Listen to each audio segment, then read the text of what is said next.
I know that people are going to want to know what's happening, what the latest news is, all of that good stuff. The one thing that I can tell you is that around about this same time, Tom Colohue is going live, right? And I would actually like to be watching that because I'd be very interested to know what he has got to say. He has sent a tweet out saying they're here, right? So Tom Colohue, who has been getting quite a few scoops in regards to the Wyatt 6, he has tweeted out they're here. So that gives me a little more confidence that we're actually going to be seeing the group tonight. Obviously, we don't know about what we're going to be getting specifically. I mean, I'll show you what he has tweeted out so that you can see for yourself. Let me flip back over here. If we bring this up, I can bring it on screen. Which is... boom. Boom. There.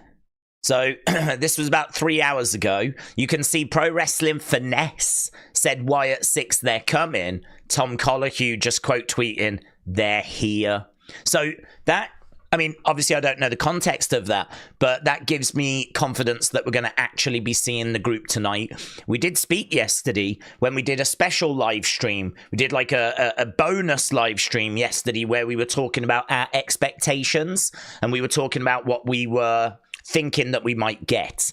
I think a lot of people are hoping that the massacre happens tonight. And what I would say about that is I really would try to just rein in your expectation a little bit, because it would be horrible for people to get disappointed by what they see. It would be horrible for people to get like really excited that we're going to be seeing a massacre and all this stuff when that just might not be the plan tonight. The tonight for me is about bringing them in. For me, tonight is about here they are. Up until this point, we've had QR code, QR code, QR code, QR code, QR code. We haven't had anything on the actual show. There's been, to my knowledge, nothing in the background, right? To my knowledge, there's been no vignettes or anything that's been shown.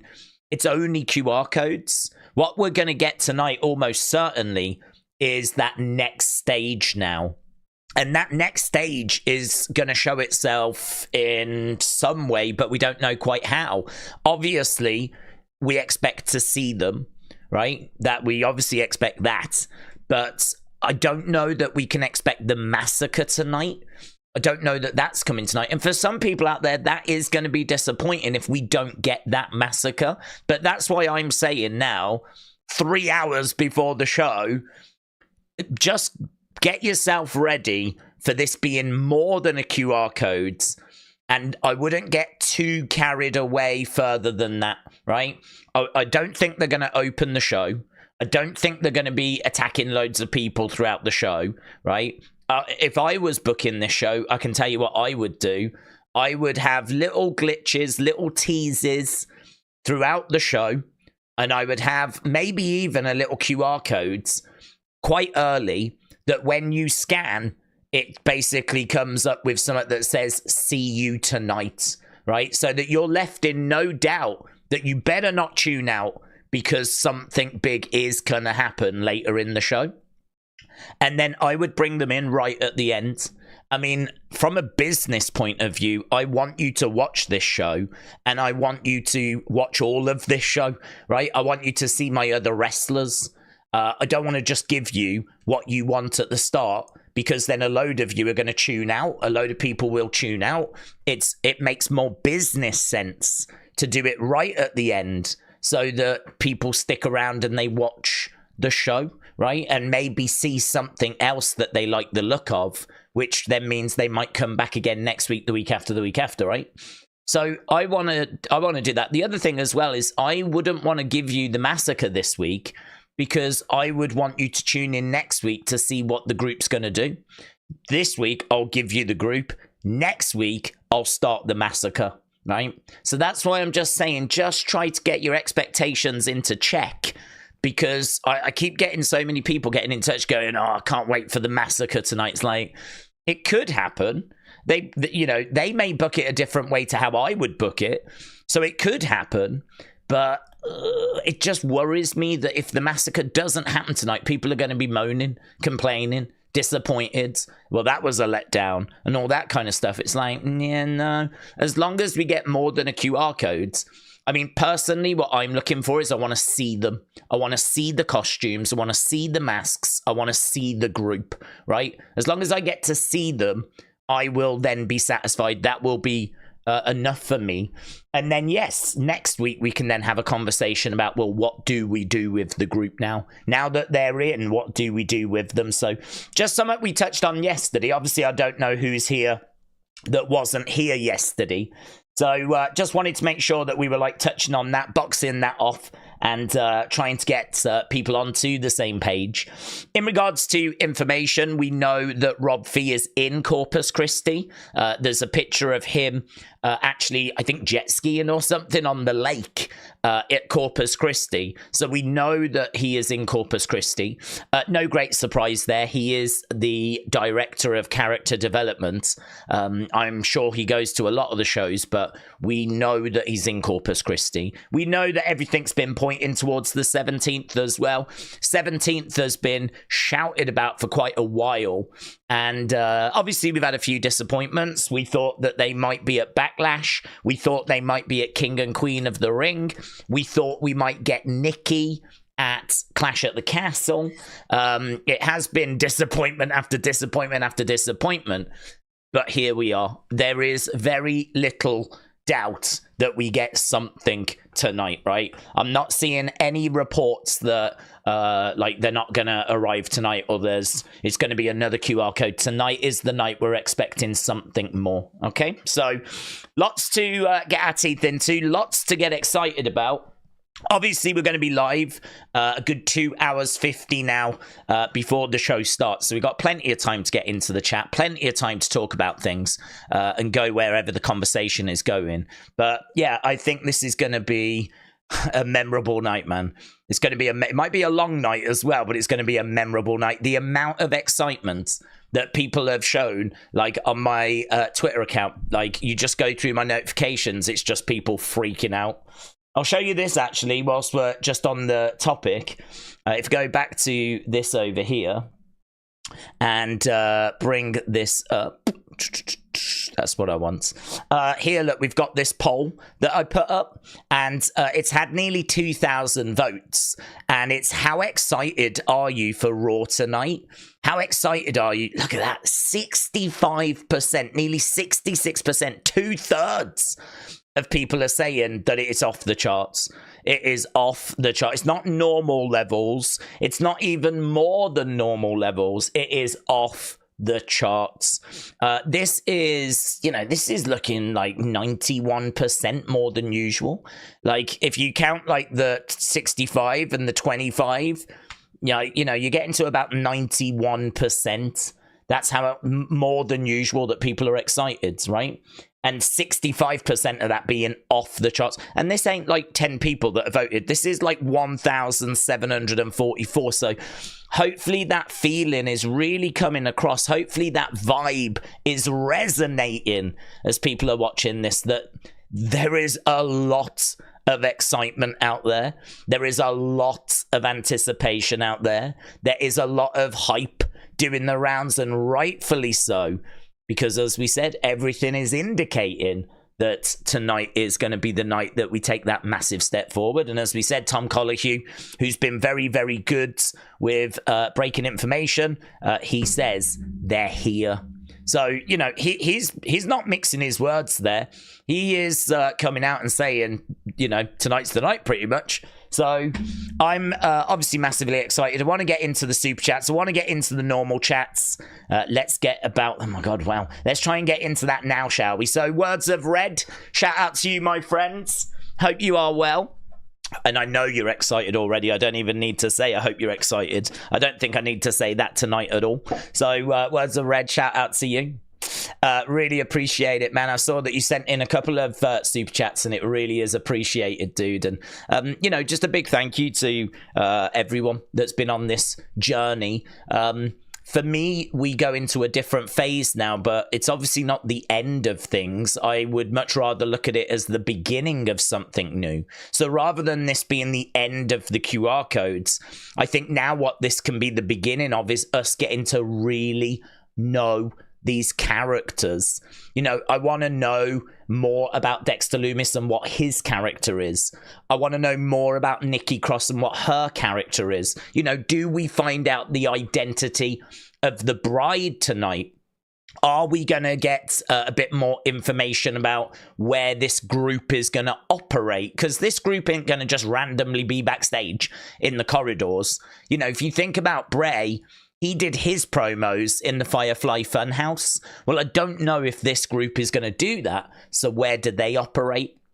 And will we get a little tease of a new character? Because when Bray came back, we obviously got like the Uncle Howdy character. We obviously got like the face on the TV screen and everything. So what is it that we're going to actually get tonight? And are they going to go after Chad Gable? You know, CG has been teased that they're interested in going after Chad Gable, or we think it's Chad Gable that they're interested in going after. So do they attack someone? You know, perhaps they think, well, we've already done the Bray return that way. We don't want to do the exact same thing again. So maybe they do mix it up a little bit. I don't know, it's really, I can't sit here and tell you exactly how this is going to play out because there's so many ways that this can play out. Tommy B, shout out to you, my friends, and Justin Higginbotham as well. Appreciate the support, guys. PJ93 said, I'm so excited and I'm so glad to be watching it with all of you. And you know, I think that's something that's really hit me as well. You know, the word community gets used a lot in when I read my notifications, and I'm so pleased about that because that is very much what we want to build and promote. And I think that's something we've always had, actually. I think we've always been pretty good at having a good positive community, and it's really great that I think there's a lot of people that have like found us because of Nightbirds. And you know, these all seem to be great people as well. Like, this channel is about enjoying WWE. It's about talking about WWE, talking about theories, sharing thoughts, and obviously that doesn't stop now. So just because Nightbird has ended, as we said, I would much rather look at what's going to come next, and there's a lot of very interesting conversations that can come next. So PJ, shout out to you. Kyle said, Daze, love what you're doing for the community. Again, look, community being used, love it. Having a hard time today. The guy that killed my sister was just released from prison. Justice for Taylor. Hashtag justice for Taylor.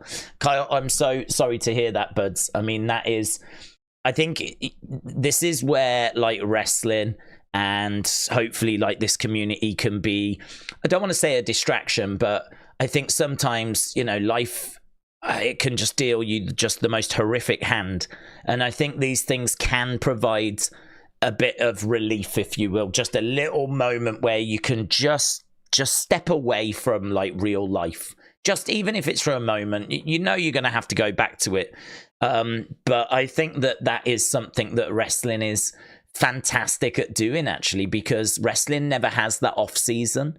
You know, with football, you know, and other sports, there's like a good chunk of the year where it's not on, but with wrestling, it never ends. It just keeps going. It's 24, well, not quite 24/7, but it can be, because obviously you've got all the wrestlers that are talking and social media accounts, and there's lots of thoughts and theories, and you can go back and watch old stuff and the network. And I mean, it can be 24/7 if you want it to be. But it's very good at, you know, certainly from a WWE point of view, 3 days a week, giving you brand new episodes, Raw, NXT, SmackDown. So I think that, yeah, this is where, you know, wrestling can kind of really help people as well. And you don't really think about that sometimes. But it's funny how like Bray and Bray's documentary showed just how much he had helped people. And I think there's a lot of people in this world that feel lost. And there's a lot of people in this world that feel like they're, you know, and they are going through hard times. And sometimes you just don't quite know where to turn, do you? And I think that wrestling can be, as, you know, not only wrestling, lots of other things as well. anything that I suppose provides a sense of community can be a real support. So I hope that we were able to do that for you, Cole. And I'm really sorry to hear that you're going through some real rough times there. But listen, there is always light at the end of the tunnel. Tomorrow can always be a better day. That's sometimes what you just have to tell yourself. But so keep your chin up, my friends. Keep your chin up. Michael said, how would you feel if we get a QR code that takes you to Summit that says you are not ready and we do not get anything related to the Wyatt 6? I would be disappointed. I think, yeah, I'd be disappointed because I think that would be a really cheap trick, to be honest. I think that for them to tease this, only for them to not come through with it, and use it as a bit of a you're not ready and all that kind of stuff. I just think that would be really cheap. I think that that would be one of those moments where, you know, there's TV shows that have killed off characters only for you to then find out the characters didn't actually die.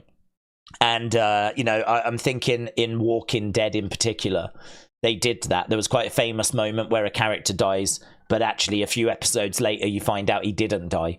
And people were really off with that moment because it's kind of jumping the shark. That's the moment it jumped the shark. Like, that's a famous saying because I think in Happy Days, there was an episode where the Fonz ended up jumping over a shark, and it was so cheesy and it was so badly received that actually now if a TV show does a moment like that where it's badly received, it gets known as jumping the shark. And I think that this would be a jump in the shark moment if they were to do that, because I feel like there's been a few things in there that have sort of teased them arriving before. For example, we saw the Statue of Liberty, and we know the Statue of Liberty was a gift from the French, and this was just before we went to France. So you can understand people going, could that be an indicator that they're going to arrive in France? So everyone, or not everyone, but a lot of people obviously got their hopes up, and we never saw them, right? Now, of course, you can say, well, that's not their fault. They didn't mean for that. But there's other ones, you know, there was 525 that was in the QR codes as well. And so that obviously got people's hopes up. I believe that was the day of King and Queen of the Ring, you know? So, you know, that was the next premium live event. And so people got their hopes up for that. And then nothing happened there, right? So I would say that these things have been fine, because you can always say, well, that was actually also Bo Dallas's birthday, 525. And the Statue of Liberty thing, it may not have been connected to France. Like, you can sort of forgive it, but they have been so vocal with 617. They have been so, like, in your face with 617 that if there really is no doubt now, there's no way of spinning this one. There's no way I could do a video and go, guys, you know, we should have known that 617 was whatever. They've shouted it. It's been so loud. I just can't even imagine they wouldn't give us something tonight. Well, I don't have to. I mean, Tom Collihue's saying they're here.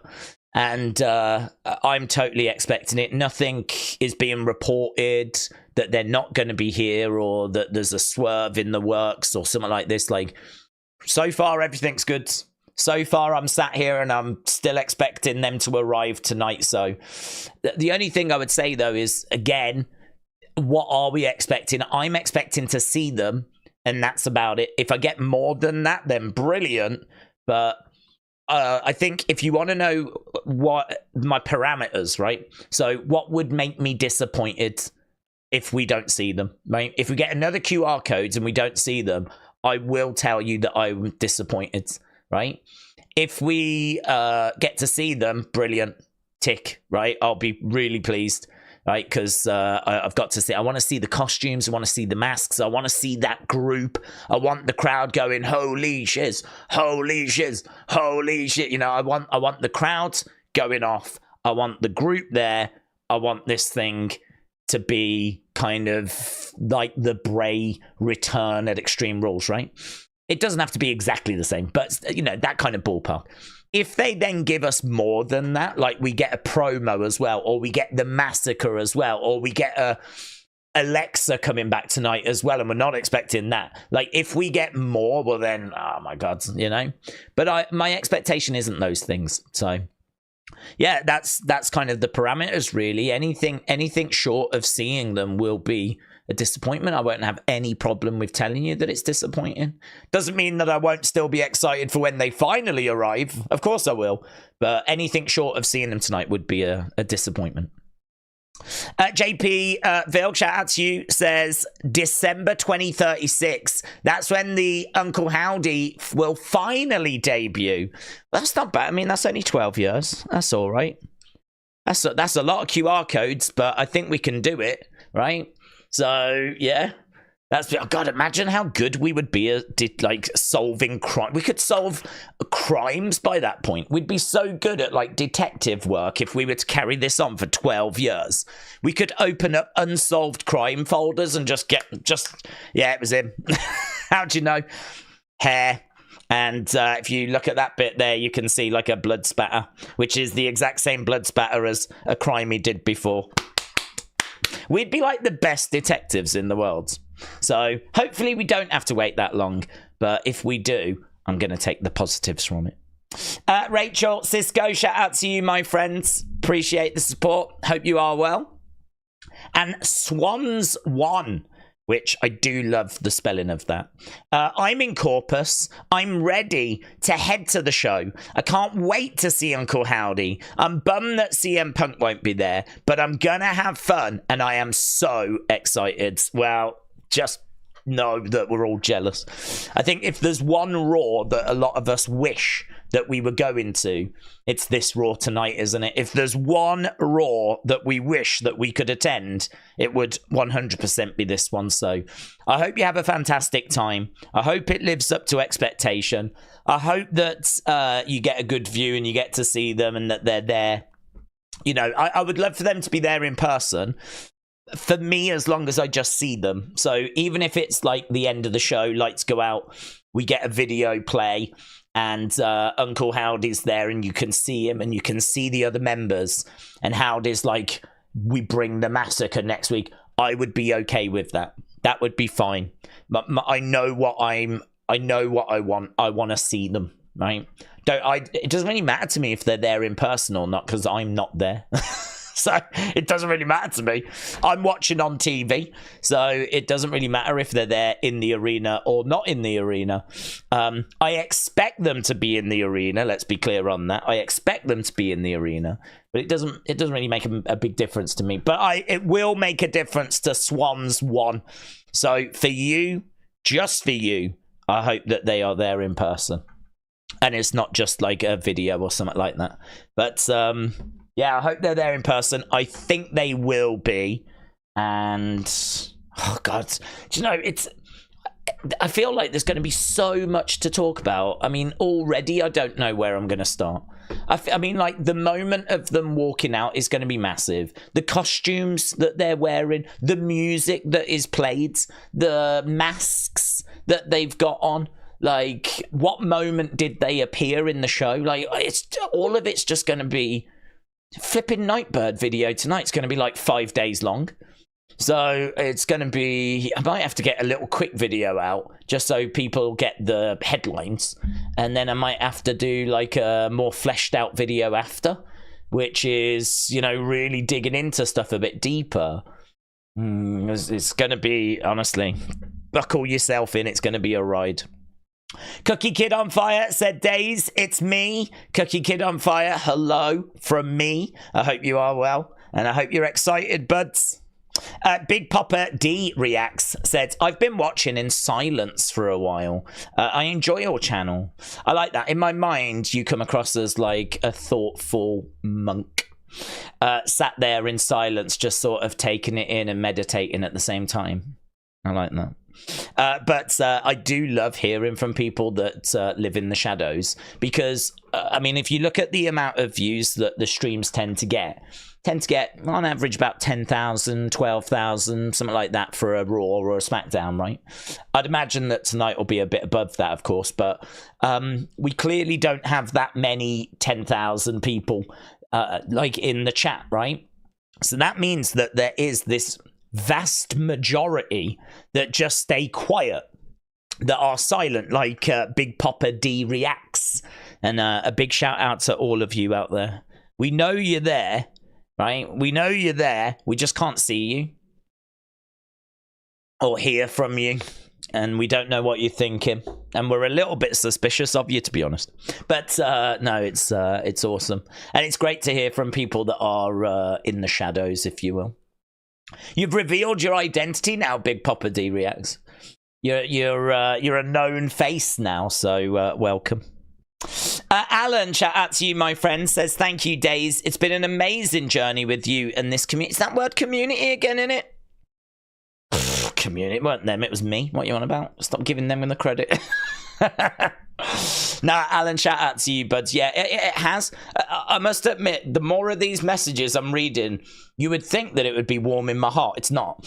It's actually getting me a bit worried that, like, everyone's saying goodbye. That's the vibe. It's been an amazing journey, guys. I've loved it. You look after yourselves. Bye. Bye. Like, whoa. Where you going? Hang on. Nightbird might have ended, but we're going on to the next stage now, right?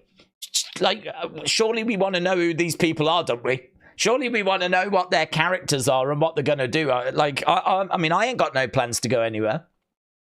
So let's it's all well and good saying I've enjoyed what's happened, but let's refocus, shall we? Because we've got much more on the horizon. There's plenty for us to get our teeth into, and honestly as well, a lot of stuff which might need decoding, because if you look at the Firefly Funhouse, that had loads of stuff in it. You know, Mercy the Buzzard and Abby the Witch and Ramblin' Rabbit and all of those puppets, they related to Bray's old, like, personas and different parts of his character and influences. And so people were obviously looking into that. We were trying to figure out where the Funhouse was. We were trying to figure out what some of the lines that he was emphasizing meant as well. Like, I don't know if you've seen the old things you might have missed from the original Firefly Funhouse videos that we did back in the day, going back to like 2019. But yeah, there was loads of stuff that we were breaking down and ripping apart and everything. So I feel like we might be on the verge of something like that again, where I don't know how this group's going to be presented. It might not be a Funhouse, but they're going to be presented in some way, and it's going to be in some sort of setting, and we still don't know who the bride is or what her relationship is to Uncle Howdy. I mean, is the bride Nikki Cross? Is the bride going to be Alexa Bliss? Don't know. Have all of these wrestlers got alter egos, or are they just going to be, like, you know, new versions of themselves? Obviously, we expect them to be influenced by the puppets, but then what has happened to the puppets? I think there's so much for us to get our teeth into that I would just say, if you are, like, saying your goodbyes or anything, I'd say at least give it a couple of weeks, right? Because I think we've still got a few more things we need to work out here, right? There's a few more things to do. So, Alan, shout out to you, buds. I agree. It's been a hell of a journey. It's been a lot of fun. I think that it's been a massive success for WWE, and a brilliant way of kind of getting wrestling fans to engage on a whole different level with the product. And I've no doubt we will see it again. You know, I think when we got White Rabbit, we couldn't believe, like, what they'd done, because they'd never done anything like that before. And then you fast forward a couple of years, and here we are with Nightbirds. Maybe we have to wait another couple of years, but I don't have much doubt that we will run this again, because it just works so well. It just has so much engagement. It's just so beneficial, and the fans love it. I've no doubt we'll run it again, but we might have to just say goodbye to it for a few years again, like we did to White Rabbit, but I'm sure it'll be back. Cookie Kid on Fire said, is it possible that we get a Fiend return? I think so. This is a bit of a hot topic, to be honest, because there's some people, which I can understand, that feel like the Fiend should not be touched. The Fiend is untouchable. That is Bray's character, Bray's creation, and we shouldn't touch it. I have a different opinion. I think that Bray would want us to carry on with that character and carry on with his work, because if I put myself in Bray's position and if I had passed away and my brother wanted to carry on what I had created, I would want him to feel like he had access to everything, right? I would want him to feel like he could take stuff and, you know, do what he needed to do, really. I mean, obviously I'd be worried, like, please don't mess it up. Please don't, you know, I was quite pleased with what I did when I was around. Please don't mess it up. But, you know, Bo's very aware of doing Bray proud. Rob Fee is very aware of making Bray proud. Triple H is very aware that they've got to do this right and make Bray proud. I don't see why you wouldn't allow them access to all of the pieces. I don't know why we would restrict them, right? Because I really think that Bray wouldn't want that. So a lot of people have said, no, it won't be the same, all this kind of stuff. It doesn't have to be the same. It doesn't have to be the same. Like the darkness that was the Fiend, well, that can be within Bo. That can be within Alexa. We even said, imagine it if it was within Braun. And we can create new masks. We can make little alterations. It's not going to be the same, because it can't be the same, because we don't have Bray, right? So we don't have Bray's body. We don't have Bray's tattoos. We don't have Bray's mindset, right? If Braun does it, it's going to be different. If Alexa does it, it's going to be different. If Bo does it, it's going to be different. There's no way of bringing back the Fiend that we had before, because that was Bray's body, and Bray's body is no longer with us. So, but that doesn't mean that we can't still take that character, the essence of that character, which was Bray's darkness, and, you know, have that show itself as Bo's darkness or Alexa's darkness. I mean, I like the idea, we were talking about this the other day. What if you've got Bo Dallas and he's normal, right?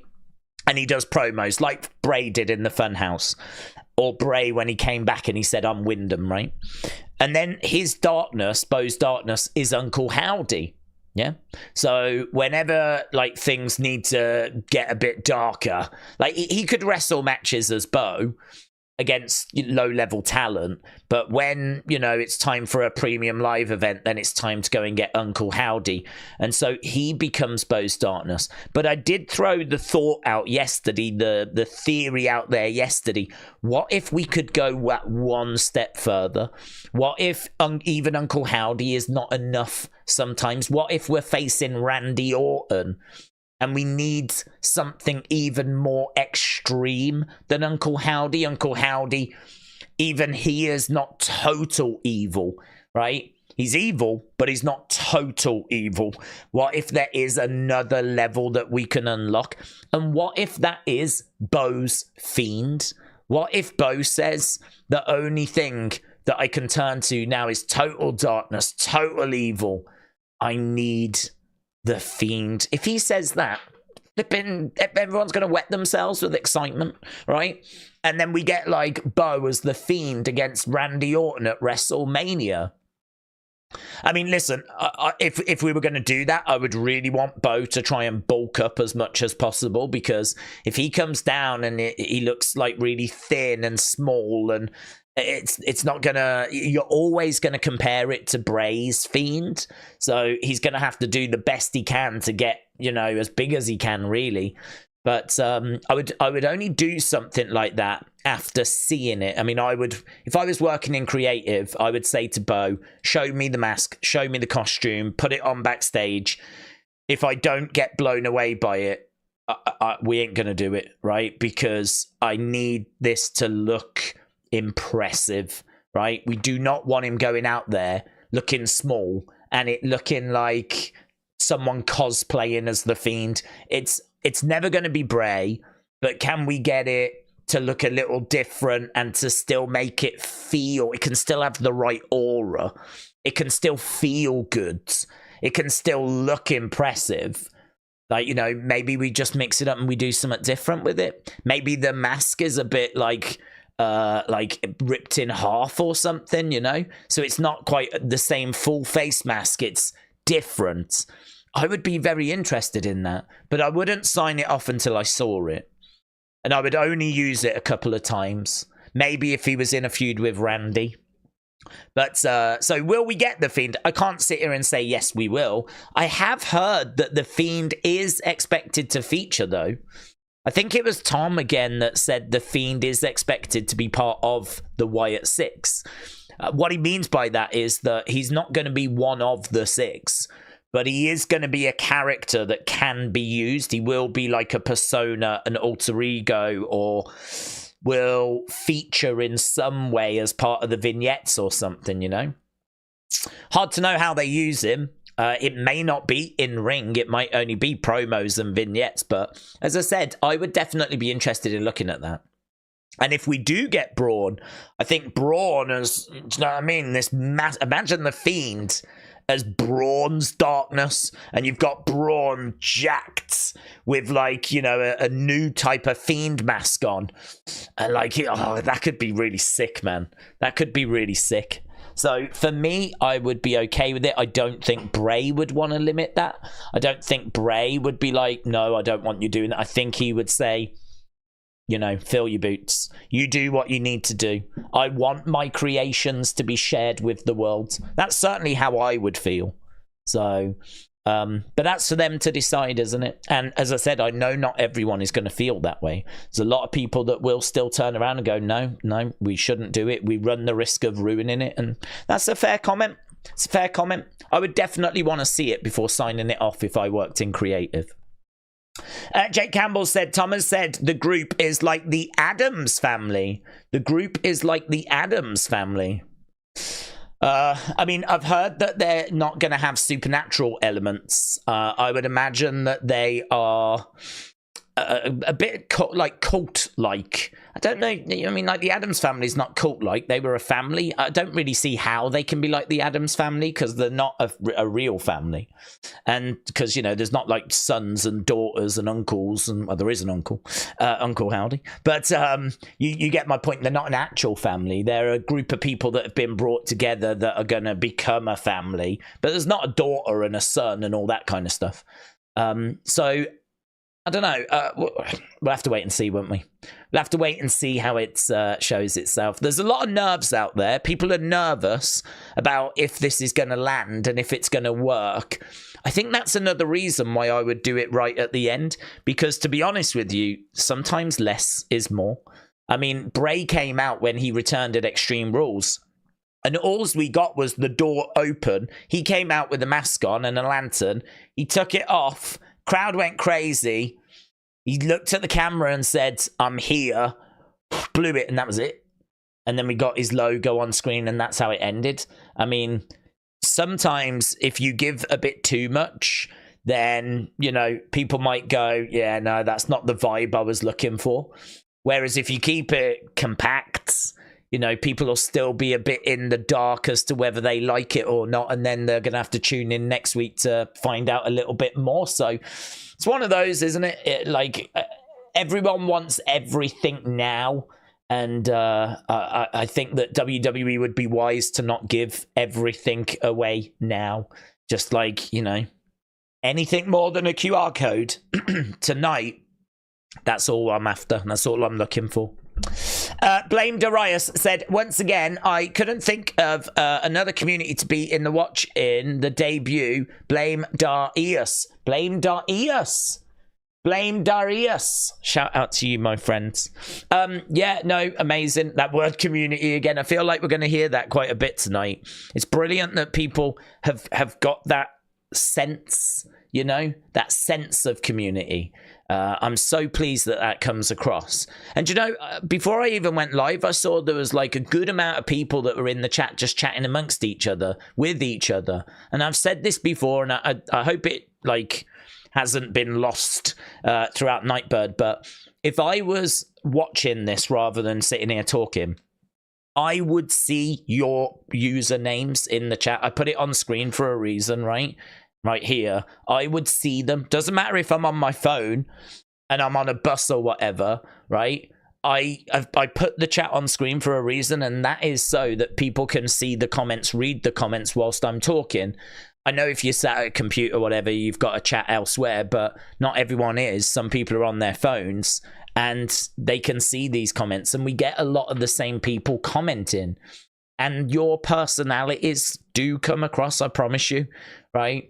Everyone will read your comments and either think they're good, or I don't quite agree with that, or that's interesting, or I didn't think about that, or I'm not sure about that, but whatever it is you're saying, they are being seen, right? They are being read. There's a lot of people that are joining us that are looking at the chat, that are reading those comments. So I'm so pleased that that sense of community comes across, because what that says to me is that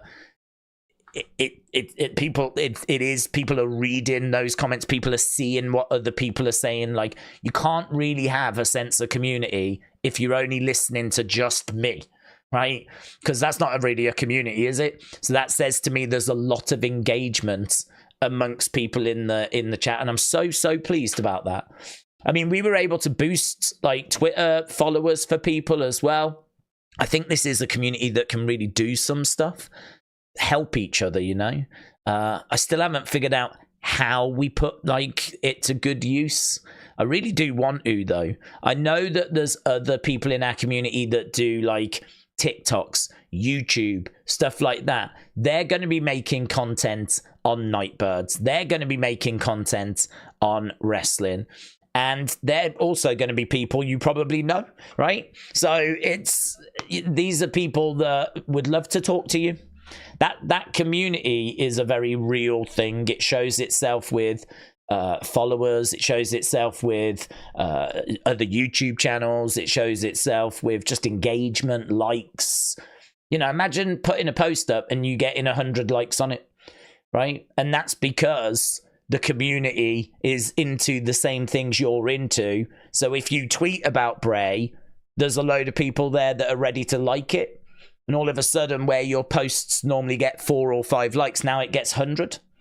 Like that should be possible. We should be able to do that if we was to find a way of, you know, supporting each other even more. And I still haven't quite figured out how we do that yet. I don't know whether I need to do like a community series, like, if you know what I mean. I'm really thinking of something like that. You know, on the second channel, we do like opinion videos and we do review videos. I'm wondering if I need to do a community video. Maybe I'll just do it once a week. We'll see how it goes. And in that, it's just, you can share fan art. You can share links to your YouTube channel. Maybe you send in videos and I'll play videos where you can talk to the community, right? You can actually speak out and speak to people and go, listen, my name's John. I've been, you know, watching for 5 years, whatever.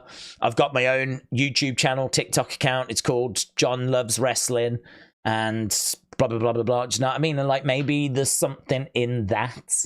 So I am really thinking of those things, and I'll continue to be thinking about those things. And I'd say if you've got any thoughts on that kind of thing, then drop me an email. It's probably the best way to get a hold of me. I'd say only do it if you feel like you've got something really like, oh yeah, this is really good. We should definitely do this, you know. I'd say then drop me an email on it. But I was thinking about maybe a community series or something. I don't know. I think you've seen that word mentioned a lot tonight, and it is not lost on me, I tell you. It's not lost on me. So shout out to you, my friend. Blame Darius. Trevor said, just a small gift from me. Well, Trevor, thank you so much, my friend. I mentioned this yesterday. I am trying to get a bit more content out there, right? And one of the things I know I need to do is be a bit more active on TikTok. I think it's a great way of like reaching new people. And, you know, I've tried a few things in the past, but my internet connection's garbage, to be honest. I'm in the middle of the countryside, so it's never been brilliant for me. So I've had to go out and just buy a few things and try a few things. And, I think we're at the point now where we can put out some TikTok, some reaction videos. We've obviously doing Nightbird. We're obviously doing streams. We've obviously got the second channel. I mean, I think content-wise, we're not doing too bad. But where I can find a chance or an opportunity to just even turn it up that little bit more, like adding a community video or getting some reaction videos out there, I'm trying to do that. So I have recently splashed out about £700-800 on another PC, a second little computer, a screen, the cables, all the rubbish that has to go with it. So yeah, my bank account is in tears. So people don't need to send super chats, right? That's not why I'm saying it. But what I'm saying it for is because, Trevor, it really is appreciated. And it'll just go back to trying to soothe my bank account, which currently is just, honestly, in bits. So I really, really appreciate it, dude. I hope you enjoy this evening. I hope you've enjoyed joining us as well for Nightbird. And as we said, this is far from goodbye. I am getting a little bit panicky that people are like, do you know what I mean? So, Trevor, really, really appreciate it, buds. I really do appreciate it. And I hope you have a great evening. And I hope you enjoy whatever it is we're about to receive, whatever gift we're about to get from the wrestling gods. TBK said, don't get me wrong, I am and have been super excited for this. Okay, but no, that's it. I can sense negativity on the way, and we are not having that today. Nah, let's carry on. But literally today, now more than ever, all this does is make me miss Bray. It wasn't negativity, actually. It was hitting me in the feels.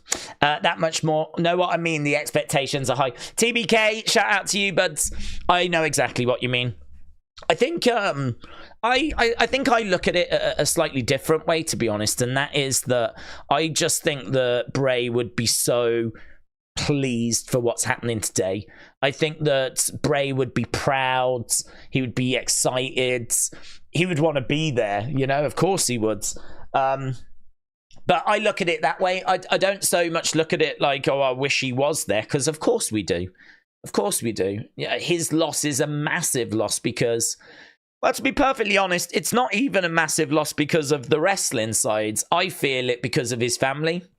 Knowing that he had kids, young kids, I can't get past that. Right, so for me, the wrestling stuff it's just not important. Wrestling's important, but his kids are more important. So for me, I sort of think of it a slightly different way. I think about his kids. I hope they're excited by tonight. I hope they're excited to see what their uncle's going to do, their actual uncle, because obviously Bo is their actual uncle.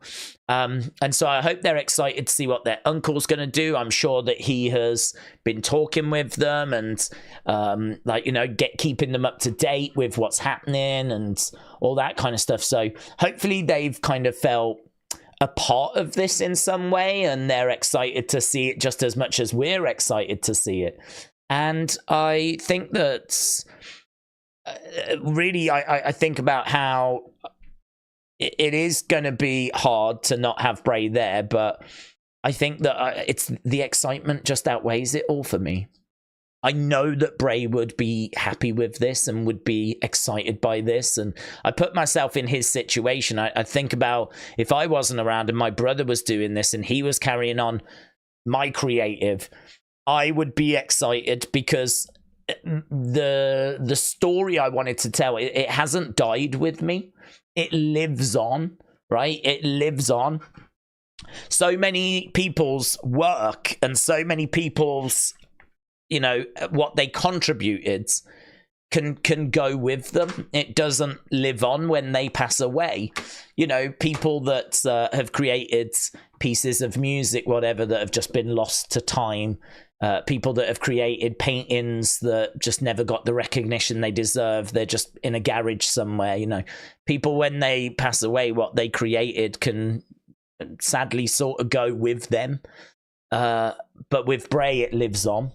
and it continues tonight. So I totally understand where you're coming from. Totally get where you're coming from. But I would look at it a slightly different way, in a way that is just excited that this story continues and that we can introduce a whole new load of people to it. I mean, it's crazy to think that every week, every show, there are new people that are coming into wrestling, that are watching wrestling for the first time every week. So that means that these people may not have been around when White Rabbit was on. These people might not have been around when the Firefly Funhouse was on. Firefly Funhouse now is 5 years old. I would go as far as to say there's a lot of people that were not around when the Firefly Funhouse was on.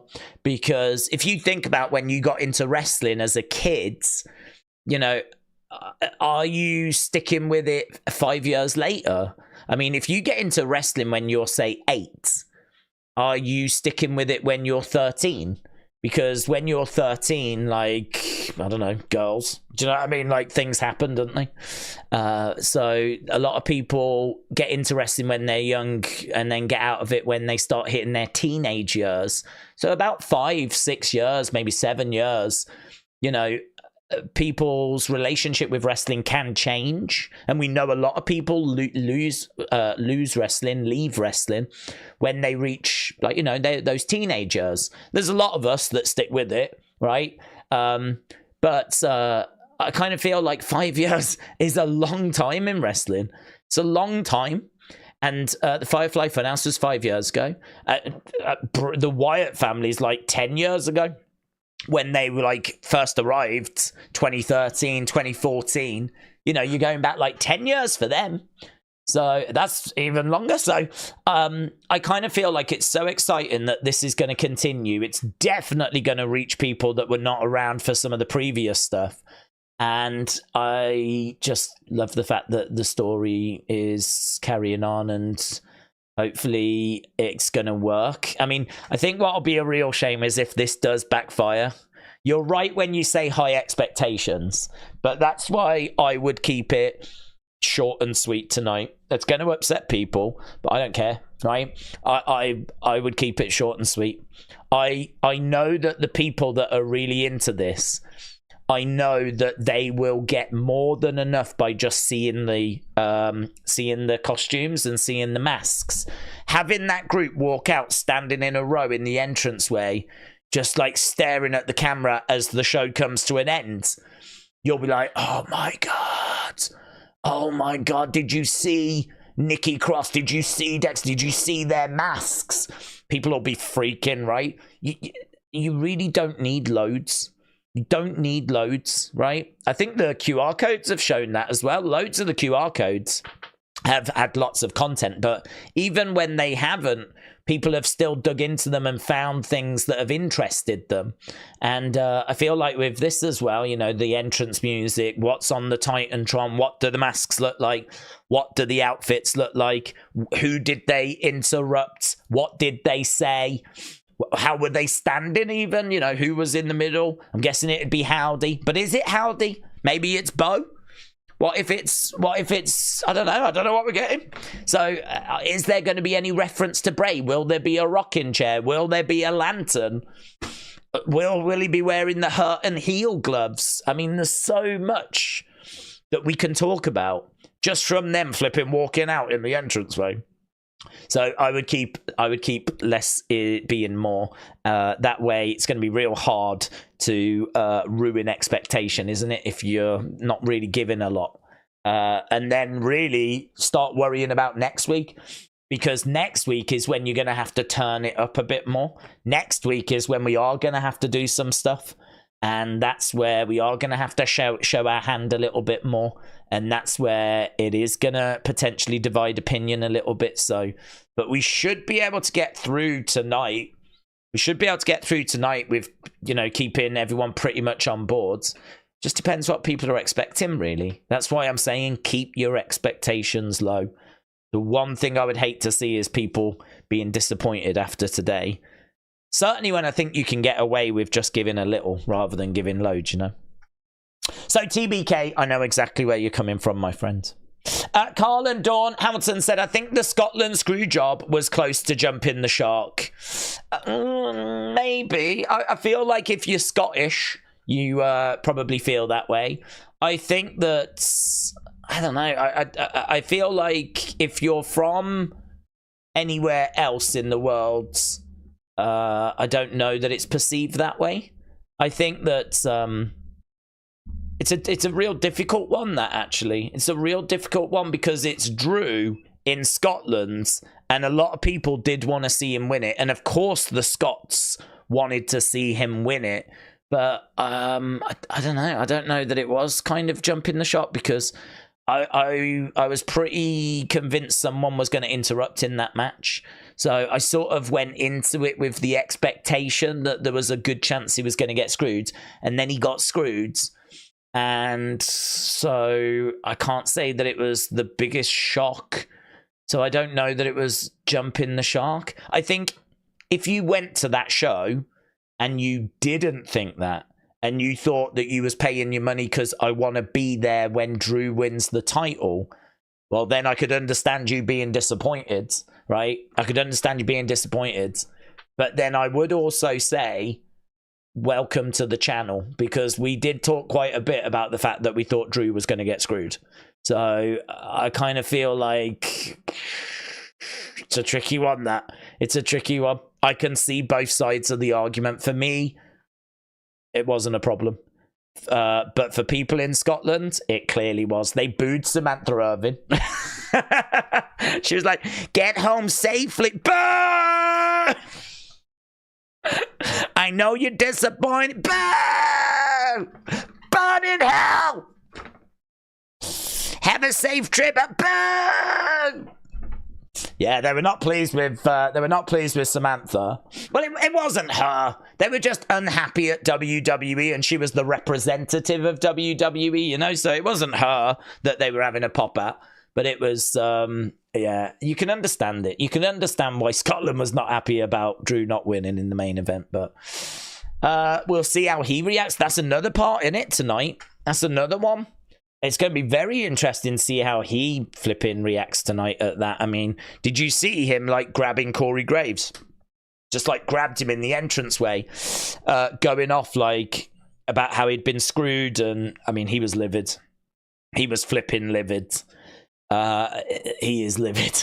And that's going to really build up that match with CM Punk. Him and CM Punk is, I agree, the best story of the year. Well, the Cody one's, it's tricky, actually. That's tricky. Because Cody and Rock might get it, but CM Punk and Drew has got to be right in the conversation. And certainly with what went down at the weekend as well, so... yeah, I think he opens the show, Drew, and I'm very interested to see what he's got to say. Very interested. Phantom67 said, LFG, I want to see LFG. Let's effing go. I want to see chaos and carnage from the Wyatt 6 tonight, says Phantom67. Well, okay. But if you don't get that, don't be too disappointed. This is what I've seen a lot of online, a lot of people saying I'm ready for the massacre and all that, and as I keep saying, and I don't want to keep repeating myself because I don't want to sound like a broken record, just keep your expectations in check, because honestly, I really don't know. We know there's a countdown clock, we know that we expect to see them tonight, but there's no details. There has been no leaked information. No one can tell us exactly what we're getting tonight, right? We don't know. So with that being said, we're all going to find out at the same time, which is very good. I don't want spoilers. I do not want this being spoiled tonight. I do not want spoilers. So let's, dial in. Get ready. We'll watch whatever we watch. It's going to be epic. It's going to be amazing. I've no doubt about that. They've had so long to plan this thing, right? And you can't make another first impression, right? This has got to land. So it's so important, which is why I keep advocating for less being more, because this first impression, people are going to be talking about this all week. So we've got to make sure it sticks. We've got to make sure it lands. We've got to make sure that it's, you know, a spectacle. So they could attack. They could come in and start beating people up, but just be prepared for that not happening. And it might be in that they just come out and make everyone known that we are here, right? We're here now. Like, the game has changed. WWE will never be the same because we are here. And I would take that for tonight, personally. But if we get the massacre as well, then brilliant. My only concern if they do the massacre is, who are they massacring? Why are they massacring them? And how is it going to be received? Because all of a sudden you've got a lot more to talk about. It's not just the costumes, the masks, but now it's who did they go after? Why did they go after? Did it work? Did it look good? You know, there's a lot more that can go wrong. I think that's my concern. The more you do, the more that can go wrong. And you just can't get that first impression back, man. You can't get that first impression back. You've got to make this impression stick. You've got to make it land.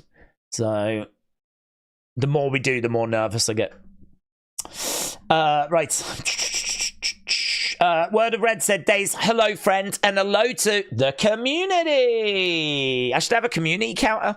I hope everyone is well. Tonight, the Fireflies will shine bright for Bray. It is going to be special. Word of Red, shout out to you, bud. Yeah, I agree. It is going to be special. It is going to be something that we're going to talk about for, I think, the rest of the year, if not the foreseeable future, if not ever, right? This is one of those episodes of Raw that genuinely feels like it is unmissable, genuinely feels like, dare I say, it's bigger than the show we had at the weekend. And it definitely feels like one of those episodes that we've been working towards, that there's been a lot of excitement for, that needs to deliver, right? It needs to deliver. And I think it does. I think it does. I will be shocked if at the end of this people are complaining, right? Because they've had so long to plan this thing out. I mean, think about it. Whilst the QR codes have been going on, like, what has Nikki been doing? What has Dexter been doing? What has, you know, they will have been working on their character, their presentation. Obviously, they will have been looking at the masks and fit-ins and trying things on. They will have been having meetings over Zoom or whatever, like, you know, as they kind of put this thing together. Like, whilst we're working out QR codes, they're doing this, right? So there's been a lot, no doubt in my mind, there's been loads of work go into just tonight, let alone what happens after tonight. This won't be just chuck them out there, let's see what people think. This is going to be a happening. So, yes, I think you can sense the excitement. It's tangible. And I think you're right to be excited.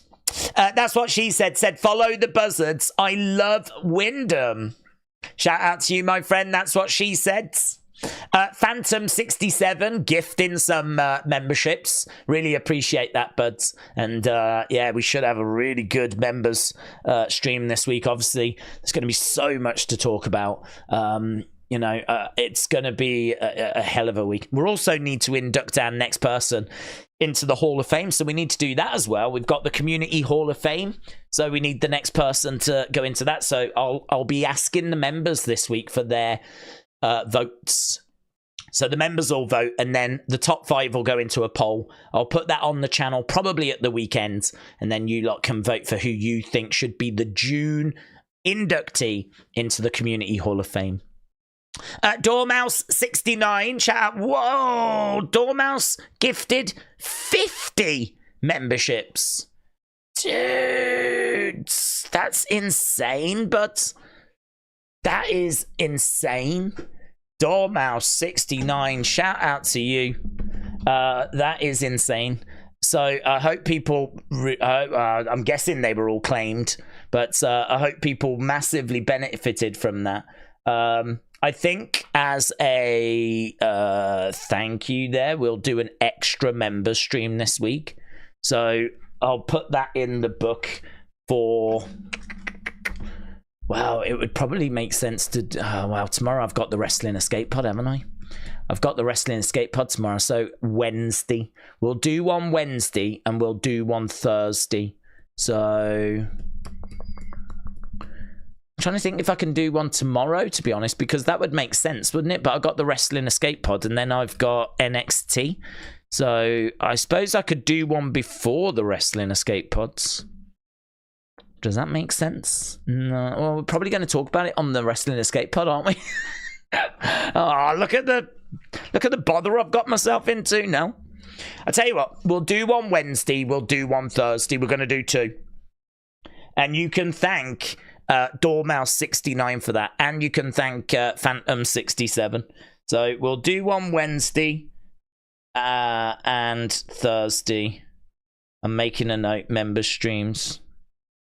I mean, Wednesday is going to be I already know it's going to be very, very heavy with Wyatt 6, Uncle Howdy, all of that. I'm guessing Thursday may as well, depending on what else we find out, right? I mean, we've said this before, we don't know if they're not going to be on SmackDown. They may be on SmackDown. It might be a case that we actually get the group arriving on Friday as well. We really don't know. We really, really don't know, because they're not actually assigned to any brand at the moment. So they might be on Raw, they might be on SmackDown, they might be on both. They're definitely here tonight. I'm guessing they're going to be Raw talent. You know, Raw is the 3-hour show. I think it can support them better. So I'm guessing they're going to be Raw. But we have had the QR codes on both Raw and SmackDown. So it would make sense to have the group appear on SmackDown as well. So what's really interesting is we're getting them tonight. We may get them Friday. We really don't know. We really, really don't know. So I'm wondering if we'll find out anything, or if there'll be any QR codes, or if there'll be anything that point us towards them appearing on Friday as well. Eric said the character in Do You Want to Meet Him is Bray's ultimate creation. Eric, shout out to you. Brave Raider said, is Bo Dallas going to be called Bo Dallas, or is he going to go by his name? There's no news on that. I personally would probably... I wouldn't mind either. I wouldn't mind which way we go. I mean, we did get Wyndham saying I'm Wyndham, right? But we still called him Bray. So I don't think it really matters. He could come out and say, listen, I'm Taylor, and I wanted to talk to you as Taylor because I wanted to thank you for the love you showed my brother. And I think fans would really appreciate that. In fact, if I was booking, I would have them come out at the end of the show tonight in their masks, looking badass. Next week, I would have Taylor come out and cut that promo where he comes out and he actually thanks the fans for all the love and support they showed Bray, and let the fans know that something happened whilst he was away, and kind of, I suppose, verbally give us what the journal gave us, you know, which was the meaning as to why he's here and why this group have got together.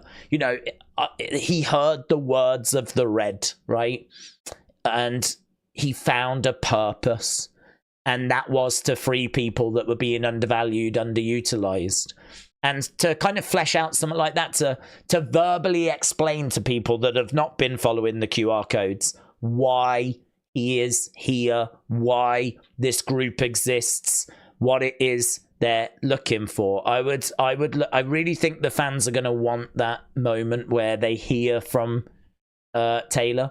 Maybe you do that in 2 weeks' time, because people are waiting for this massacre as well. So maybe you would do the arrival this week, the massacre next week, and then we're going to hear from Taylor the week after that, and he's going to explain things for us. Or maybe you do a couple of weeks of massacring. Couple of weeks, fancy that? A couple of weeks of massacring. We could do a couple of weeks of massacring, and then we could move on to a promo. But I think that promo should happen. Him talking in the ring to the fans, saying thank you. I think the fans would really appreciate that. I think there is still, and there always will be, a lot of hurt in the WWE universe, in the wrestling worlds, because of losing Bray. And certainly there's nothing Bo can say that's going to repair that.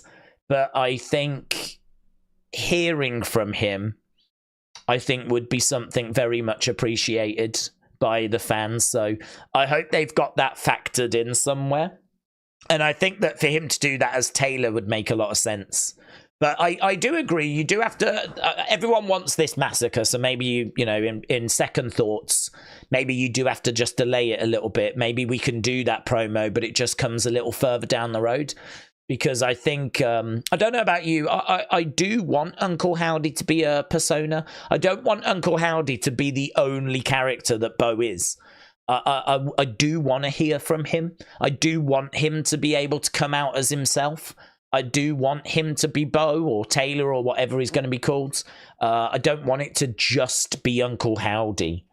But maybe we need a few weeks of Howdy first before we then get Bo, who can explain why this is happening to those that have not been following the QR codes. Because believe it or not, there will be a lot of people that have not followed the QR codes. There will be a lot of people that haven't kind of followed those and don't know why this is happening.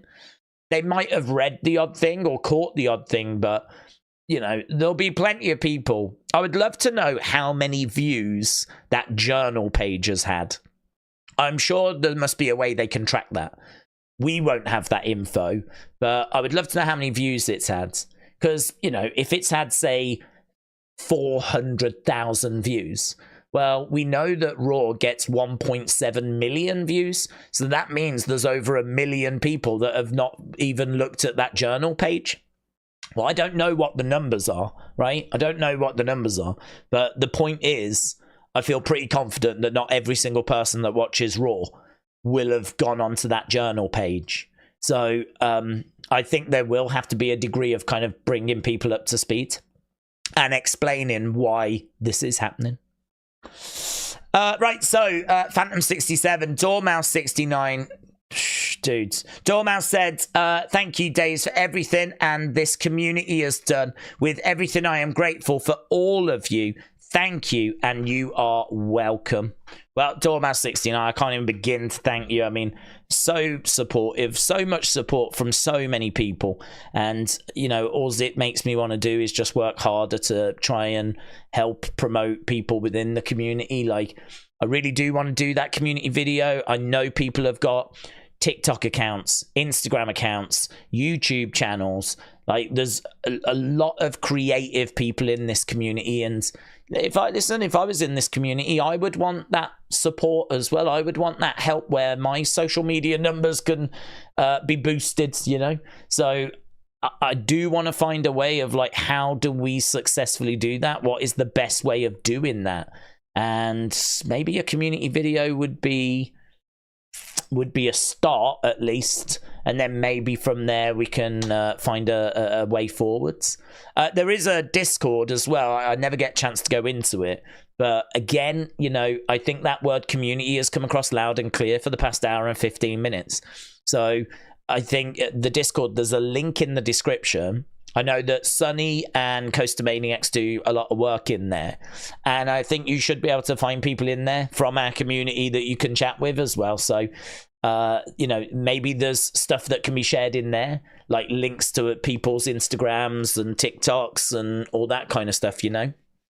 I mean, I don't really understand Discord. I never really go in any, so I don't know if you can share, like, your TikToks in there, but I would say, if you've got links to your YouTube videos or you've got TikToks you can put in there, showing people your work is a good, you know, way of advertising yourself. It's one thing to say, oh, I make wrestling videos on YouTube.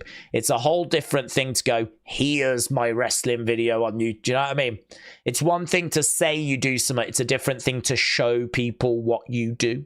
And I think if you can do that, get it into the Discord, do it. That doesn't bother me, of course. I want people to be boosted, promoted, whatever we can do to help, really, you know. So, yeah, we'll continue thinking on that. And as I said, if people have got ideas, my email is open and we'll try and maybe that's something we could chuck around on the member stream as well briefly. We can, I know people all want to talk about Nightbirds, but and Wyatt 6 whatever, but I feel like who doesn't want their followers to be boosted? Surely everybody does. So I feel like there's something there that everybody would enjoy and everybody would benefit from, and I'm open to suggestions. I like the idea of people sending videos in. We did that for the Wrestling Escape Pod, but to be honest, the Wrestling Escape Pod has just descended into farce, but in a beautiful way. Maybe I could do something else community focused on my second channel, but maybe that's for another time. Wrestling Russ said, I love this community. I feel like I'm saying the word community so much, I might just record it and then I can just press the button whenever it features. Community.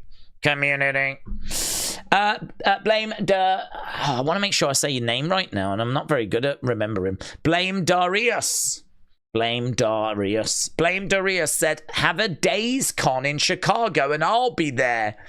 A Daze Con, imagine that. That is a bit of a problem with our community is it's so spread out. You know, if we all lived in the same city, then oh my god, that'd be amazing. We could just meet up in the pub. But we've just got a few people here, a few people there. Like we're worldwide, baby, which is a blessing and a curse at the same time. But yeah, very, very fun idea to do a big giant meetup, but I'm not sure. Keith Moore said, thanks for all the hard work and on this. The day is finally here. If anyone is not excited for this, then you just do not have a pulse. I know. Yeah, I know. I completely agree. I think it's hard to know what people are expecting, and that's why I think, you know, we've spent a bit of time trying to get expectations into check a little bit, because I really, really, really do not want anyone being disappointed, and I already know it's going to happen. I already know people are going to be feeling like, oh, that's not what I was after. It's kind of, it's life, innit? We all get our expectations, and, you know, if it doesn't meet them, it doesn't meet them. You can't really lie about that. It's, you know, you want it to work, and if it just didn't, then it just didn't. But I mean, that's why I'm saying anything more than a QR code, which hopefully results in us seeing them, that's all I'm after for tonight. And anything more than that, brilliant. So Keith, shout out to you. NS Mommy, hello. NS Mommy killed it all throughout this campaign. Love the work that NS Mommy was doing. I mean, really looking into absolutely everything. Every day tagging me and stuff. I read so many thoughts and theories. We featured so many thoughts and theories of NS Mommy, so a massive driving force when it came to this whole campaign. So Days, today is the day, said NS Mommy. It is, and you can feel it, can't you? We are about an hour and a half away from Raw. About an hour and a half, hour and 40 minutes. That's it. I do not expect them to open the show, of course, right? Do not expect them to open the show, but we are looking to potentially get something throughout the show. I think there's a chance that we do get a glimpse of, like, you know, some little interruptions or glitches, or maybe even a QR code which says, see you later tonight, something like that. I think there's a chance of that. I would be expecting this group in the third hour, right? Might not be the very end of the show, but I would be expecting it to be later rather than earlier. But again, we just don't know what they're going to do. If they are going to bring the massacre this tonight, then, you know, when does that show itself? I mean, it'll be very interesting, shall we say, when we find out what the main event is tonight. When we find out what the main event is, I think straight away people will look at that and go, could they attack in that? Would there be a reason for them to attack in that main event?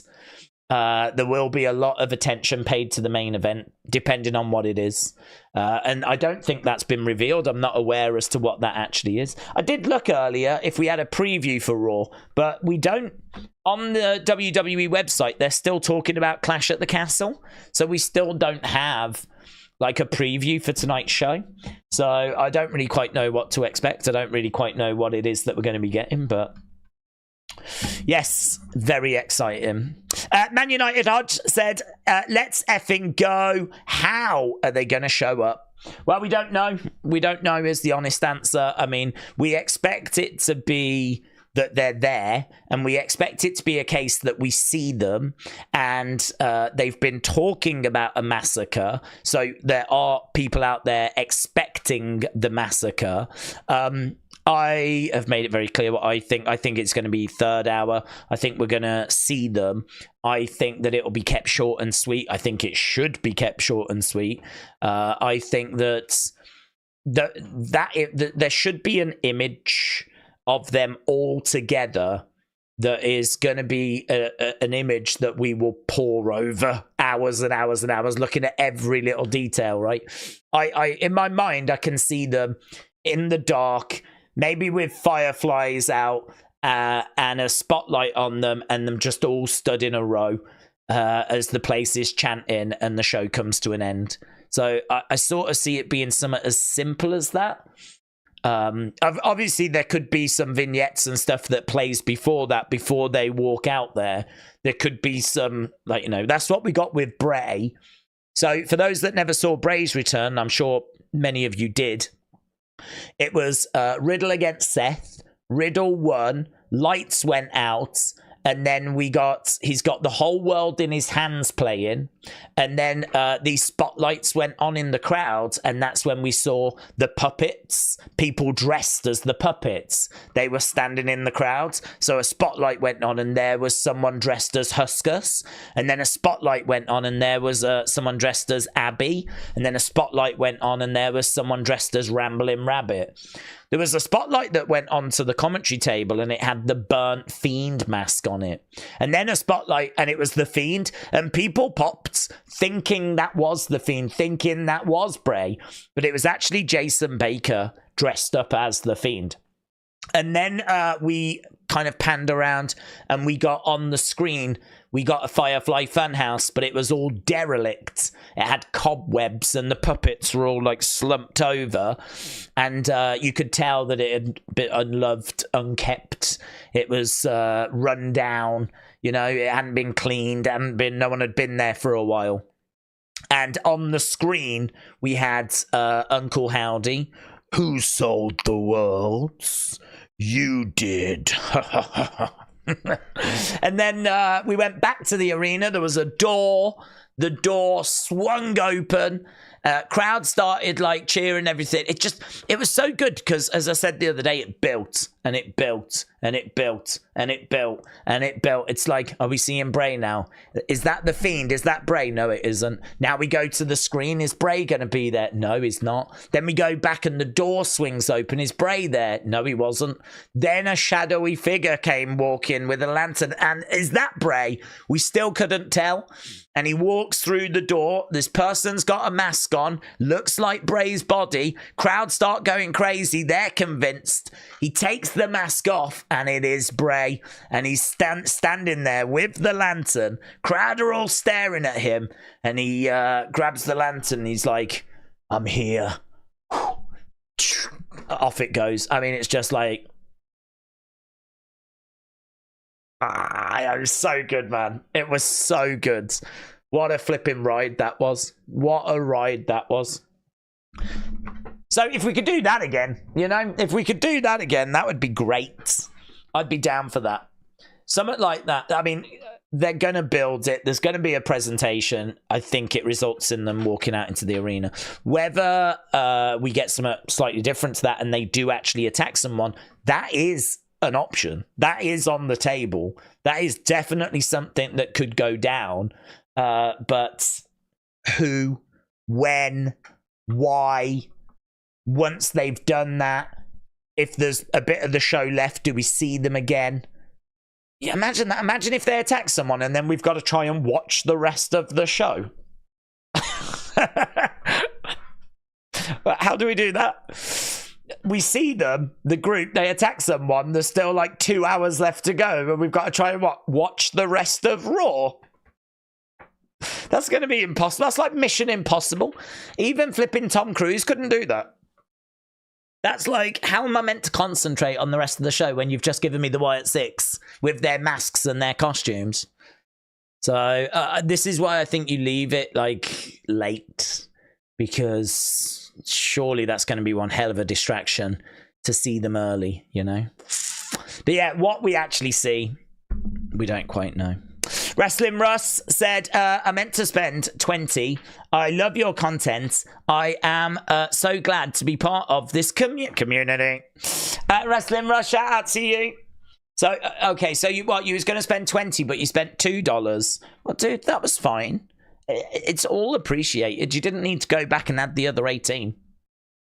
Honestly, the generosity of people is stunning. It's overwhelming. I don't ask for it. I don't expect it. It's just amazing. And as I said, it just makes me want to find ways that I can do more, provide more.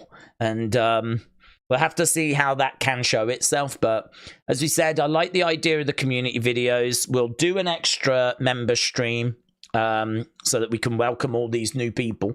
Yeah, I just hope people continue to enjoy what it is that we do.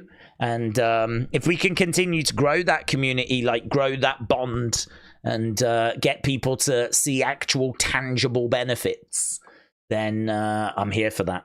I'm here for that. So Wrestling Rush, you're one of the good ones. You're one of the good eggs. And not just because you donated, but lovely words, my friend. Lovely words. Mike Kennedy said, I'm back from download just in time for Howdy. Was that this weekend? Was it downloads? Do you remember when WWE did NXT at downloads? That was pretty fun. I wasn't there, but they did they had a tent at download and they put on wrestling matches at download. Download festival's like this big metal festival. It's where you get like, you know, all the big metal bands like One Direction and BTS. I don't know. I don't know what the bands are, but they all play there. And there was a big tent that NXT actually put on wrestling matches. Do you know, it'd be random actually. I wonder if we can find the card for that. Who was on those? Who was on those shows? Download Festival, NXT Day 2. We had Otis and Tucker taking on Steve Cutler and Wesley Blake, right? So Otis was there. Ricochet against Fabian Aichner, right? Who didn't Fabian Aichner become Giovanni Vinci? So Ricochet versus Giovanni Vinci. JD McDonough taking on Tyson T-Bone. He was a wrestler from NXT UK. Velveteen Dream taking on Ligero, who was also from NXT UK. Nikki Cross and Tegan Knox in a tag team against Isla Dawn and Shayna Baszler. Flipping random. Then Adam Cole taking on Marcel Bartel, who is now Ludwig Kaiser. Joe Coffey against Tucker. Candice LeRae and Dakota Kai and Tegan Knox against Bianca Belair, Lacey Evans and Nina Samuels in a 6-woman tag. Bianca Belair was there. Dave Mastiff. I miss Dave Mastiff. Do you remember Dave Mastiff? Dave Mastiff against Kenny Williams. Alistair Black against Wesley Blake. And then the main event was Pete Dunne against Tommaso Ciampa. Pete Dunne, Tommaso Ciampa. That was day 2 at Download Festival back in 2018. That's 6 years ago. NXT were there. And you could have seen Bianca, Ricochet, Pete Dunne, Alistair Black, Adam Cole, Otis. That's amazing, isn't it? That's amazing. I never went. I wasn't there. I don't know where that footage went, to be honest. I don't know. I don't think that there was any NXT episodes based on those results, but they must have filmed it. And I definitely saw some matches from that event. They aired some of the matches, but not the whole thing. But that would be good. Imagine if one day they put that on the network, the full card from Download day 1 and day 2. That would be fun. That would be good. So welcome back from Download. Even Download has got very strong WWE connections. So Mike, shout out to you. I hope you had a good time. I hope you enjoyed watching Little Mix. D Hardy said, thank you, Daze community. You are amazing. D Hardy, shout out to you, buds. Oh my God, I'm doing a rubbish job of getting through these. Roasted Baldies, shout out to you, my friends. Roasted Baldies said, Daze, what if we do this? Do you know what? Roasted Baldies, just because I love your profile name, let's do it. I'm going to go with it, buds. Let's do it. All night, people are laid out. And the final angle is the reveal. Yeah, I'm down for that. That way we can get the massacre and the big theatrical reveal. Targeting one person or group isn't much of a massacre, in my opinion. I really like that, Roasted Baldies. I really like that. I think that I would be down for glitches, or I would be down for little moments throughout the show, like a QR code here, someone standing in the background there, you know, like little things throughout the show. I'd be down for that. But if you want to instead have people being attacked, I can do that. Do you remember, right? And I've only got a very vague recollection. I couldn't tell you who it was. I remember someone being attacked backstage going back about 4 years, 3-4 years, maybe even longer, actually, maybe 5 years, but around that kind of 2019, 2020 time, right? Someone was attacked backstage. I'm sure they were hung upside down backstage. I forget who it was, and I don't even know if we found out who had done it. I don't even know if we found out who did it. I wonder if I did WWE backstage upside down, if that actually results in no. Footage reveals reason for mistake. Let's have a look at injury. No. Yeah, I don't know quite how you would search for it or how you would find it, but there was someone that was upside down backstage, and I don't know if it turned out to be Retribution. It's kind of around that time frame. But it was really cool. Spirit Squad. No, this is much more recent than that. It's more recent than that. It wouldn't surprise me if it turned out that it was Retribution that had done it. But yeah, I remember them being like, their leg, I'm sure it was tied up, and someone had hoisted them up, and they were like out. And they were like upside down, and like you had all these officials like panicking. I think the point I'm getting to is that if you attack people backstage, just having them lying around backstage is okay. But there's probably, I think there could be a real scarier way of doing this. Like, imagine if there was someone like tied up, their hands tied up above their head, and they were out, and they'd had like some sort of mask put over their head. Do you know what I mean? Some sort of mask put over their head. Maybe there was a note that was left as well. I love the idea that Roasted Baldies had there of like attacks backstage lead into the reveal at the end of the show. Love it. I would just flesh that a little bit more out by saying, can those attacks be like spooky in some way? Not spooky in like supernatural, but spooky as in the kind of thing that you would find in a horror film. You know, you're walking in the woods and then you see something, and when you go over, it's like someone tied to a tree that's like unconscious, that's got like some weird mask over their head. Maybe part of their hair has been shaved or something like this. Do you know what I mean? Like, or maybe like a symbol logo has been drawn on their face, or you could do anything like that. So I would just flesh it out by saying, yeah, I love the idea. And it makes me think of like, well, how could we present that? That's good. I like that, Roasted Borders. PJ93 said, I wasn't around for the Firefly Funhouse. How was it? Yeah, it was all right. It was amazing. The Funhouse, fun story. In America, it was shown. And in the UK, we went to advert. Because I think in the UK, I don't know how it works this way, but I think we get the feed from probably like USA Network.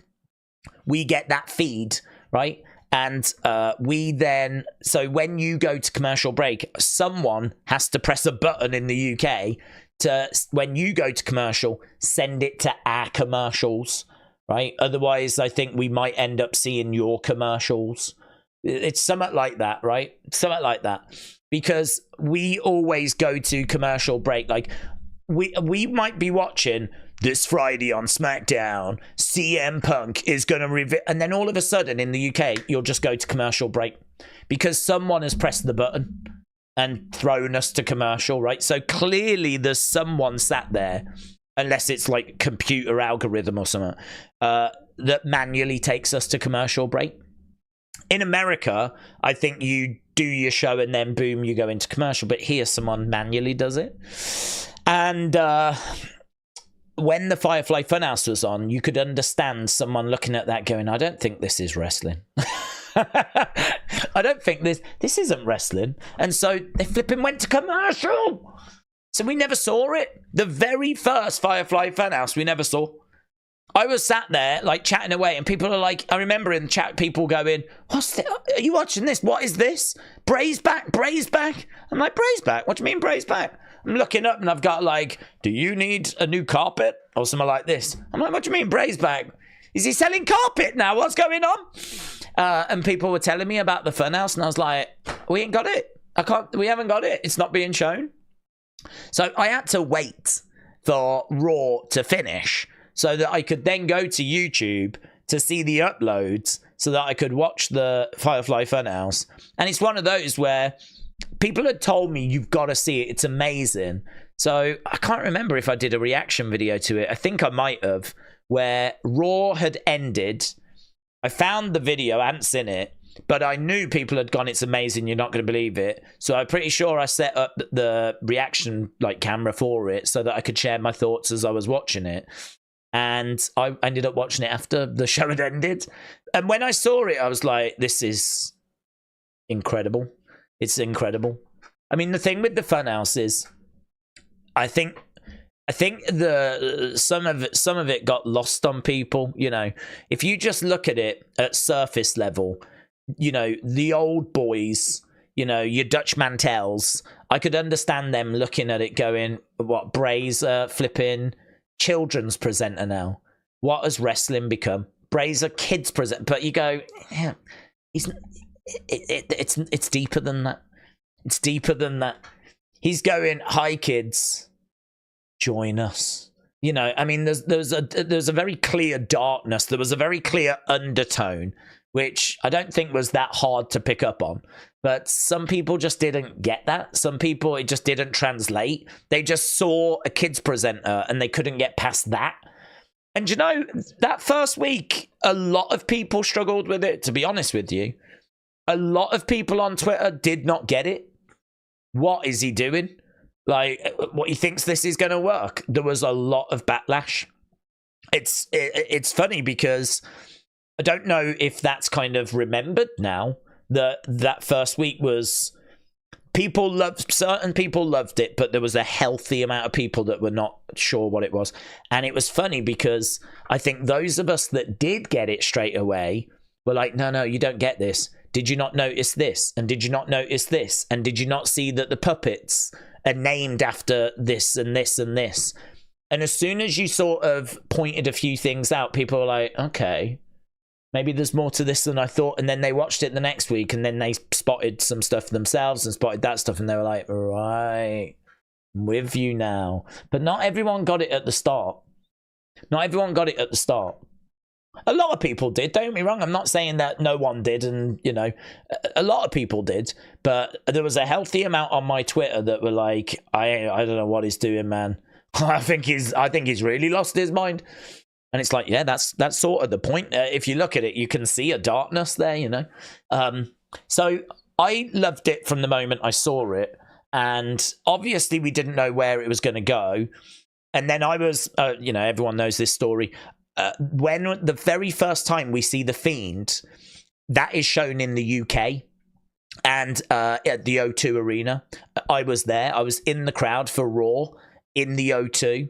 I think I still did a watch along that night because it was one of those where it was shown in like the UK, but it didn't air in America until the normal time. It was a tape delay, just like what we had with Scotland and SmackDown. So I was able to be in the room at the O2 for Raw, and then it didn't air in America till later. And people that have been on the channel know that I was sat in the crowd at Raw, and the Firefly Funhouse thing came on, and I was really excited because obviously I'd been loving it. And he was like, "Do you want to see a secret?" And then he turns around, and obviously then you see the Fiend. He brings the Fiend out, and I just remember there going, "Oh my god, oh my god, oh my god!" Like the world hasn't seen this yet. The world doesn't know what's going to... Well, they probably did, because I'd imagine people in the crowd put it straight onto Twitter, right? So I'm sure they did. But I didn't want to ruin it because it hadn't aired in America. So I was like, I recorded it because I knew I wanted to show it later. But I was like, I can't show it now because I don't want to ruin that moment for people. So I ended up just running out the arena after it had ended. And there's a famous video on the channel of me standing kind of in the concourse of the O2 Arena in London, just going, "Guys, I can't tell you what's happening, but it's amazing. You need to watch Raw tonight. You cannot miss Raw." It's basically me going, "Something's happening and you need to watch Raw, but I can't tell you what it is right now." It was, oh God. It's one of my favourite times in wrestling, that Firefly Funhouse run. That 7-8 week periods is absolutely one of my favourite periods in the history of WWE. I think you've got something... Wrestling was not good in 2019. WWE was not good in 2019. It's a very flat year, to be honest. And quite a few weeks we would sit here doing the watch-alongs saying, this is the only good thing that's on at the moment. There's nothing else on this show that's really grabbing our attention. Like, this was an okay show, but really only because of the Funhouse. But it was so different, and it was such a breath of fresh air. And it's weird, I've got so many like little stories connected to it. It was only on for like 7-8 weeks, but I've got so many little stories, like not seeing the first episode because of them going to commercial, like being in the O2 Arena when we first see the Fiend, and you know, telling people you've got to see Raw. It's funny as well, I think the very next day after that, I ended up going to Sheffield to do an interview with Braun Strowman, because WWE had got in touch with me and they were like, "We love your channel, love what you do. Would you like to, you know, get a couple of minutes with the wrestlers when they do the meet and greets at Smith's? Because they're going to be meeting people and we can easily get a couple of minutes for you and, like, you know, get them to have a word." And I was like, oh my God, this is like, you know, amazing. So I was like, yes, please. So I'd spoken to Cesaro. There's a video on the channel where I do a bit of a toy hunt with Cesaro. That's how that came about. And then the next day, I went to Sheffield and had a quick chat with Braun Strowman. That should be on the channel as well. One of the things that I asked Braun Strowman is, what do you think about the Funhouse? It's pretty crazy what Bray's doing. And he actually answered that question. And he was like, yeah, you know, Bray is so unique. I think the Funhouse is so original. Braun is just such a lovely guy. Such a lovely guy. Massive as well. I had a picture next to him. There's a really weird picture of this empty figure box. Giant, like, you know, it was one of those boxes that you could get in and pose and it looks like you're a figure, right? For some reason, I don't know why, one of the WWE people was like, "Why don't you and Braun get in the box?" And I was like, why are we doing that? Why would, like, you don't get two figures in a box? Like, it doesn't, you can, but it's not that packaging. I was like, okay, we can do that. So, like, you know, he was up for it, I was up for it. So I've got this, I need to find it. I've got this really weird picture, so strange, but fun, of me in this giant figure box with Braun Strowman. And for some reason, the woman was like, "Why don't you try and throttle him or look like you're about to throttle?" She said this to Braun. So it's got the picture of Braun, I think, doing this towards me, gesturing like he's about to strangle me. And I'm like, genuinely scared, right? Because on me is like, Braun's up here. He's huge, right? one hand could probably go all the way around my throat. So he's like gesturing towards me like that. I'm like this. I'm in some giant figure box. And there's some woman from WWE going, yeah, that looks really good. I'm like, what is this? What is this world? What is this world that I live in? And that was the day after that episode of the Firefly Funhouse. That was the very next day that I travelled up to Sheffield to have a quick chat with Braun. So it's weird. It's so weird. I've got so many fond memories and just little stories just from that 7-8 week period. It's really weird. Really, really strange. It must have been that it had just coincided with them coming over to the UK, and that's why I've got a few like stories about it. But it was it was a real magical time. It was a real special time. And you know, I will honestly look back and say the same about Nightbirds. It was a magical time. It was a special time. There was a togetherness which you don't normally get with wrestling. I mean, you do. There's a lovely community, but for us to sit here and share our thoughts is one thing. But for you to be sending me theories that make us go, oh my God, go back and then look at something and go, you're right. You know, for people to be able to provide answers, you know, unlock things. I mean, whoever came up with CG being Chad Gable, brilliant. Do you remember that one as well, where it said U-E-N and it was a URL?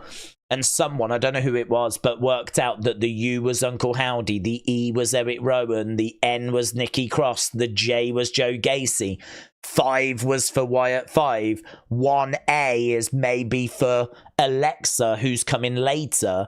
And someone worked that out. And you go, oh my God, that's so clever. Just like the other day as well, where it was E-E-I-J, whatever, N-B, whatever. And I was looking at that and I was like, oh, I'm not sure what this is. And then someone was like, I think it's every end is just a new beginning. And it's just the letters from that. And you're like, oh my God, yeah, of course it is. You're right. And that was in the QR code. It's special because we can talk theories and we can talk thoughts, but being able to get those kinds of reveals and answers, there's something really unique about that.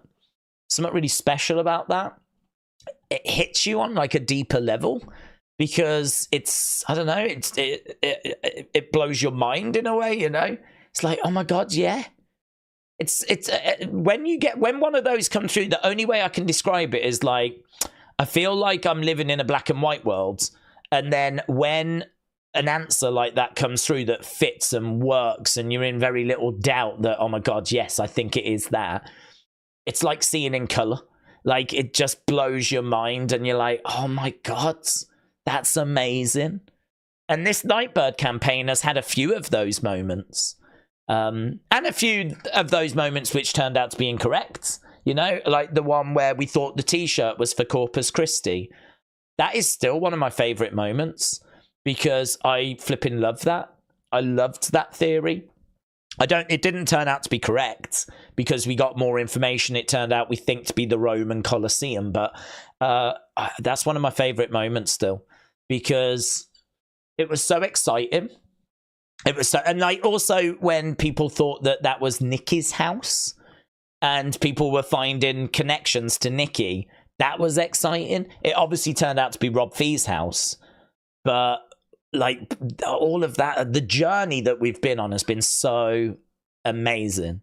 And no one can take that away from us. You know, I look back with so much fondness for that period of time with the Firefly Funhouse. But I promise you, the journey we've been on, the conversations we've had, the interactions that we've had, I will look back on Nightbird with just as much fondness. It has been amazing. So, and I think this period in wrestling is amazing. You look back at like the Cody stuff and you look back at like the fact that SummerSlam in 2026 is going to be 2 days. You look at the fact that we're going to Netflix in January. You look at the fact that this group's going to arrive tonight. We haven't even seen them yet. So really this group hasn't really got going yet, but there's still so much to come. There's so much to look forward to. We've got this partnership with TNA. NXT tomorrow has got a battle royal, and we are expecting TNA talent. I think there's a really good chance we get Joe Hendry in that battle royal tomorrow, and that's going to really excite people. So you're looking at like what NXT is doing, having been at the Apex and Jordan Grace and sending Tatum Paxley over. You look at this Noah arrangement. You look at Netflix. You look at Wyatt 6 coming in. You look at SummerSlam going to 2 days soon. You look at The Rock being around and he's going to feature again in the near future. Likely WrestleMania next year. We got Roman to come back. It's just so much, man. There's so much. Such a great time. We are eating so good. I know that some of the shows are maybe not quite hitting people at the moment. I know some people are like, oh, we've stepped down since WrestleMania. But that's fine, because what we are getting is still so good. It's still so captivating. It's still so interesting that it's all right, that it's not The Rock whipping Cody going, Mama Rhodes. You know, we got a fantastic I Quit match just the other day between Cody and AJ. It was brilliant. Brilliant. And, you know, maybe it outstayed its welcome a little. But, I mean, you're talking the difference between it being, say, 5 stars and 4.5 stars, something like that. I mean, it was brilliant. Crowd were brilliant in Scotland. I thought they did themselves really proud. You know, obviously the Drew CM Punk... CM Punk's back? Flipping CM Punk's back? You know, it's amazing. So yeah, I can't imagine or remember what our original conversation was, but now is a great time in wrestling. So to go back to what PJ said, wasn't around for Funhouse, how was it? It was magical, but so is right now.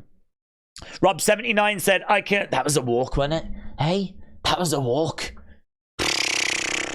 Rob79 said, I could see them showing up but not attacking anyone till Money in the Bank. That does give a few weeks for that Gable faction to get going. They can do a few more codes till then. So, Rob, shout out to you. I think as long as we get them tonight and we get, you know, more than a QR code tonight, I think if they can communicate clearly what the plan is, it's going to be a bit tricky because there's a lot of people waiting for this massacre. I hope people would be okay if it didn't happen tonight, the massacre. Trying to get them to wait till early July. I think it's like the 6th of July, is it, for Money in the Bank? It's like the first week in July. That's about 3 weeks away. Don't know. I don't know. It's going to be a bit of a challenge, a bit of an ask. But, you know, listen... They've got a plan. I'm just going to see what they do. I know what I am looking for, and I know what would disappoint me. I know what would please me, and I'm just going to take it from there. But I am trying to keep my expectations low. I am trying to keep my expectations into check because I just so want this to work, and I know that so many people do. I think it is fair and it is absolutely fine to say, I really want this to work. I'm so behind it, but I do have my concerns because Bray's not around. Like, I get that. I think we all understand that. I don't understand some of the articles I've been seeing that basically have already written this off. I don't get that. I don't get that argument. I don't understand how you can write this off already. But, you know, it's one of those. People, I suppose, want to say it now so that if it does fail, they can say, told you, you know.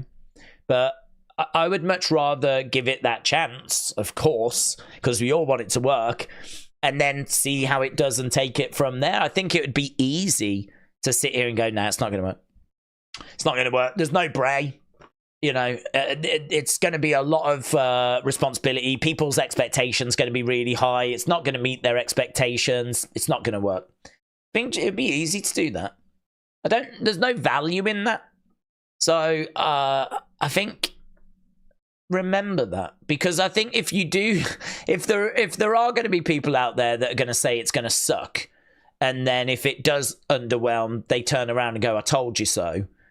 I would not go, wow, you're right. God, you did so well. My response would be, you gave up on this before it even started. You've got nothing to brag about. You've got nothing to gloat about. You didn't even give this a chance. So that kind of, I told you so attitude, like this ain't going to work. They've given up on it already. And I think that's really disappointing, to be honest. So, you know, there's big accounts that have been coming out with that message. And I see them. I see them. I won't forget that. And, you know, I hope that other people are the same. You know, there's people out there that gave up on this before it even started. Remember that. Remember that. Take note of that, because I don't think that's a good quality to have, to be honest. So, high hopes for tonight, obviously, but we don't quite know what we're going to get or how it's going to play out. But either way, it's going to be memorable. It's going to be a big talking point. And we will do an opinions video, let me tell you. I tell you, the opinions video on the second channel might break records for the most amount of feedback and the most amount of, engagement with it, because I don't know about you, but that's... Obviously, I'm excited to do the Nightbird video where we can talk thoughts and theories, but I'm really excited for the opinions video. I really want to know your thoughts. And obviously, there's a lot of people joining us now. My plan will be, I'm going to give an hour where I'm going to read as many as I can in an hour. Because I reckon there's a chance we do over 100 comments. Maybe even more than that, right? I don't think we've ever had over 100 replies. But what I do is, after the show, I put a post up that says, give me your thoughts about, I won't even say Raw. I'll just say... the debut, the Wyatt 6 debut, right? The arrival of the group. I don't think we've ever had 100, but I feel like this one should probably do it. We'll probably beat that. So I'll try and read as many as I can in an hour. I think if I go over an hour, I probably do run the risk of repeating a lot of the same thoughts. And I don't know if people want 2 hours, 3 hours of me reading out all these comments. So I'm just going to do as many as I can in an hour. Set that as the timer. That will be on the second channel. Don't know when it will go up because, of course, there's going to be so much that needs to be done. It might go up at some point tomorrow. But either way, within the next 24 hours, there will be at least one Nightbird video. Some, I'm guessing, reaction videos as well, because obviously we're live, right? So I'd imagine that that'll probably be worth pulling out as a separate thing. There'll be opinion videos, there'll be a review video. Obviously, we're doing a wrestling escape pod. We'll probably talk about it on that. We'll be back live tomorrow for NXT. There's so much going on. So much going on. It's a good job I've had my Weetabix. Right, Michael said, what if it's a slow burn tonight? Each member makes some form of an appearance and then they come together to beat someone down at the end. Well, I would be... it's hard to say, isn't it? Because I don't know what that's going to look like. I don't know how they are presented. I don't know if they get shown backstage. I don't know if everyone just attacks someone and then they come together at the end. I don't know. It would be my honest answer to that, because I would have to see it to know how I feel about it. I like the idea of things happening throughout the show and then them arriving at the end. I'm on board with that. How we go about doing those things, not too sure at this point. Not too sure at this point. But that for me would make sense. Everyone's waiting to see them. You do that at the very end. And you build towards it. So glitches, attacks, the characters being in the background at different stages throughout the show. And then they all come together at the end, which I think is the kind of thing you're saying. Yeah, I'm on board with it. But I can't sit here and say that it's going to look good or not, because it's one of those. Going to need to see it first. Justin said, I would like to see glitches throughout the show when certain wrestlers talk or are in a match, just glitch, glitch, glitch, glitch, glitch. And then at the end, they appear. That would be fun. David Starks, shout out to you. Jordan Bass, shout out to you, my friends. JP Ville said, I think a 3-hour Raw should be Wyatt 6 just wrecking everyone. What, for all 3 hours? Would you not get a little burnt out from that? Maybe not. Perhaps you're a very destructive young man and you just love carnage and pain and violence. I don't know. So I feel like we probably do need to try and represent some other superstars. Like, I'd like to hear from Drew, to be honest. But yeah, I think there's definitely scope for people to be attacked throughout the show. I think that was good. It's good thought. It's good thought. We could definitely do it that way. I don't know that we see the attacks, though. I don't know that we see the attacks. Maybe we just see the aftermath of the attacks. Arturo said, come in from SATX. I love this community. What's SATX? I'll have a look at that. What is SATX stand for? It is San Antonio. What's the X? What's that? San Antoniox. What have you two? Are you chucking an X in, are you now, for some reason? San Antonio. Is that what it is? I've just looked on Thingy and it says SATX Skyline. SATX San Antonio Spurs unveil new SATX uniform. I've never heard of SATX. Elevating SATX globally. Well, I think it's San Antonio, but I'm still not 100%. But wherever you are, if it's San Antonio or San Antonio, then wherever you are, a big shout out to you, my friend Arturo, coming in from SATX. SATX, brand new satellite. Dear Ring General said, send in an early message as I know your focus will be elsewhere. Normally is. Hope it lives up to our expectations. Remember, the mat is sacred. Very true. During General, shout out to you. Lilith, the Poisoned, said, hello, Daze. Love from T and me of T and Lil. T and me. Shout out to you. Shout out to T and Lil. Lilith, the Poisoned. I hope you have a great evening, my friends. I hope you are settled in. I hope people have got their snacks as well. People have to put in what snacks have they got. Because this has been a long one. I mean, we've already been live for a few hours. Couple of hours we've been live. We are in the final countdown. It's minutes now. 56 minutes. So if you are going to have a cup of tea or a coffee or do some toast or whatever it is, right? You're running out of time. You got 56 minutes and then Raw begins, right? So if you weren't hyped before, I'm hoping you're hyped now. Mr. Burt Wayne says hello. Hi. Rusty Bullet 7 said, on Kintsungi, if you click the bottom of the archive page on the text before 2008 and 2024, it now shows a new image of Nikki. Does it? WWE.com. Oh, I've got to spell archive recovered again, haven't I? Archive recovered. I am rubbish at spelling that. Rubbish. Oh, there she is. What do I do? Click on what? Oh, what? This one? We've seen this one. Is there another one? That's going to take me to that, innit? I'm guessing you probably... Oh, I've lost it. I'm guessing you probably mean that one. Yeah, we saw that the other day. So if you click on all entries, then it brings that up. If you click on 2008, it brings another one up. If you click on the dash, it brings another item up.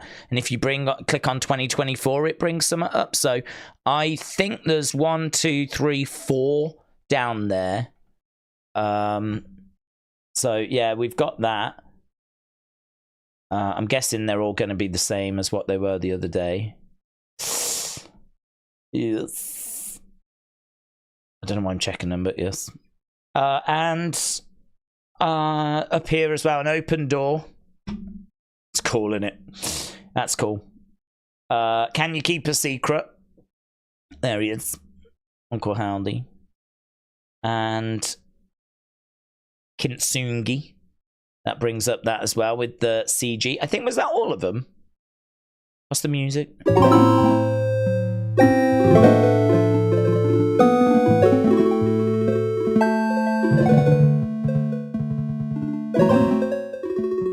That's going to be my first dance when I get married. And here, if you enter the password, then you get some other links which take you to these from the other day. These were sick, weren't they? There's loads in here now, isn't there? Loads of little bits to take a look at. There, look. That's today. You will behold what we have become.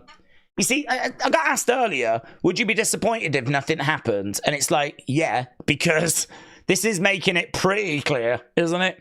I mean, there's not much doubt there, is there? 6/17/24. You will behold what we have become, right? And then look underneath, it says, do you want to meet them? Question mark. I mean, imagine if we get to it now and like there's a QR code, you scan it and it goes, lol. That would suck. That would suck. Because I think they're making it pretty clear as to what, you know. I don't think that we're, like, you know, reading too much into it to think that they are going to be arriving tonight. When you've got flipping pictures like this, you know. So, yeah, that is definitely... the hype is real. Right. It's going to be chaos tonight, said Hidden Network. So many stories to unfold. Let's effing go. Let's go, my friends. I've got to speedrun these now. I'm doing awful with getting through comments. That's because I just go off into all these fables. Kieran said, I think they'll start the show with WWE glitchy intro that we've seen before, like the one before Raw Talk. They could do. They could do, just to let us know that something different's happening. Something different is going down. It's a good thought, that is. Sudo said, tonight is going to be huge. I believe tomorrow night might just be as big because I believe. I see what you've done there. You believe tonight, but tomorrow you're going to believe in Joe Hendry. Thomas Jadwin said the Wyatts should attack Chad. They should kidnap Maxine, and she shows back up next week smiling like the therapist and tells Otis how they have set her free. That would be interesting, wouldn't it? That would be interesting if Maxine was like came back and she was different. The only problem is she's a bit injured at the moment. I mean, she doesn't have to like really get physical or do anything, but I don't know. Do we need her to get healed up first before setting her free? I don't know. That's one to think over. That's an interesting one. It does feel like they're coming in to help them, but how does that show itself? I mean, is it going to be a case that Otis tonight can't stand up to Chad again, and Chad starts beating down on Otis, and then lights go out, and then maybe that's how they make their presence felt, and then it's like crowd are chanting, you effed up, you effed up, you effed up, you know? It does feel like Chad is the most likely for them to go after. But if I was the Creed brothers and Chad was like, have you got my back? I'd be like, no. I mean, we were with you until you picked a fight with the Wyatt Six. But now you've got into a fight with the Wyatt Six. Turns out that we've got meal plans. So see you around. I mean, I would not want to be messing with the Wyatt Six. So if I'm the Creeds, I'm going to stay well away from it. But, you know, for the sake of the story, it probably won't go that way. The Creeds will probably be like, yeah, we've got you back. And then maybe that's how we get into a Wyatt Six Alpha Academy 2.0 type feuds. So no, it's going to be interesting. London Askew, shout out to you, my friend. Appreciate the support. A Rock Art Zero said recently, the algorithm showed me your old video where you microwave John Cena. That level of chemical exposure explains a lot. Stay weird and lovable. Rock Rat Zero, shout out to you, my friends. that video, and I've said it a few times throughout the history of this channel, right? That video is honestly one of the worst ideas and one of the worst things I've ever done. I don't know how I can say that and for it to come across as genuine. I don't know how I can say it and for it to come across as like believable, right? Because it really was. I've never done anything like that before, so I didn't factor in really what was going to happen. I just sort of thought it would melt and that would be it, really. I didn't really think about what would happen. It's a bit of plastic, right? There's no metal in it, so I didn't think the microwave was going to explode or, you know, anything like that. I just thought it would melt, and it did melt. But the problem was, as you have rightfully said, it released a lot of toxic fumes and gas. When I open the microwave, you don't actually see it on camera. I can tell you, like, that I opened the microwave, had to open it before what you see on that video, and the smoke was billowing, right? Billowing out. And there is a good 5 minutes or so where I have got my head out the window just trying to suck in oxygen because my flat got filled with smoke. It was horrific. And honestly, all joking aside, it gave me a real insight into what it must be like with a house fire or something like that. You cannot breathe. You can't breathe. There's no oxygen. Like, you can't breathe. There's no air. Like, you can't breathe. It's until you can't breathe, it's so hard to explain what it's like to not be able to breathe. But as soon as I opened the microwave, it billowed out. It came out. The flat was full of smoke. I had to quickly try and get over to the window, right? It's one of those where I sometimes think, I wonder how long would it have took me to have passed out if I never made it to the window and open, because I didn't have the window open anyway. But if I hadn't made it to the window, would that smoke have, could I have passed out from lack of oxygen? Would that smoke have gone to the floor? Because it's heavy and it had nowhere to go. How would I have got out of that situation? I don't know. I really don't know. It's one of the worst ideas I've ever had. I think, without a shadow of a doubt, the most dangerous thing I've ever done on the channel. And I didn't even know at the time. So I do really try desperately to get the message across. Do not do this at home. It is not fun. It is not cool. Do not do this at home. Right? And I really do try to emphasize that message in that video for a very blooming good reason. And I have never, ever done it again. Never done it again. It was horrific. I do have, actually, if you want to see the results, I still have it. I keep it up here. Yeah, look. This is, I don't know what year it was, maybe 2017. So that's what it did to the figure. So this John Cena was a normal figure. It was just on the plate in the middle of the microwave. What, can you see how this went black here? What, I mean, you'll have to watch the video to see, but basically the reason why that's all that's left is because the bottom part went black and it ballooned up like this, and it was all this black burnt plastic, and it really ballooned up. It must have filled with air or something. It was unrecognizable, that stuff. So I just had to afterwards chip that stuff away. I just binned it because this was the only part that was recognizable. But that's what it did to the figure. I mean, that was an arm at one point.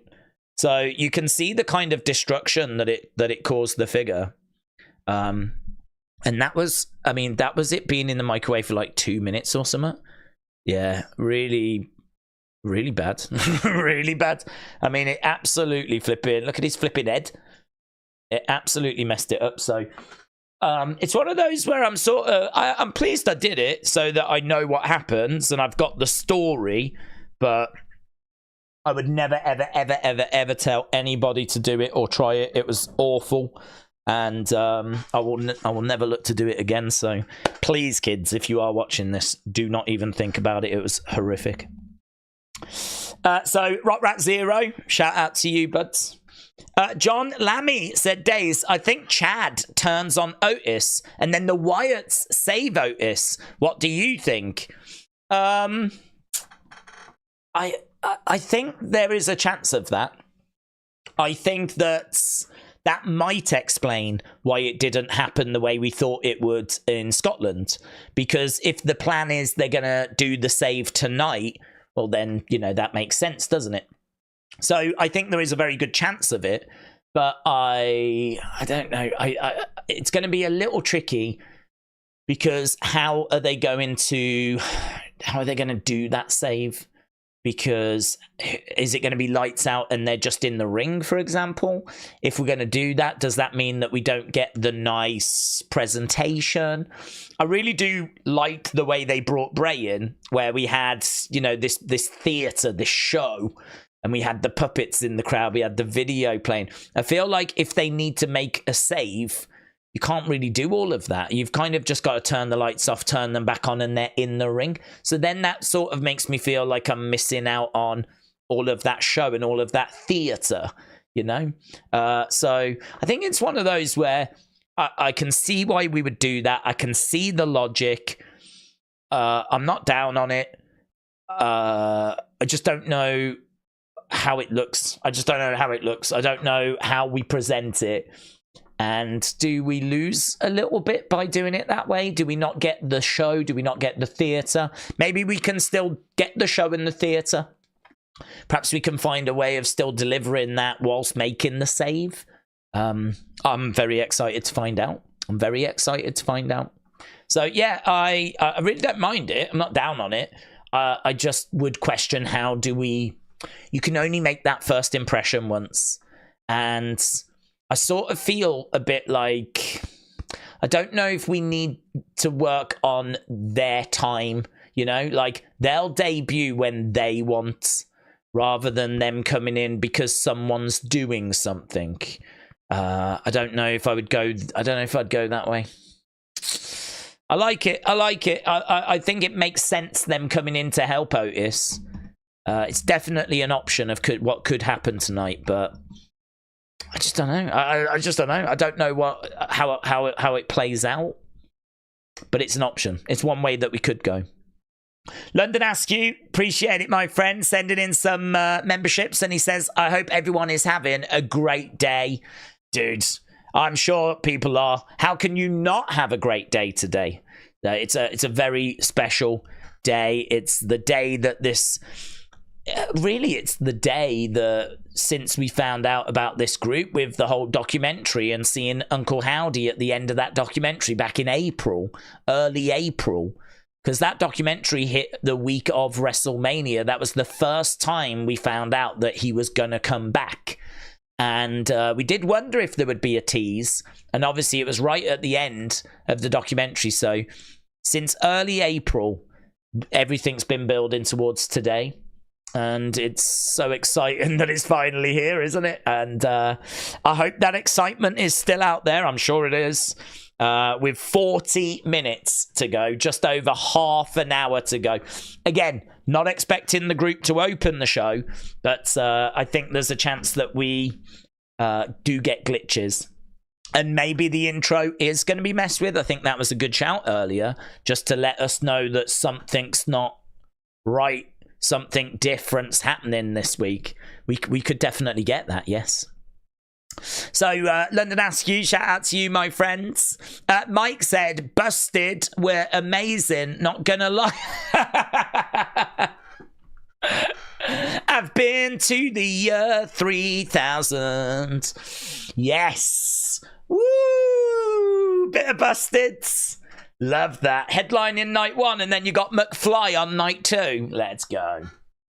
Listen, download, still bringing them in. Still attracting the big names.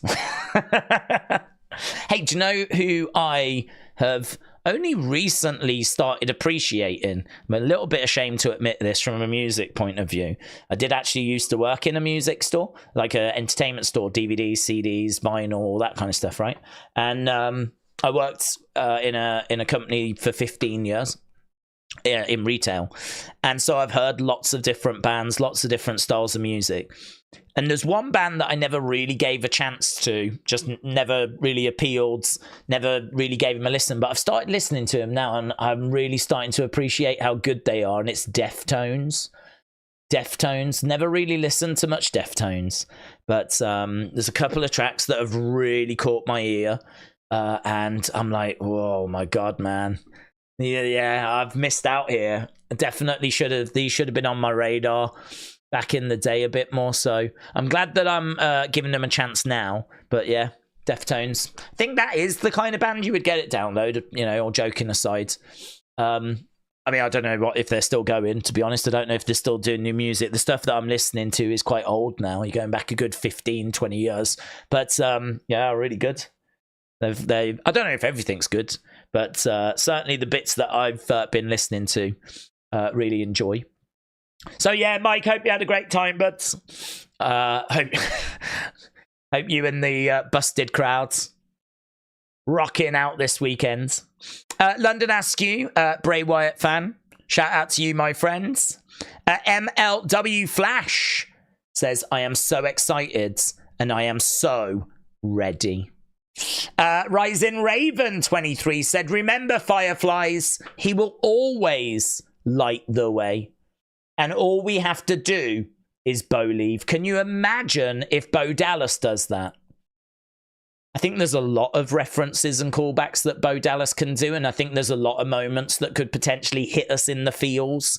I mean, imagine if he does come out and, like, there's something Bray related that's very obvious, like, I don't know, a picture of Bray in the background, or, you know, imagine if they're all in black. And, like, there's a picture of Bray on an easel. And there's a wreath. And it's like they're at a funeral. They're in mourning.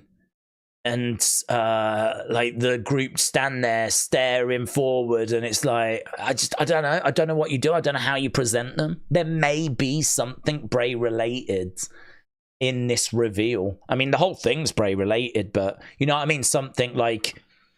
one of them's wearing a Bray t-shirt or something like that, you know? We think that Uncle Howdy will be wearing the hurt heel gloves. The picture seemed to imply that. So it could be that Uncle Howdy has got hurt heel gloves on. But I don't know. I think there could be something here that kind of catches you in the feels. Might be something here that kind of catches you off guard a little bit.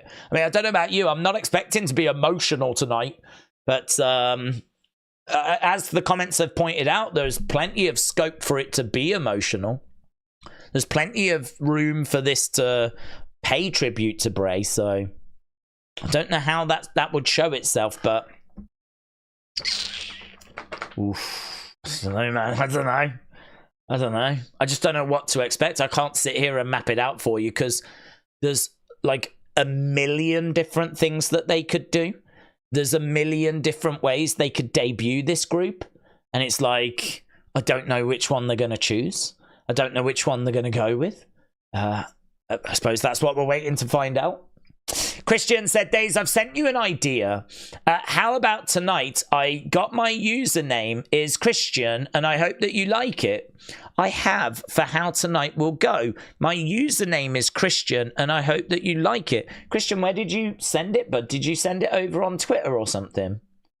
I mean, if you did, I don't know how easy it'll be for me to find, just because I'd imagine there's a few thoughts that are being shared around.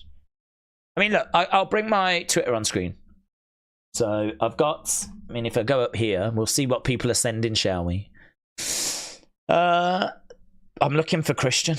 Got you, thanks. I don't even know what was that in relation to. Yes, Buds, LA Knights, Bray. Okay. Matt.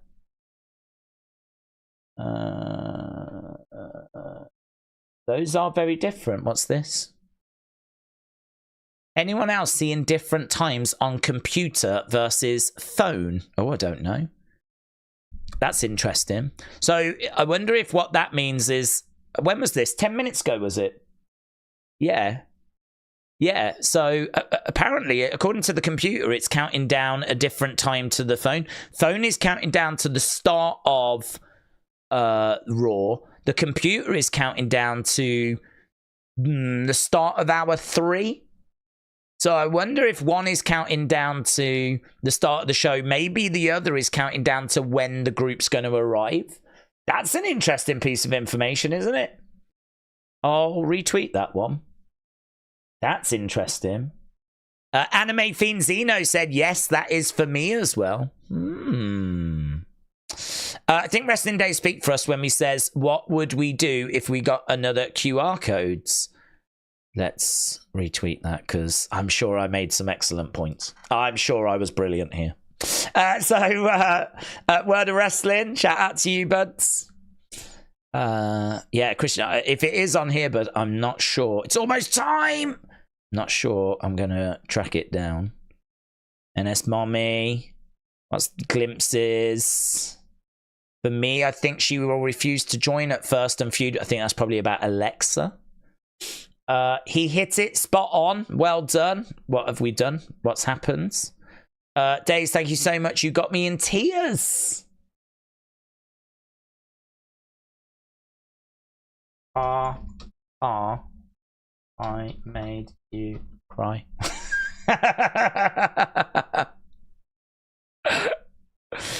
What else we got? Yeah, people. Last hour of Uncle Howdy countdown clock. Watch the clock. It's the last hour. People, there's people just watching the clock. Look at all this. People are like, oh my god, there's 1 more hour to go. It is that exciting. I know. WWE should bring back the mixed match challenge. I agree with that. That's very firm.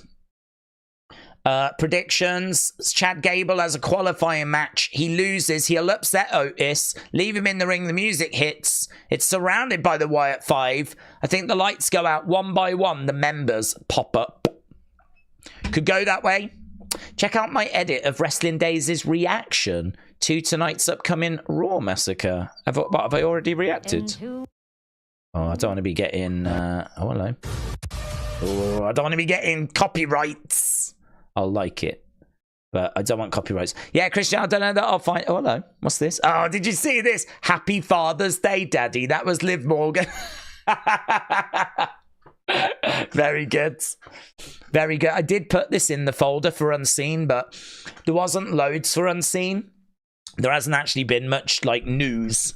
I think, as he said, they've travelled back yesterday from Clash at the Castle, so things were, like, extra quiet. It's like the calm before the storm. So I did put this in the Unseen folder, but we didn't really have enough to flesh it out, so I'll retweet it. People might not have seen it.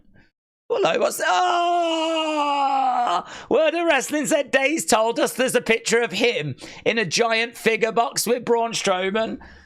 Do you know, I wonder if I can find it. I wonder if I put it on Instagram. Oh, look, see, this is what happens.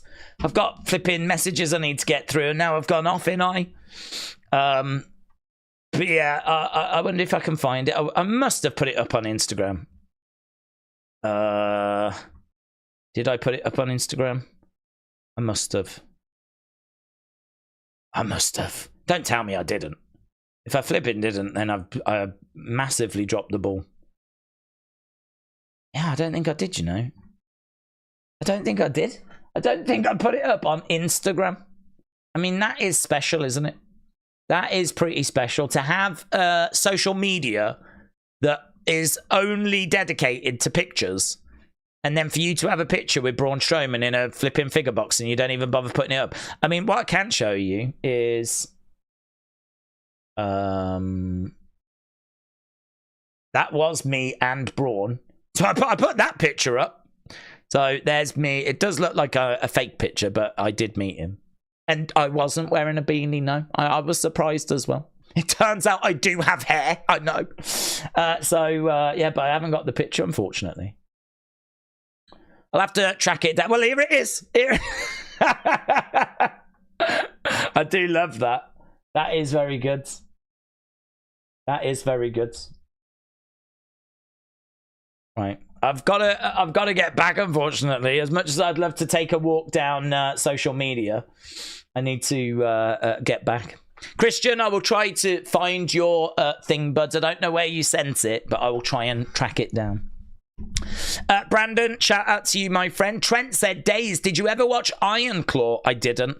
I watched it for the first time, and it is a very, very good representation of wrestling history.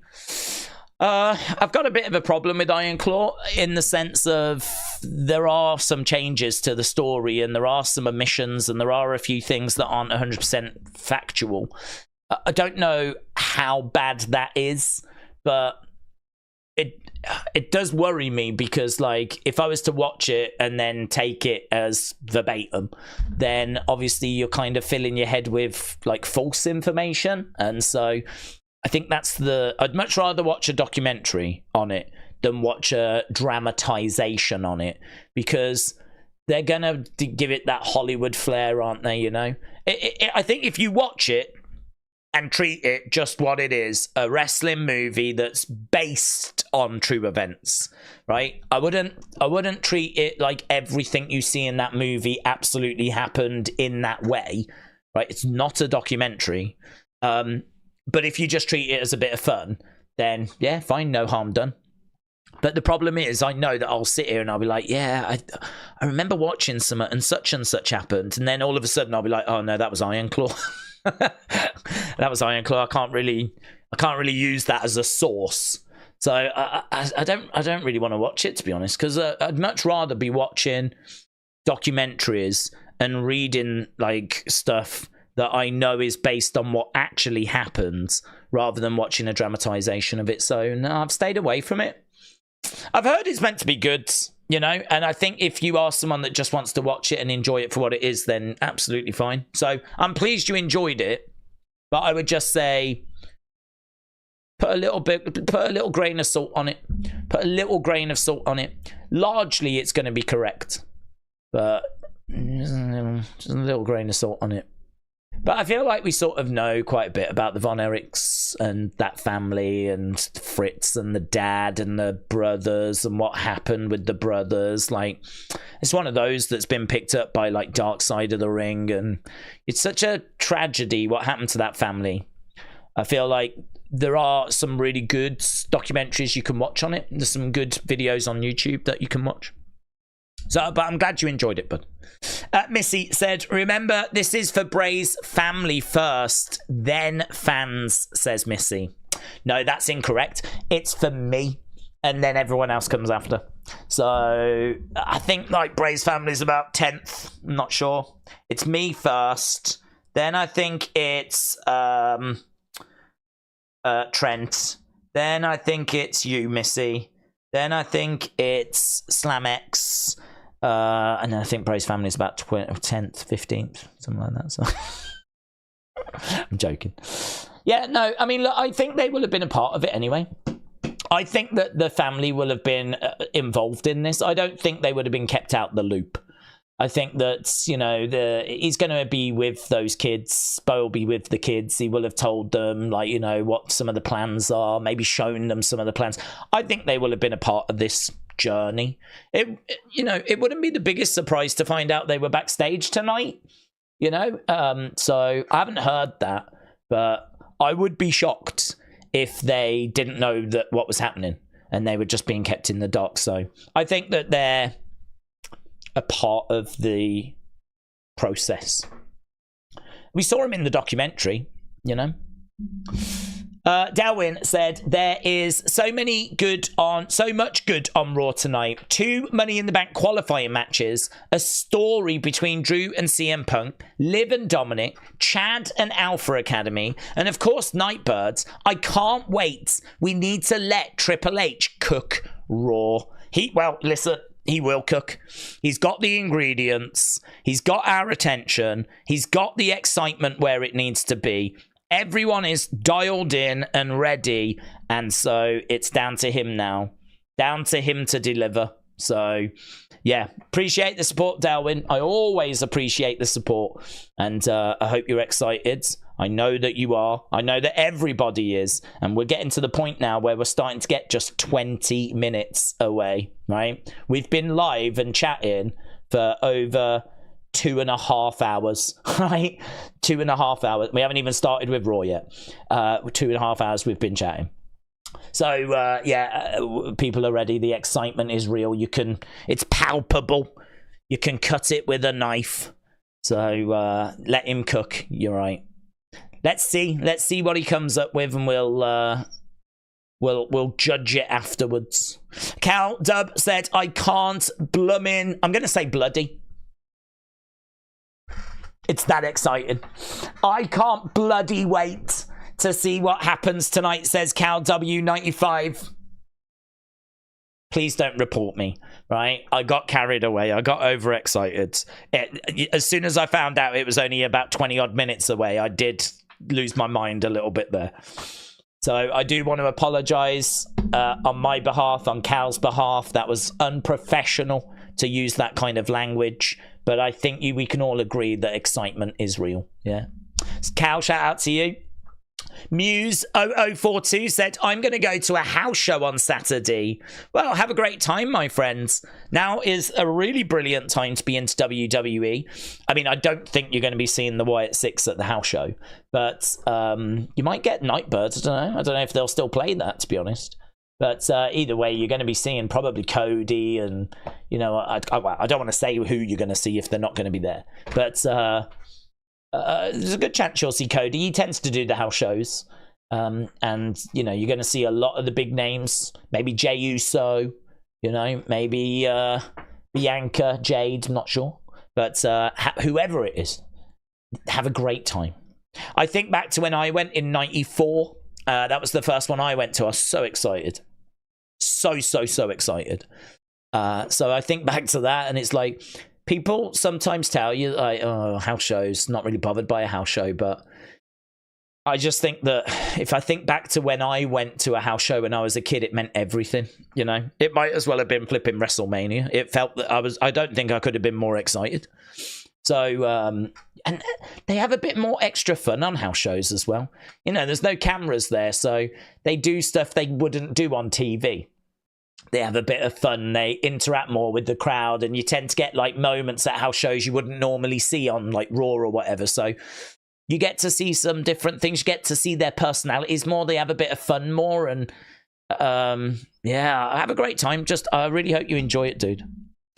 Man United Hodge said, I am so keen for Raw. I can't wait to hopefully see them, just to see how they reveal themselves. Well, that could have been worded better. But yes, I'm also excited to see them reveal themselves. No, this is not OnlyFans. But I think that this is going to be, as we said, you know, a massive moment from this era. Not even just this year. I really feel like this is, you know, because of us losing Bray, and because this is going to be them coming back after such an epic campaign as well. After, you know, Nightbird was massive. So it's all built to this. I mean, I can tell you normally, right, to put it into perspective for you so that you have got a bit of an idea of how much excitement is out there. And you can see it in the chat anyway, right? But normally our Raw streams would do 10 to 12,000 views a week, right? We've got a great community, really supportive. I see a lot of the same people week in, week out. We attract new people, but by and large, we're pretty consistent with being about that 10 to 12,000 range. As of right now, with 20 minutes to go without Raw having even started, the numbers that I can see say that this stream has already done 20,000 views. Right? So if I ended this stream now, it would already roughly be twice the amount of people that we would get for a whole Raw stream, right? So just to put it into perspective of how much engagement and excitement is out there, how big of a deal this is. I mean, this Raw could end up doing numbers as big as Clash at the Castle. Clash at the Castle for us did 41,000 views for that stream. Right now we're on 20, and we've still got 3 hours to go, and we've still got the actual reveal. So I don't know. I don't know what that number's going to end on, but everything about tonight feels like a premium live event. That's how big this Raw is. It feels like a premium live event. It's not a Raw. It's bigger than that. This is absolutely huge. This is huge. This is like them having another PLE. So yeah, the excitement is flipping off the chart. I don't even know what the most viewed Raw stream we've ever done is, but I mean, if we are going to be getting to those kinds of numbers, then I think we might be looking at one of the most viewed Raws we've ever done. That's got to be around record setting range, you know, those kind of numbers. I mean, the average is 10 to 12. That's the average, right? When things are really good during WrestleMania season, we do about 20. So to already be on 20, it's mental. It's mental. It's mental. And if we're seeing these numbers, I promise you other people are seeing these numbers. And I promise you WWE will see these numbers. And so that gives you an idea of how much excitement there is right now for this. Double check the countdown when Raw starts, says Jake. We can do that. I can go WWE, what was it? Exordium or something. Exordium? Exordium? No. Oh, God, what was it? Oh, yeah, it was Exordium.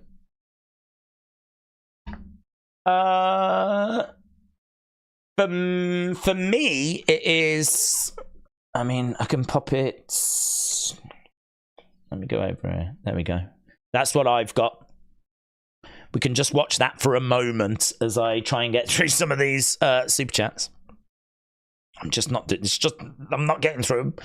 Right, Martin said, I have never been so excited to see what we get on Raw. You're not alone, mate. You're not alone. The excitement is absolutely palpable. Absolutely palpable. So shout out to you, buds. Wrestling Russ, appreciate the support. Words of Red said, Daze, do you think they will also pay tribute to Brody in some way? I hope everyone enjoys the chaos. Yeah, listen, I've had a lot of people asking me about Uncle Harper and how could we pay tribute to Uncle Harper? And will we get Uncle Harper? And for those of you that don't know what Uncle Harper is, when we got Uncle Howdy copyrighted, when they trademarked it, they also at the same time trademarked Uncle Harper, and we didn't know if that was a different character. We didn't quite know what that was or how that was going to show itself. The belief is that it was maybe a character we never quite got to, and honestly that could be true. It may have been a character we never got to. I think, though, whatever the plan was for it, I really think we should reassess, because in my mind, the perfect person to pay tribute to Harper is Rowan, right? Rowan and Harper were the Bludgeon Brothers together. They were, well, Rowan and Harper as a team as well. You know, where Bray stood kind of as the leader of the group, it was Rowan and Harper that were stood behind.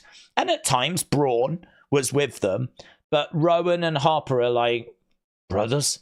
And so for me, if Uncle Howdy is going to be the dark side of Bo, then Uncle Harper should be the dark side of Rowan. Whether we go that way, I don't know. And I don't know that that character shows itself tonight, but I feel like at some point throughout this story, there will be a tribute to Harper. You can't not. He was too important. He was an absolute critical piece of the puzzle. Absolutely critical.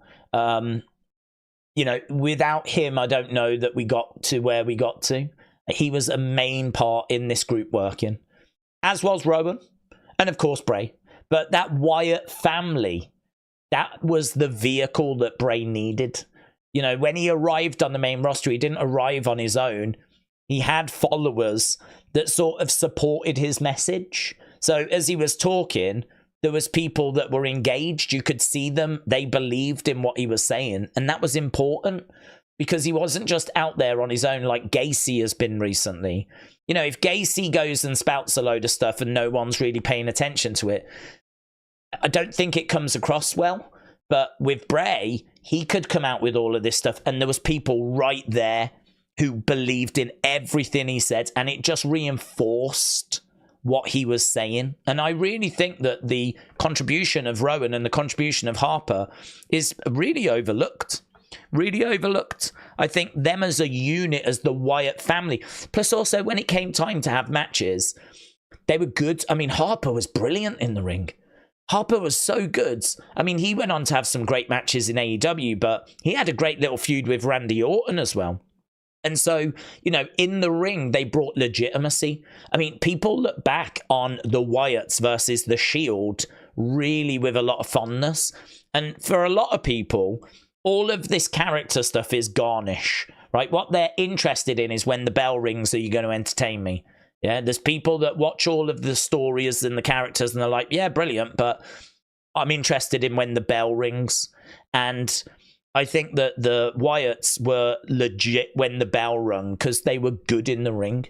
And I just think that sometimes Harper's contribution to those early days of Bray are sort of forgotten, really. I mean, Bray sort of sucks all the oxygen up in the room. He takes all the attention because he's so captivating. But you just can't take away what Harper contributed or what Rowan contributed. It's so great to see Rowan back as well. So absolutely, we should pay tribute to Harper. We absolutely should. I'm sure we absolutely will. I don't know that it happens tonight, but going back to talk about Uncle Harper, I would use it that way. Gannon will take says, did you hear that they're planning to hold Bad Blood on October 5th? Yeah, I did. I'm just going to jump back over again. I did hear that had been floated. I don't believe it's been confirmed, but I believe that the idea has been suggested. I think they want to honor the first Hell in a Cell. I don't really know why, because wasn't that 97? So why this year? I don't understand. If this was 2027, then I could maybe understand it, because then it would be, 30 years? And so I could understand the 30th anniversary of the first Hell in a Cell. I'd be like, I can see that. But 2024?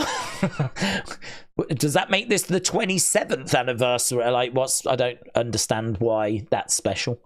So I don't really quite get the reasoning. I've heard it's to do with Hell in a Cell, but whatever. I'm not bothered. Sounds good. Yeah. Anything that's going to make people think back to that era, I think is going to be welcome, because there's still so much fondness for the Attitude Era that if you do bring back some of the show names from that time, people are going to have that. I mean, I loved it when NXT brought back In Your House, because it just immediately took me back to like 94, 95. And I was like, oh my God, that's the best. I love that. That era for me is so magical. I mean, it's awful as well, but you know, you're talking about when I'm still young and I'm still, you know, just like, oh my God, just consuming wrestling, and I just don't want to know about anything else. That kind of 93, 94, 95.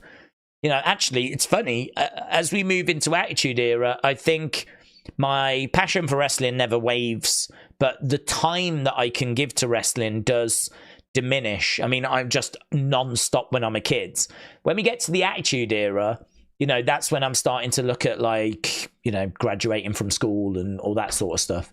And, you know, I'm out with my friends and whatever, and life changes, doesn't it? Do you know what I mean? So I didn't have as much time to dedicate to wrestling. I still watched, I still enjoyed it, but it was a passion that I shared amongst other passions. I think when I was a kid, it was just wrestling. But when I got to the Attitude Era, it was wrestling and football and video games, and it was a passion with other things as well. So I look back on that, like 93, 94, 95 as being that kind of intense period where I'm just, oh my God, I can't get enough.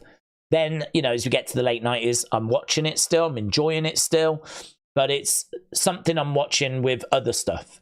And I would, I mean, I suppose really it stayed that way until I started the channel, where I got back into just, I mean, it's all I do now, just talk wrestling, watch wrestling. It's just gone back to being intense again. But yeah, there was probably a good period there of a good 15 plus years.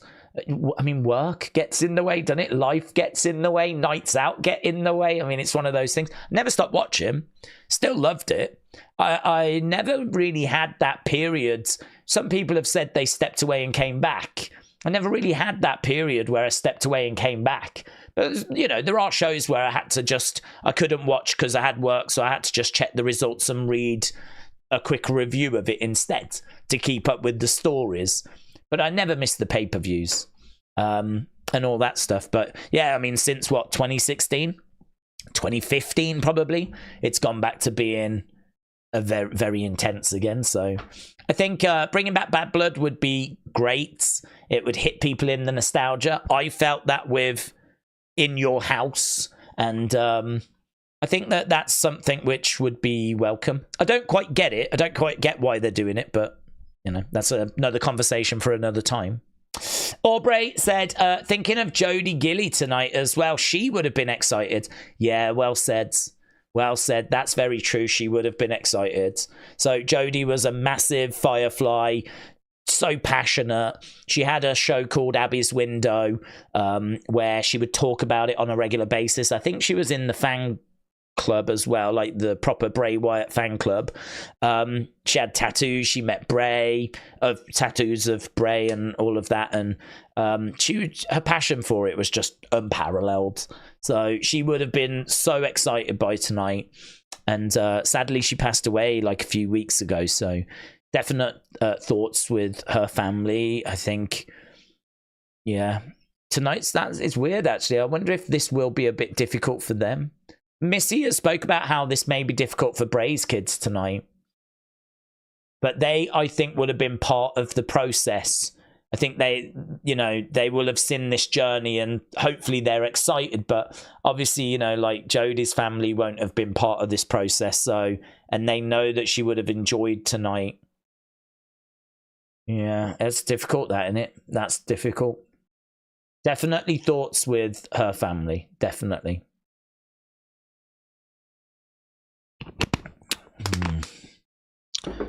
It's hard. It's really hard. She was a really lovely person, and I know that her loss was felt by a lot. I mean, they put her initials in the source code for Nightbird. I mean, that's the impact that she had. Alexa even sent a tweet out sending her condolences. I mean, that's the impact that she had. So, yeah, there's no spin I can put on that. I wouldn't even want to. It's horrible what happened, and all I can say is thoughts, obviously, with her family, who I hope are holding up the best they can, and remembering the good times. Christian said, my phone hates spelling. I said, sorry, but my @ is Christian.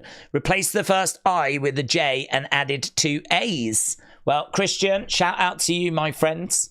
I hope that you are looking forward to the show, as we are 6 minutes now, Christian.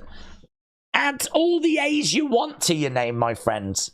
We are just 6 minutes away from us all losing our minds. So shout out to you. But Haley TV said Bray and Brody will be with the Fireflies. Yeah, very true. Very true. I think, I didn't expect it to kind of hit me in the feels, but talking of Jodie and thinking of Luke Harper, and obviously we knew, Bray passing away was always going to be a big talking point tonight. You do sort of reflect a little bit about the overall journey, and not just Nightbird, but just everything that's connected with it. And yeah, I don't know, all of a sudden it feels quite heavy, doesn't it? God, I just wanted to have fun. Yeah. Hopefully we can do everyone proud. Let's put it that way. Hopefully whatever goes down tonight, it makes everyone proud. And everyone walks away with a smile on their face. Bruno said tonight is the night. It is, buds. It is. Christian said, what if Liv helps Finn win Money in the Bank? That would be awesome, because I think we need to find a way of integrating her even more into that group, and even maybe pushing Damien out. But I think at some point Dominik's got to stop fighting Liv. It's good that it's taken a while, because it should take a while to seduce him. And then I think Finn needs to be won over. She's already been talking to JD backstage. So yeah, little things like that that can just integrate her more and more and more. I think that's a good shout. Niall said, can you put the countdown in the background? I can flip over to this, because it is only 3 minutes to go. Mr. Burt Wayne said, it would be hilarious if the countdown clock reached 0 and it was Jericho. Just like that. Drink it in, man! Drink it in! Yes. I mean, if there's one thing we know about Jericho, if there's anything hot going on in wrestling, he wants to be a part of it.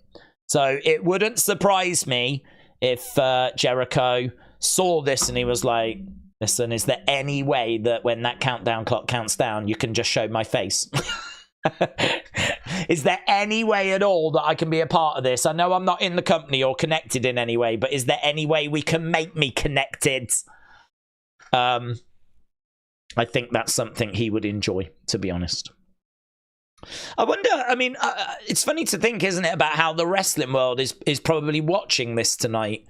I mean, I've got to think that AEW are watching, people in AEW, people are like, you know, in TNA, like, this has been a big thing. This has been counting down for ages. I think people, you know, this is one that no one wants to miss. So I wouldn't be surprised to find out people in AEW are dialed into this tonight to see how it is, how it goes, and how it's received. Steve St. John said Simon Dean should return as Otis's manager. Well, that would be fun. I don't, do you know, it's funny actually. I don't know what you do with Otis and Maxine after this. I don't know kind of what we do with them. I'm guessing they join up with Sami for a little bit, and maybe we do like Chad and the Creeds against Sami, Otis, and Tozawa. But that's only going to be short term. So what do we do with them after that? Yeah, that's an interesting one. I don't quite have the answer to that. Shwee B, shout out to you, my friends. Hope you're well. Shwee B. Rob Bass said, hope you're well, Daze. Can't wait for the arrival. Yeah, Rob Bass is pregnant, and I think it's due soon, isn't it, bud? So Rob is very excited for the arrival. Julian, shout out to you, said, let the massacre commence.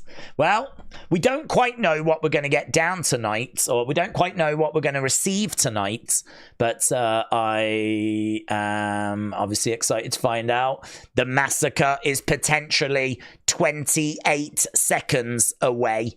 28 seconds away. I need to turn this TV up, actually. Yes, I do have sound. Oh my God, for a second then I was like, have I even got sound? Sometimes I have picture and no sound. But I do have sound. Confirmed. Sean said, check the source codes. We can do that. I want to see what happens when it hits 0 first, though. The Ref Bump said, I haven't commented much, but I've been a fan since the start of the Funhouse days. Tonight, we're here! Ah! Ah! Ah! Ah! We're here! I've not done that. That's done that. I've not done that. Ah! Oh.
now. Audio's back. Oh my God, I got too excited. My excitement took the audio out. Let's go back. Right, Ref Bump, shout out to you, my friends. Shout out to you. It said words. It said we're here. Words and glitches. We got a glitch at the start. I don't even know when the audio went out. You might not have heard me for the past 3 hours. You might not have, imagine if you didn't hear a single word I've said. I wonder if it is when I get a bit too excited. I wonder if, I'm starting to wonder if that's what's knocking out the microphone, you know. Okay. I'm crying as well, Joey. I'm crying as well.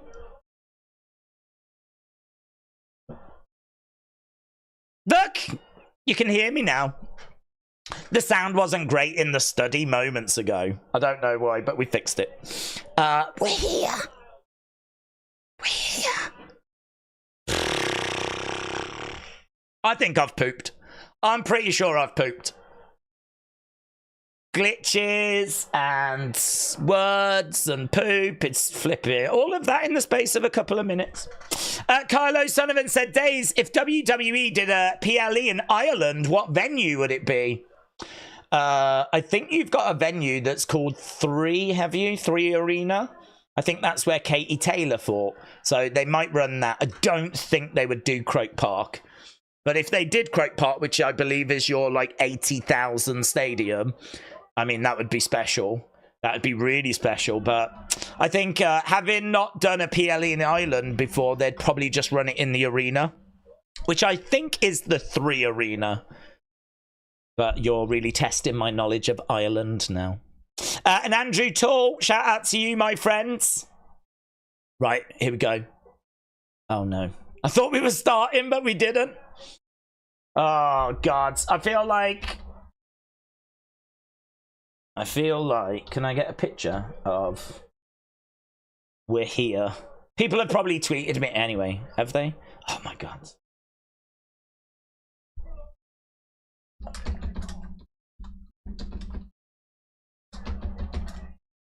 Oh my God, I just threw up. This is too much.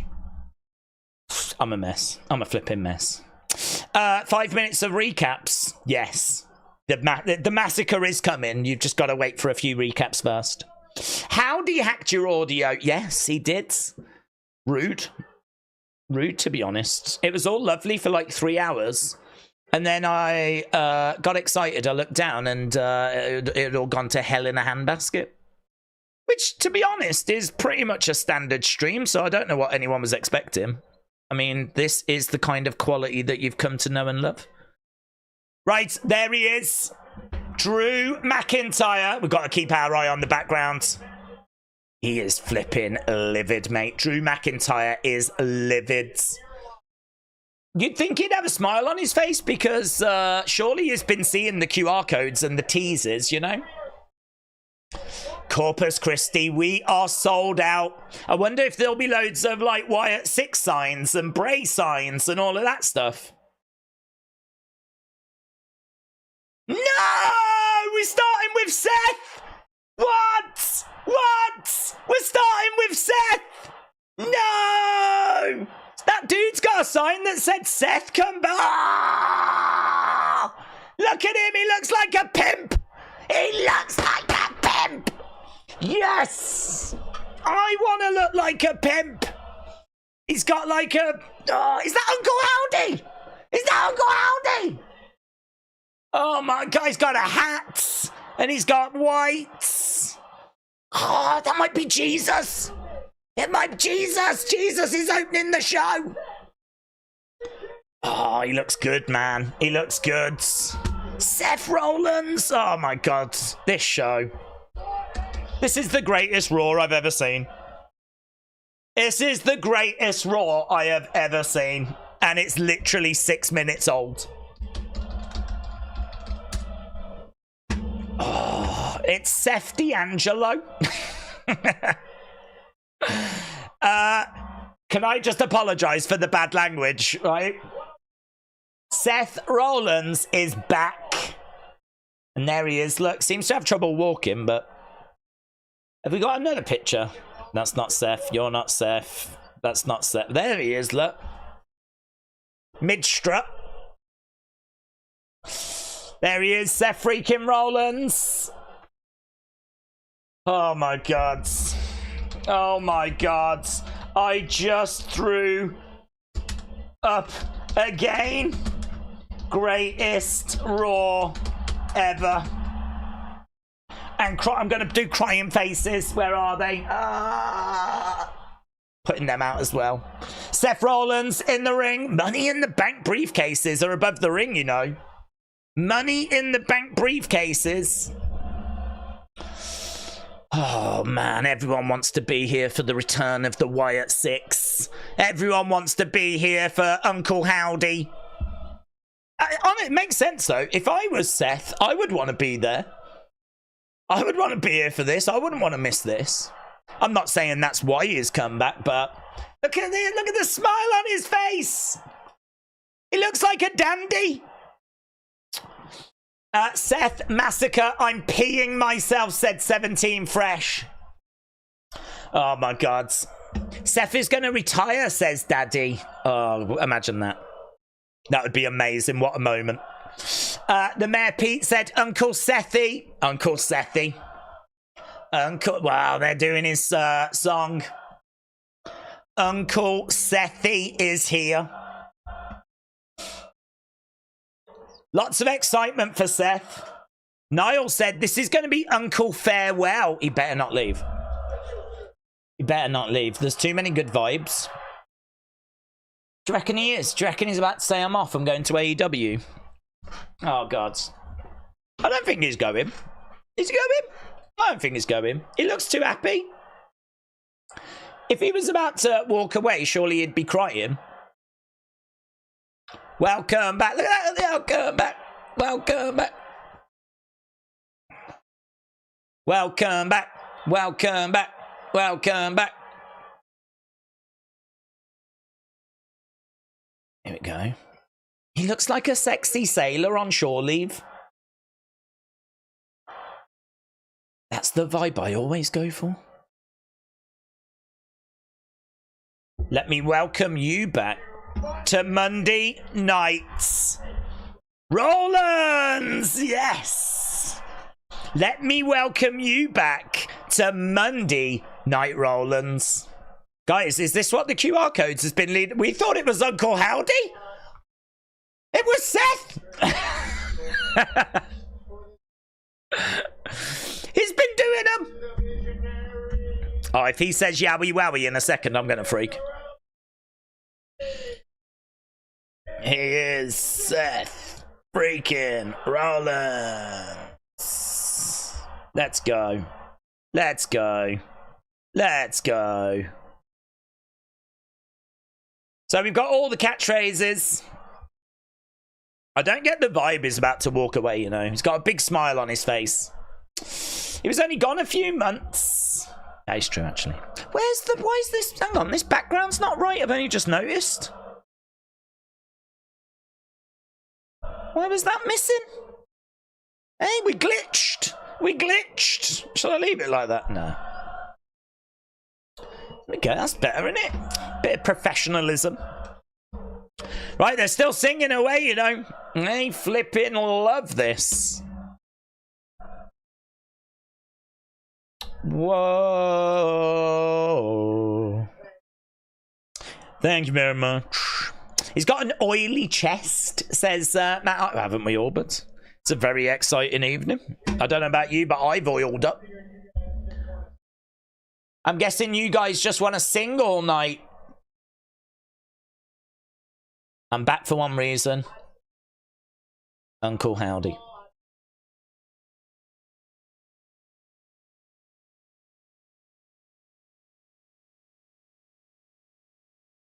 I got in this business to be the very best.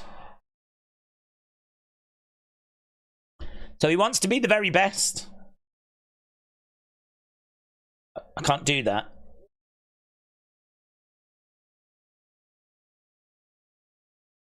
He wants the championship that he made.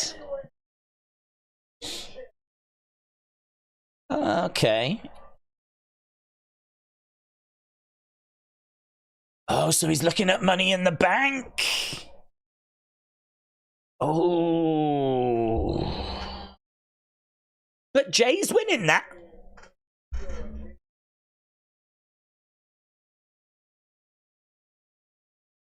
I know how to climb a ladder pretty well.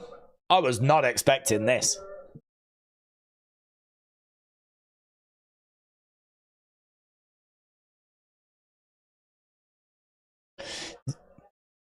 This is going to be the fastest way for me to get back into the mix. Well, Seth's in the ring, but out comes Damian Priest. So Damian Priest is making his way down.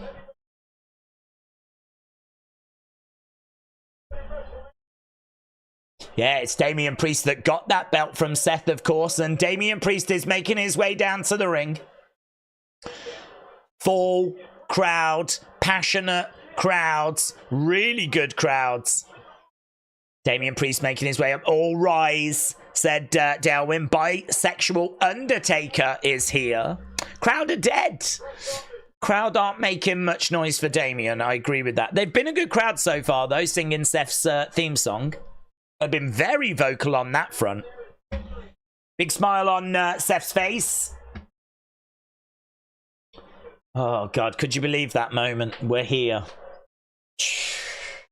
People had checked that, and it had gone to 0000. It hadn't done anything. So they've clearly gone into the code and changed it recently. So I was just expecting it to hit zeros. That was amazing. That's probably the greatest moment in wrestling history. Some people might say Hogan Andre, but they're wrong. It's when the countdown changed to we're here. Right. Haley TV said Seth and Cody are the most emotional crybabies. They are. They are. I think I wanted that. I wanted to cash in on you out of respect, said Damien. I'm doing okay. This is no longer Monday Night Rollins. It's all rise for El Campeon. El Campeon? It sounds like a holiday park, doesn't it? In Mexico. El Campeon. Bring the kids. Kids stay free at El Campeon. I heard you almost lost a leg in Scotland. Yeah, apparently he's all right. I heard you almost lost a leg in Scotland. We both made our names in groups. It is true, Seth Rollins was in Guns N' Roses.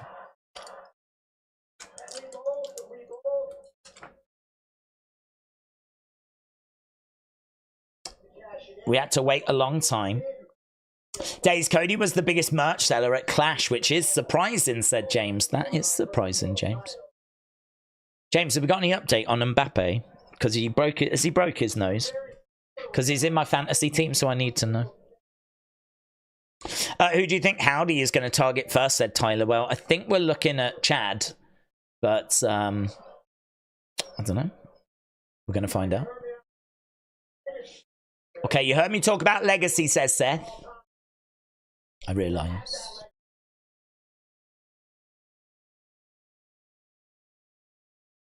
I know I needed to stand on my own 2 feet.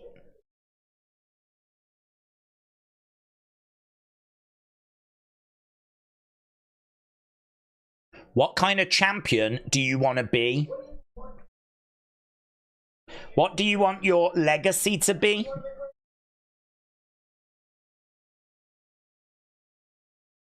So, do you want to be one of the greatest, or do you want to be a footnote in the Judgment Day?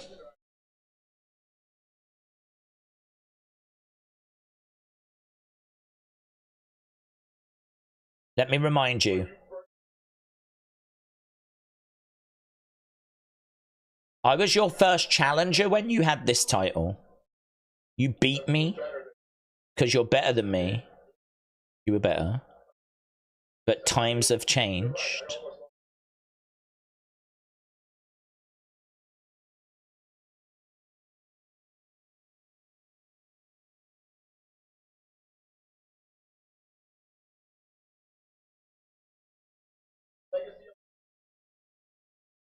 You want to know what type of champion I am? Don't worry about ladders. Money in the bank.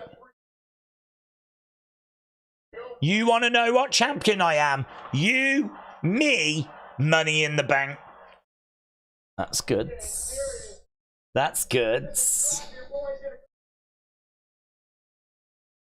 No one's coming out, says Damien.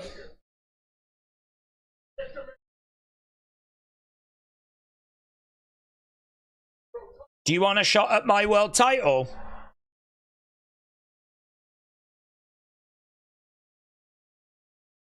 Crowd are chanting, yes. Good open this, isn't it? 17 minutes, but look where we've got. Seth's come back, and it said that he was willing to do the match. Damien interrupts. He said, if you want to know what champ I am, I'm the kind of champ that will give you an opportunity at Money in the Bank. Night, Rollins. There's nothing stopping Drew from hijacking the entire show looking for Punk. I think he might know that Punk's not there. Punk said that he's going to be not here tonight and he's going to be on SmackDown. So I don't think Drew needs to do that because I think he might know. He won't find him. Ray Shiomi Dijak sign in the crowds. Seth Rollins coming back and making a big statement there. He's back. He wants to be regarded as the best. In order to do that, he needs to win his championship back. And Damien giving him the opportunity to do that at Money in the Bank. Did we see Howdy, said Ethan. No, not yet. We did get a bit of a glitch at the start of the show with the intro. And obviously we got that amazing moment where the countdown clock hit 0. And we got "We're Here" written in words. Tonight we've got Jey Uso against Rey Mysterio against Finn Balor in a qualifying match. Oh yeah, that was last week, wasn't it? Ricochet being put through the car. We're going to look back tonight at what happens. So we're seeing Ricochet, we're seeing Braun. Backstage, we got Adam Pearce. Door is knocked. Here's Chad, Otis, Maxine, Tozawa.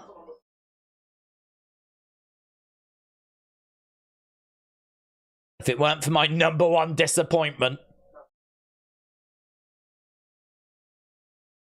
Mr. Every Day Off, missing another trip, Akira Tozawa. Chad wants another match. I know how disappointing it must be.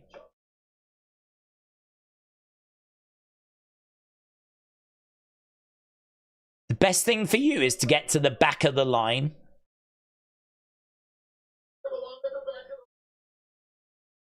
I'm a leader.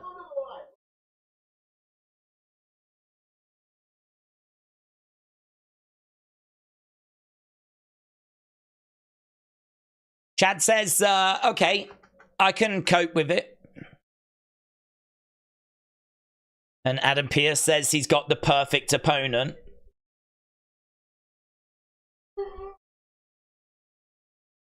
So Chad goes to back of the line.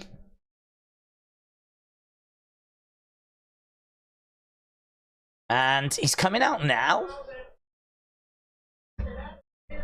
Well, here's Chad now. Anyone else think this is a bit early if we were going to do something? It's going to be Bron Breakker. So Chad making his way down to the ring, and obviously there's a lot of eyes on Chad. Otis is out there with Maxine. We've got Chad on screen. We've got the Chad graphic, and we go to commercial. We got the SmackDown thing right now, the preview. Cody and Solo, of course. That's going to further on Friday. Plus Money in the Bank qualifying matches. And CM Punk. CM Punk returns home to Chicago! Chicago! Do you remember that, dude? Chicago!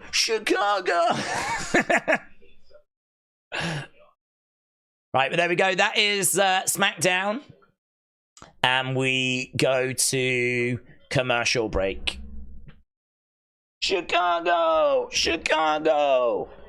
Michael said, I don't expect to see Howdy and Wyatt 6 until the end of the show. I think it's too big to hype them around this early in the show. Michael, shout out to you, sir. I completely agree.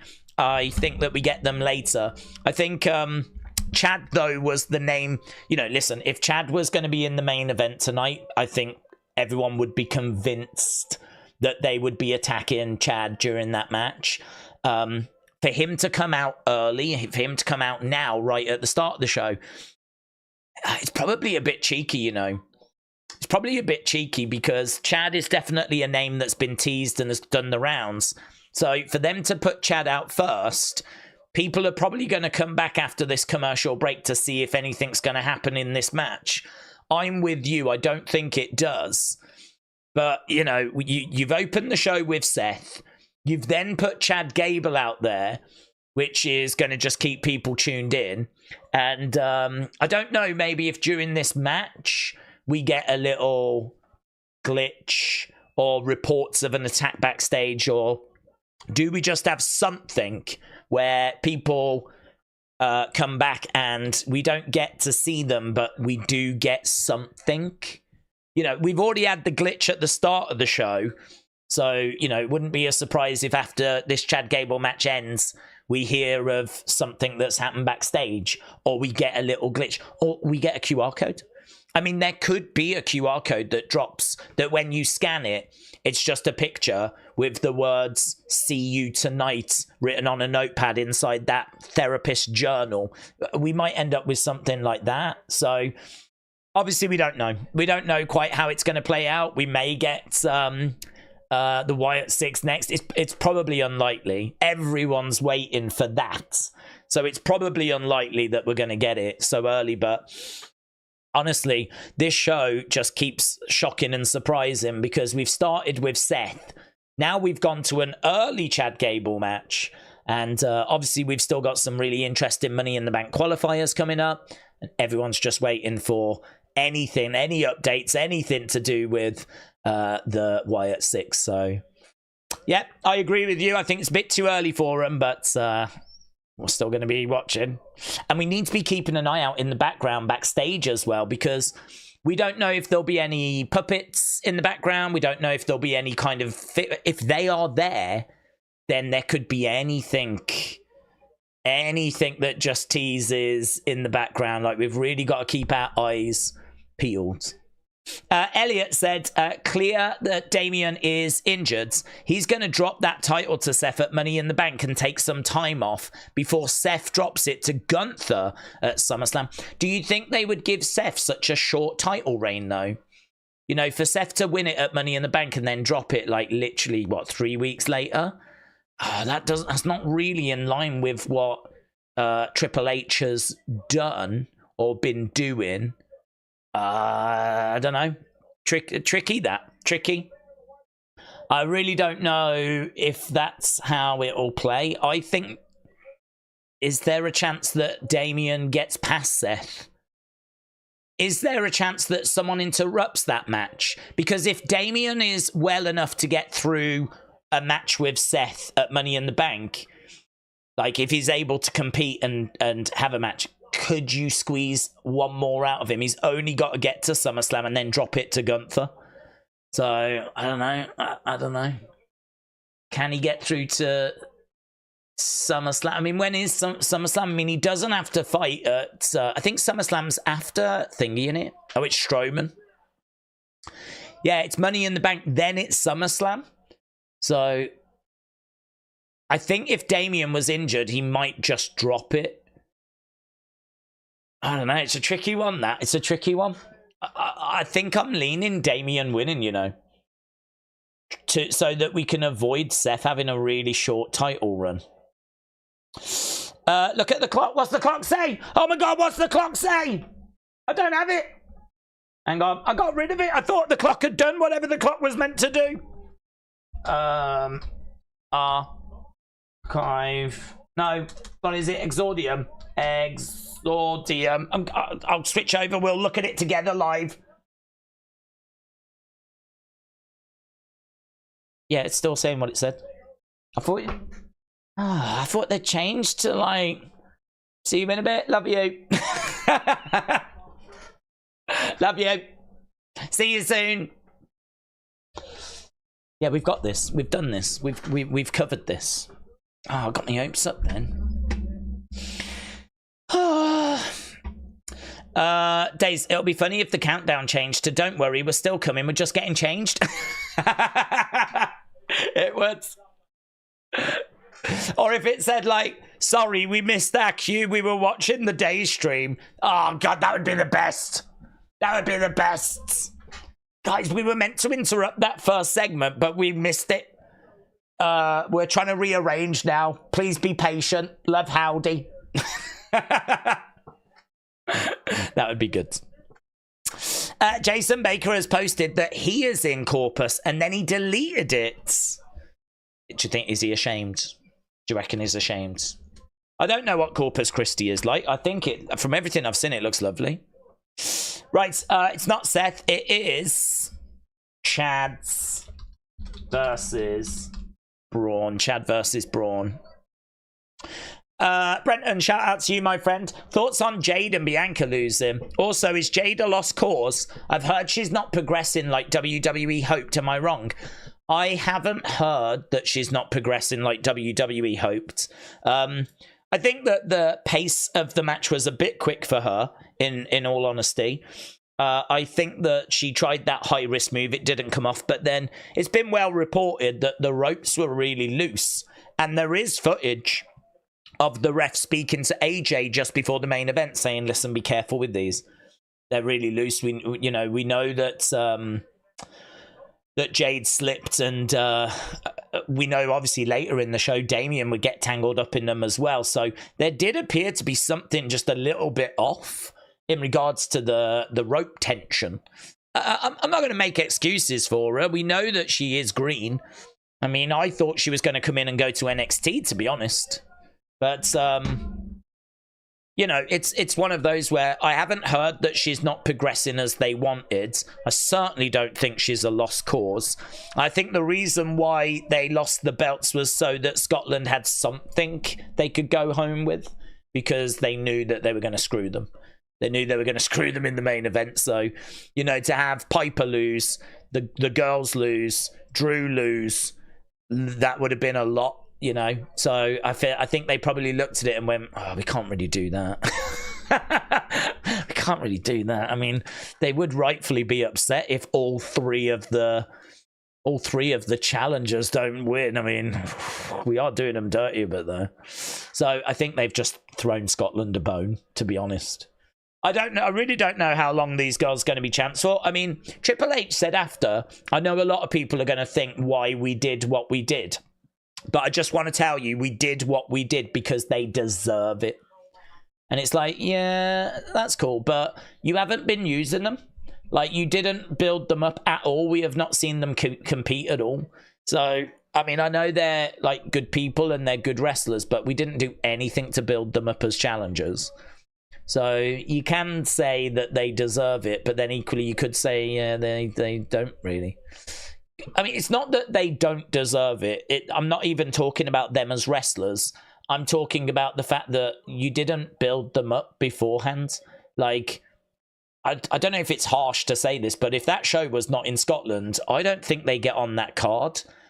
And I think that Triple H is trying to find a way of kind of disguising that, if you will.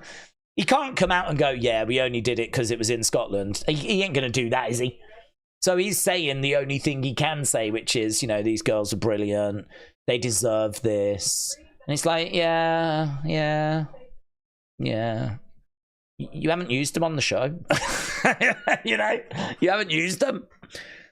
I really, for the record, I really like Alba Fire. I really like Isla Dawn. I wish we saw them more. But don't lie to me. Don't, come on. We're all friends. Tell me the truth. Tell me the truth. I think that's why I really don't know how long they're going to have these belts. I mean, if they drop them relatively soon, I will not be surprised. It's sort of got that Zack Ryder at WrestleMania 32 vibe, where we gave him a moment and we gave him the belt, and then we took it off him like 24 hours later on Raw. You know, it's got that sort of vibe to it. But I hope I'm wrong, because I do like them. They're good talents. They work well. There's a lot of affection for them. You know that Alba Fire's been through a lot. So there's a lot of affection for them. So I hope I'm wrong. I hope that this is going to be a long and a very good title reign for them. But to be honest, I think they won it so that the Scottish fans had something to cheer, you know. Bo missed his cue. It's going to be another 3-month wait, said JP Vilt. Well, that's fine. I mean, I really have enjoyed the QR code. So if we can't do it this week because he's missed his cue, let's go. That's fine. That's fine. We can just do some more journal entries. Do you know what I mean? There's loads of room. There's endless room on this webpage, so it's fine. Oh, hello. We just came back from commercial break, and then we just went back to commercial break. Michael Cole just said something, but here in the UK, we've cut away from him to go to another commercial. Oh, my God. They botched it. They botched it. TNT Sports is the worst. Right? And now we've gone back to the action again. Lol. Lol. Braun is the target. Do you think so? Well, if Braun's a target and if Chad's a target, then that would feel like this match is interesting. Braun is running round. Akira Tozawa gets pushed in his way. Braun pushes Akira into Chad's. Braun with Chad Gable chucks him back into the ring. So kick there by Chad. We're 34 minutes in and kicks coming in by Chad Gable. Gable going against the ropes, charges into Braun. Braun picks him up, plants him down. Braun Strowman, 1, 2. Oh, and gets it. Wow. Wow. I didn't think that would put Chad away, but what are we doing with Chad? What are we doing with Chad? That was not a squash, but that was not a very long match. Right, match score. Let's go. All time. Great. I want to get your thoughts on that match. We like to try and get the match scores. Right, now what happens? Chad is down on his knees. So maybe the match wasn't the important part. Yeah, Michael Cole said, who's he going to blame for this loss? He's on his knees in the middle of the ring. What's this? He's pointing over at Maxine. He's pointing over at Akira and Otis, and he's telling them all to get in the ring. What's this, man? What's this? Maxine gets in. Akira Tozawa gets in. Otis gets in. People are standing. Akira Tozawa comes forwards. Chad pushes him, and again, he grabs his ear. Maxine's hobbling over. Maxine stands in the way. Crowd cheer. So Maxine gets in the way so that he can't get at... look at Akira. Akira's getting upset. Chad snatches the crutch. And he chucks it out the ring. So Maxine's in the middle of the ring, just on one leg. And he says, get out of here. And look at her, she's having to hobble off. So Maxine gets underneath the bottom rope. Tozawa is getting pushed. Slap there by Chad. Chad slaps Tozawa. Otis turns around. Crowd going crazy. Otis looks at Akira Tozawa. Down on the floor. Otis looks over at Chad. Chad's like, oh, he pushes him! He pushes him! Otis pushes Chad! Ah!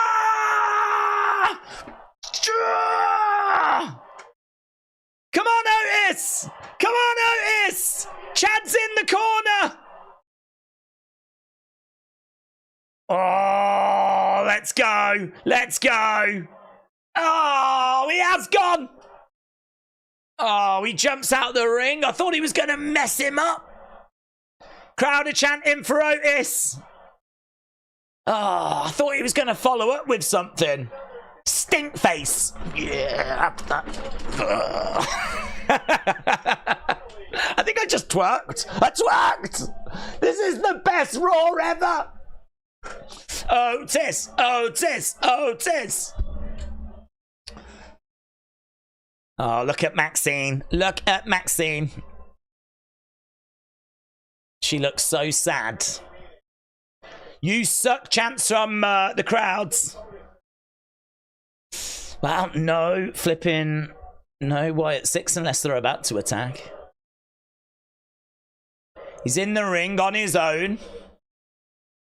A glitch? No. I was going to say a glitch now would be good, but we didn't get one. Chad will go and get the creeds. He will. He will. I can't not look at the screen, to be honest, because anything could happen at any time. So I'm like, I'm trying to get scores and read comments, but I'm like... right. Talking about last week, Liv. Okay, they're talking about Liv and Dom right now. I think I've got a second to jot these down. So that got a good score of 89% goods.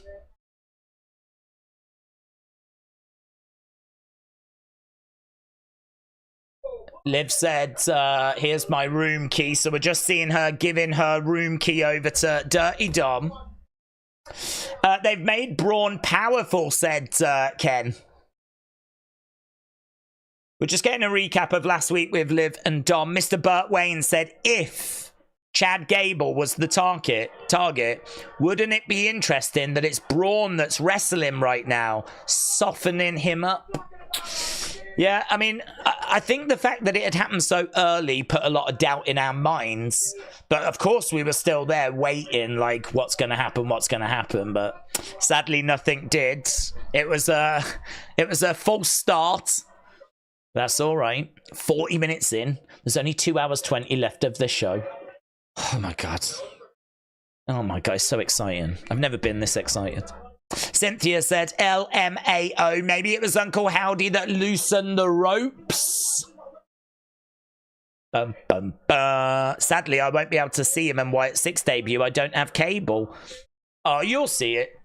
I mean, you might not see it at the exact moment, but geez, it'll be everywhere. Like literally 2 seconds after it's happened, it'll be all over Twitter.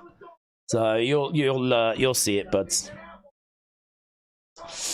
Daisy, looks like there's an area in the crowd prepped for something like a black platform, said Geordie. What do we think about Chad Gable against Jason Jordan? I don't think Jason Jordan can compete, unfortunately. He's not been part of this, has he? It'd be good if they were trying to get advice backstage from Jason, but we haven't had. We haven't ever seen him. Right, there was Liv's comment. Happy Father's Day, Daddy. I have not been paying attention. What time are we expecting them, said Ralph. Honestly, towards the end of the show. I'm expecting, I think there'll be little things throughout the show, glitches, whatever, but I've got to think that everyone's tuned in for them. So you make people wait for that. Is the countdown clock on the phone still counting down, though? Because people were saying that the phone was showing different to the PC. Exordium, isn't it? Exordium. Let's have a look. Okay, we got Damien. He's backstage. You took the key card last week.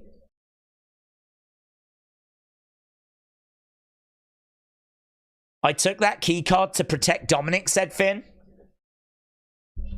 And now it's in the trash.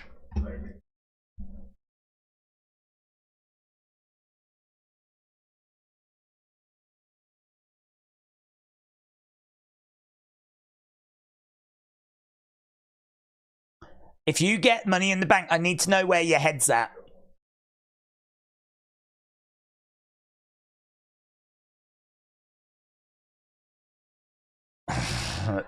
Finn said, when I get that briefcase, I'm going to cash in and become champ. On Cody.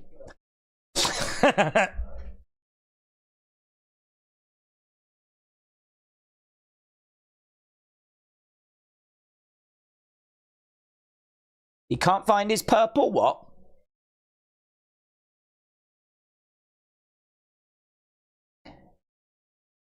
Okay, so Dom said he can't find his purple something. I mean, Liv's going to have it, isn't she? Whatever it is.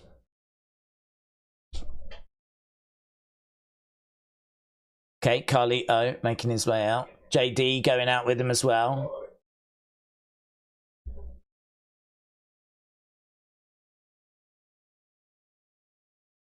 Okay, it's EO.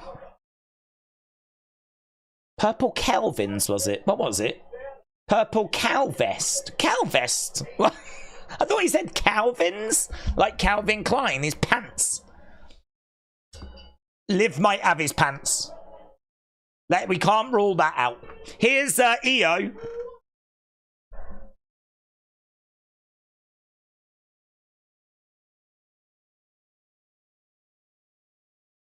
Okay, EO Sky making her way down.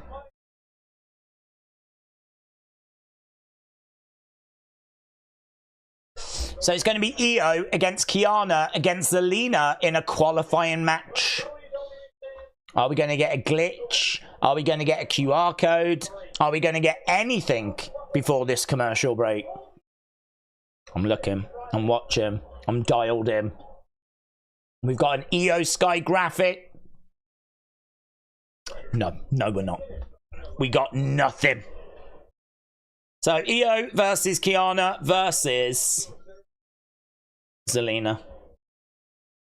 Right, I was waiting for them when Seth came out, said B3. Daze, it says we're here on the phone. It does. You are correct. I did just look at that. There we go, we're here. So it was, I mean, it was showing like different times, but both the phone and the PC are both saying we're here now, so. You're a liar. I mean, they're not, are they? We haven't seen them. We're here. Well, where are you? You're a liar. Uncle Howdy has become the one thing he hates the most. Daze, do you think Rhea will be a surprise mystery opponent in the Women's Money in the Bank? I'm going to say no. She could be, but I'm going to say no. Just because I think they will bring her back at SummerSlam. SummerSlam is known for returns now, really. It's known for, I mean, like, do you remember we had Bayley come back, and we had Io, and we had Dakota, and we also had Becky come back as well, like the year before that. Like, you tend to get a return or two at SummerSlam. And I, you know, in all fairness, this year the rumor is Alexa, isn't it?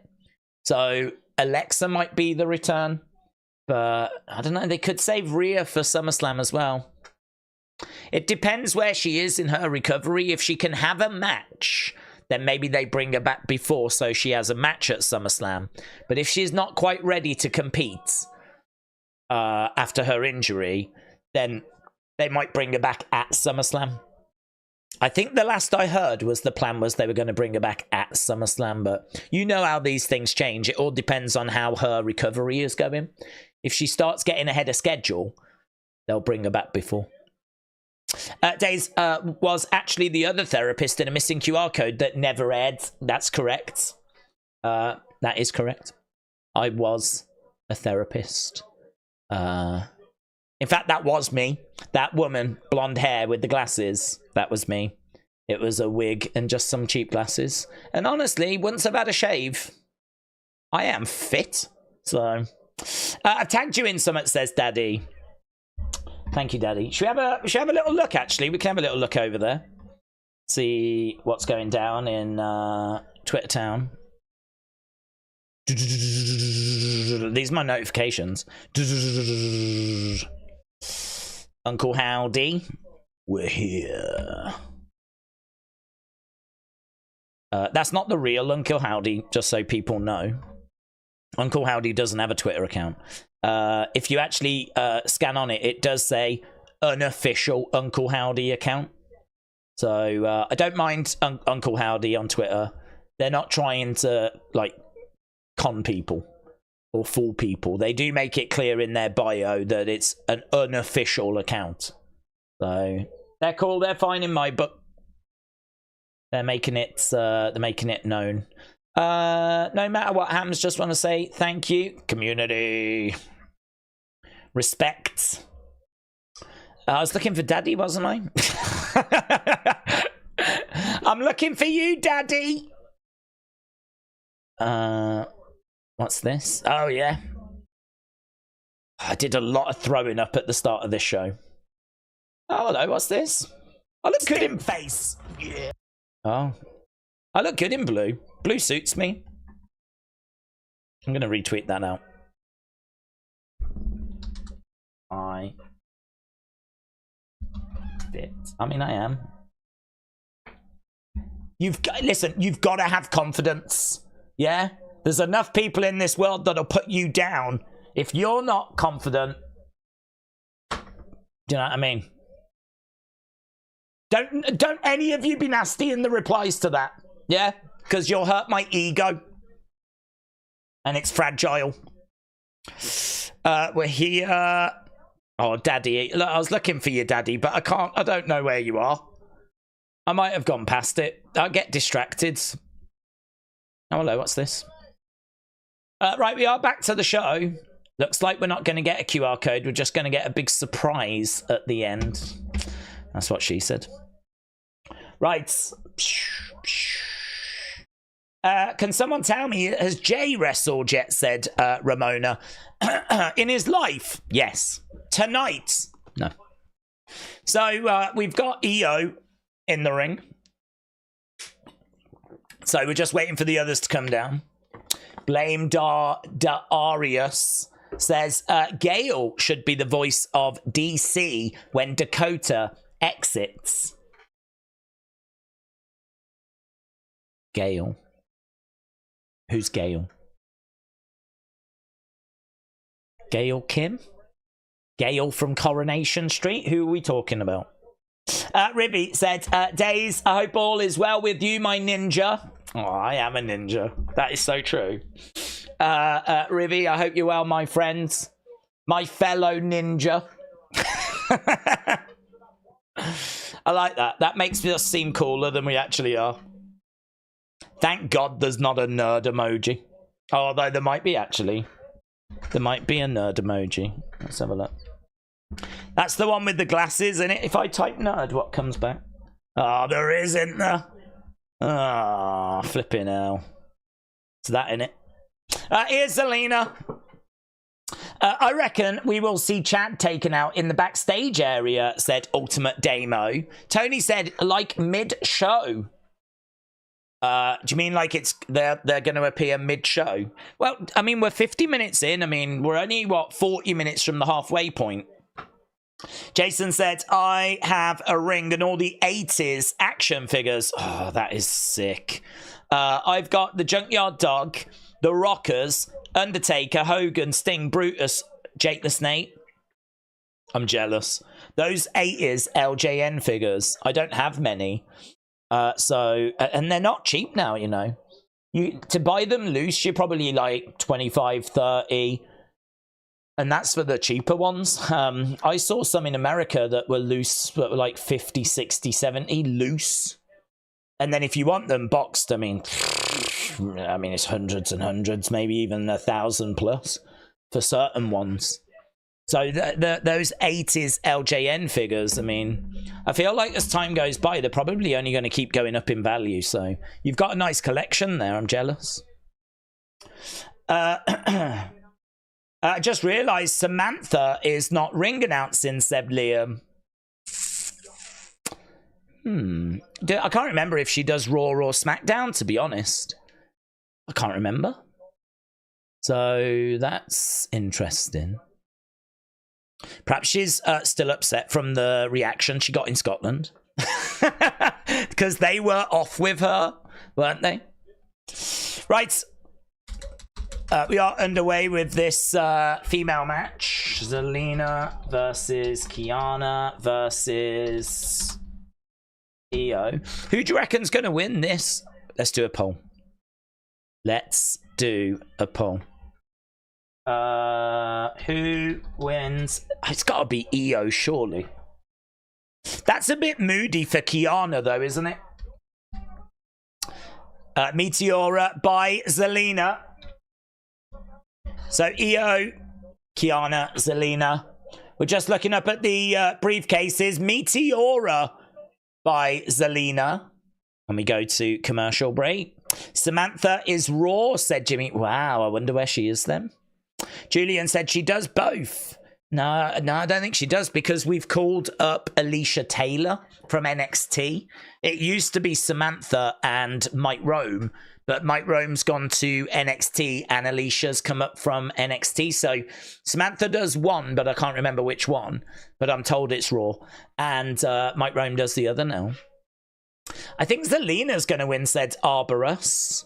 James said, Howdy is listening to Afro Man. He was going to show up to Raw, but he got high. That'll do it. That'll do it. And he does strike me as someone that probably does engage in the old wacky backy, you know? The Mary Jane. The Lucy in the sky with diamonds. Yeah? He strikes me as that kind of person. Probably because he used to go out with Liv. But that's probably why I think that. Thomas said, with Rhea's status, I think Money in the Bank would cheapen her title shot. She is above running in after someone has had a long, tough match and taken the easy win. That's a good point. But I don't think that she necessarily runs in and attacks someone like after the match. I could see it being like if she was to get Money in. She doesn't need it. You're right. I don't think she needs to like be a you could do a mystery person for the women's Money in the Bank, and then you know you could bring Rhea in as that mystery person, but she doesn't need that, does she? To be honest, when she comes back, I don't even think she's going to be that bothered by the title. I think she's just going to want to rip the boobs off Liv Morgan. That's what she's going to want to do. She's going to want to rip the boobs off. Ian said, has anyone seen Chelsea Green? Dude. That's all I've seen for the past few days. Did you see her in that kilt?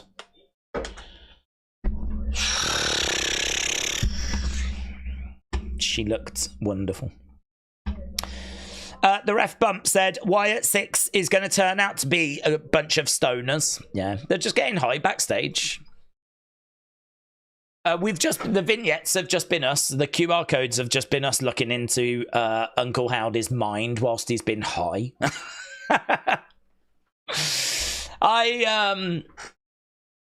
I'm getting more excited as we're getting closer, though. You know, we didn't know exactly when they were going to arrive. We didn't think it would be the start, but we're almost done with hour 1. There's 2 hours left, and that is it. They're not going to arrive in 2 hours because the show will be over. So it's like if they're going to come out at the end of the show, we're like an hour and 40 minutes away from like seeing them, you know? Oh my God. The countdown already says they're here. So crazy. People online are saying this wait is frustrating. Oh, hello. Oh, hello. What's that? What's that? What is that?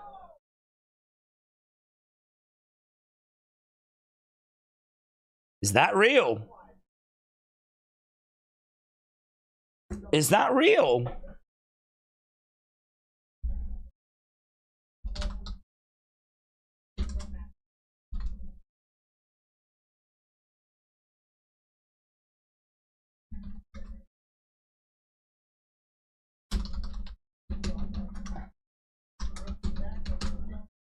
Is that real?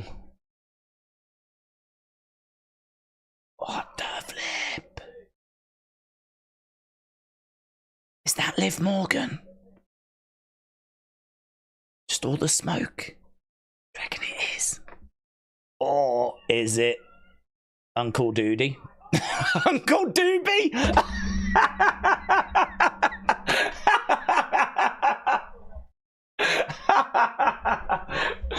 Yeah, it's Uncle Doobie. Let's go. Let's flippin' go.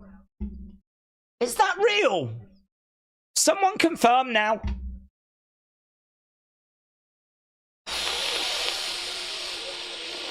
What is Uncle Howdy be doing? I don't know. I don't know if that's real.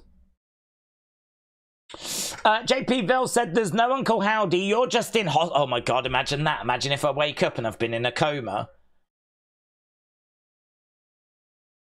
What if I wake up and there just isn't even a WWE? Guys, I told you before this show started, you've got to keep your eyes peeled, and you all failed. And I'm including me in that. We all failed. Thank God for Ryan, who might have spotted Liv Morgan or someone in the crowds. But now we're going to have to keep our eyes out because stuff like this might be happening. Oh my God. I don't know. I don't know if that's real. I don't know. Right, EO Sky, springboards. I'm keeping my eyes out though. Right now we've got EO going up, bouncing up, going to the top. And Zelina charges over. Whoa! Zelina just did a 619 and she took EO's legs away from underneath her. Goes over. Oh, lovely. 1, 2. Ah, Kiana makes the save. Do you know, we just got a glimpse. We just got a glimpse up there in the corner. And I think that it might just be the way the arena looks. Because you can sort of see up there, can't you? That it sort of looks like that. It's real. It happened in real time, said D's Rep. Yeah, but I think it might actually just be... Oh, there's Liv. Liv's come out. I think it might just be the lights and the way that it's like set up. That might not be like Uncle Howdy and Smoke and Spooky and all of that. It might just be the arena because you can sort of see it in the background, can't you? Oh, that might be a false start, that one. Oh, beautiful moonsault there by EO. 1, 2, 3. EO gets the win. More importantly, the match is over and something Howdy-esque might happen. Right, you lot thought it would be EO. You was correct. Liv came out. She distracted. Love it. Love it. Right, let's get people's thoughts. Match score. So, all time. Great. Good. Trent said there's a black platform. It's very visible. Trent, shout out to you. Will that feature? Will the black platform feature?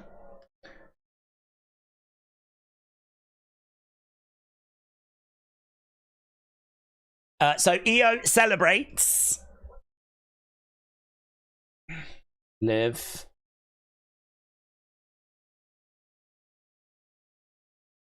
Distracts Zelina. There's EO. She's doing a bit of this, doing a bit of this. That is true. There is, on the hard cam side, a big black area, which is unusual. Someone in the crowd has got a sign that says, "Hi, Uncle Thomas." Silly. It's not his name. It's flipping Howdy. Right, I'm going back to last week. Liv is wearing Dom's vest. What is Purple Cow vest? Why doesn't Judgment Day have a lock on their clubhouse door, said Sis? I don't know. There's enough people that have broken in over the time. You'd think that they would get better security. Days, if Vince was still booking and Alberto Del Rio was brought back, he might have him repackaged as Alberto Del Repo, a man who repos Mexican lowrider. Well, that would be all right. I wouldn't be down on that. A lot of affection for the Repo man, even though he sucked. But I remember playing with his Hasbro when I was a kid. Do you know, I don't think we... No, we haven't. I was going to say, we've never had a Repo Man in the Mattel line. But I think that's because Demolition had a big falling out with WWE. I'd love to see that relationship repaired, actually, now that Vince has gone. Because Demolition should go into the Hall of Fame. And, of course, Repo Man was Smash. Repo Man. Okay, we're just looking at what happened last week with Ricochet. Days Chelsea Green is CG, said Johnny. That is true. I think Chad Gable fits better because of the "you no longer say thank you" part. But, yeah, Chelsea Green. I mean, it is true. They are her initials. Wrestle with Andy. Hello. Bron Breakker looks like Repo Man in the face. Oh, let's go. Let's make him like Super Repo Man. Mega Repo Man. Oh, I wonder if Samantha's not around because we're trying to make out that she is still upset at Ricochet being injured, but she was at Scotland. So that doesn't really work, does it? There was Samantha getting in the ambulance last week. Here's Sami Zayn. Da da da da da da da da da da da da. Let's go!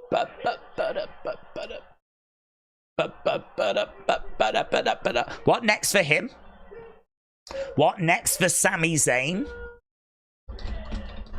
Da, da, da, da, da. Maybe Chelsea Green, and we've all been thinking of seeing a Howdy hat. It might actually be Matt Cardona with his Indie God stuff. Yeah, we thought it was Uncle Howdy. It's actually Uncle Zack Ryder.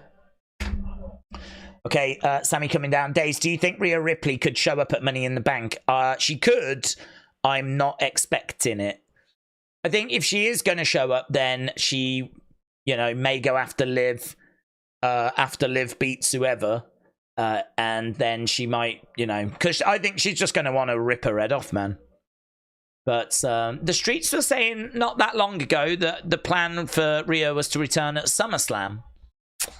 But those plans can absolutely change. I think they've obviously got a bit of a target in mind based on where she is with her recovery. And a few weeks back, it looked like SummerSlam. But if her recovery has been good, they could obviously bring that forward. So that is not set in stone. But at the moment, I'm not expecting her for Money in the Bank. But then I was not expecting Seth today. I really wasn't. I hadn't heard anything about Seth being around today. That one was a real surprise. So she absolutely could. Do we think the Wyatt Six need championships? I think eventually... I think that once they've done a few feuds and they've beaten a few teams and they've done a few different programs, I think then there will be a bit of a clamour for them to get some gold, for them to get some championships. So I think eventually they may need some, but not now. I don't think they need to come out the gate and go after the championships. I think, you know, there are more important things in the world than the championships. Feuds and like, you know, achieving certain targets. Like if you want to bring down the system, if you want to bring a massacre, then that sort of implies that you're, you know, going after everyone. You're going to attack everything. So I don't think going after championships is quite the motivator, but as we've said before, if you've got the championships, like the world heavyweight title, everyone comes to you. All roads lead to you. So you don't have to chase. You sort of become the chased. And, you know, maybe eventually the group would like to be in that position. So you can make the argument that, like, the championships would still work with their massacre kind of narrative. But I don't think that at this stage it should be a focus. I think, you know, there's a story to be told. Thomas said CG Champions Golds or Championship Golds. Maybe. Maybe. I don't mind that, Thomas. I don't mind that. Okay, we're up to speed with that. Trent, shout out to you, buds. Let's get back to the chat. I can tell you that with just under 2 hours left of the show, this stream has now done over 40,000. If we can get more than 40, I don't know what it was, 41, 42, then this is then officially a bigger stream than Clash at the Castle. So this will then be bigger than what we got on Saturday, which is crazy. And we won't have done longer, right? I know we've started an hour earlier than usual, but that Clash at the Castle stream was 6 hours, I believe. This is going to clock in at 6 hours as well. And actually, it's only clocked in at 4 hours at the moment. So I'm only telling you that to put it into perspective as to how much excitement there is about this. Don't let anyone tell you that people that aren't bothered about this. Don't let anyone tell you that people don't care, right? Because already, even if we end this stream now, this is 4 times bigger than a normal Raw stream if we end it now, and we've still got 2 hours to go. So that puts it into perspective of how much excitement there is, how much engagement there is. There is a lot of excitement and anticipation around this tonight. And we're still waiting. We've been obviously live with Raw for an hour and 10 minutes. We got 1 hour, 50 minutes to go. Thomas said CG could also be corporate greed. Corporate greed. That, I think, was Sergeant Slaughter's right-hand man. So, Thomas, shout out to you. James said, end it now. End it now. Yeah. Thanks, guys. Appreciate the support. Have a good evening. Bye for now. Right, Sami Zayn is in the ring. Sami Zayn in the ring. Sami. The smile on his face. Big smile on his face. I'm proud to walk in tonight. Still your Intercontinental Champion. Well, I don't think they would go after Sami. So I'm not expecting them here. Chad Gable didn't make it easy at Clash at the Castle. You can boo him. It's never easy being in the ring with him.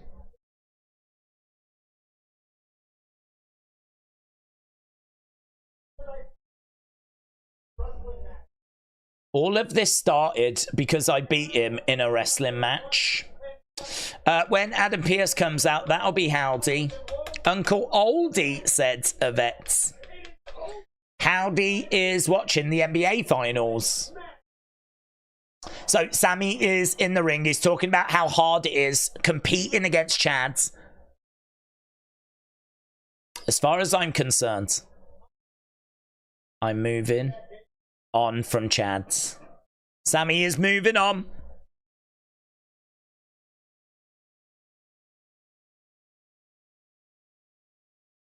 But it won't be easy to move on from the Alpha Academy.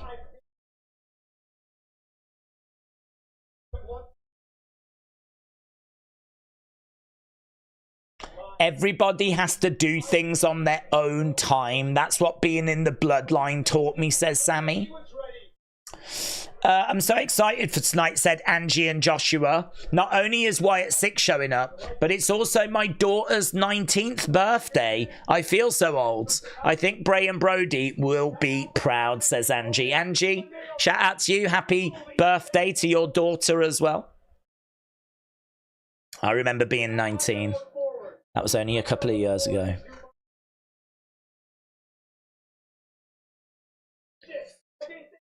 Okay, who's going to step up? Elia? Braun? Oh, hello, here's someone. Braun, it is Braun. Braun Breaker interrupts. Oh, Sami. Braun Breaker interrupts. Are they really going to put the IC belt on Braun already? Man, he messed up Ricochet, didn't he? Messed up Ricochet. B3 said, I'm 38. I've been a WWE fan for life. For life. I'm a walk-in wrestling Uminak. I've never known what that word is.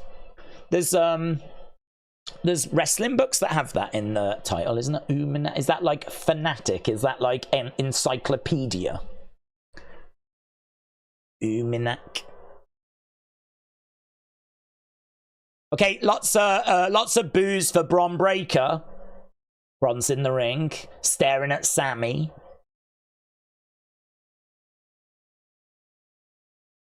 It's my birthday. My wish is to meet Jey Uso. Is that a kid? Yeah, it's a kid.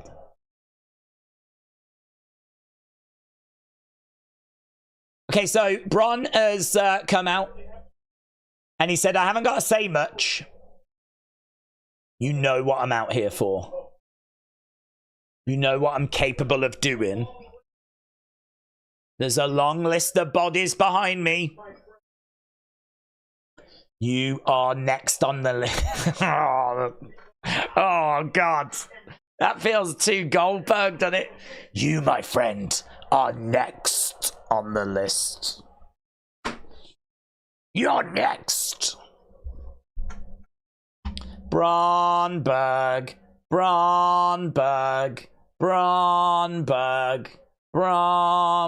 Sami's taller than Braun.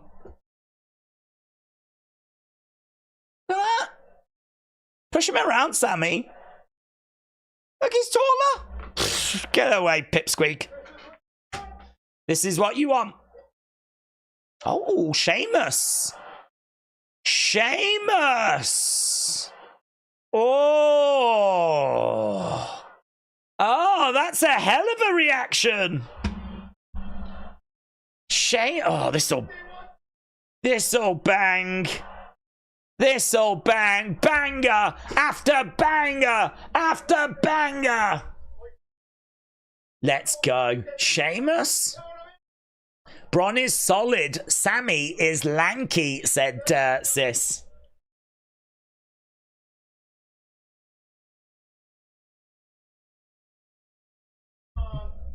I've been chasing that title for a very long 5 years, putting on banger after banger. It's burger time. If you're going to give opportunities, maybe you need to consider me.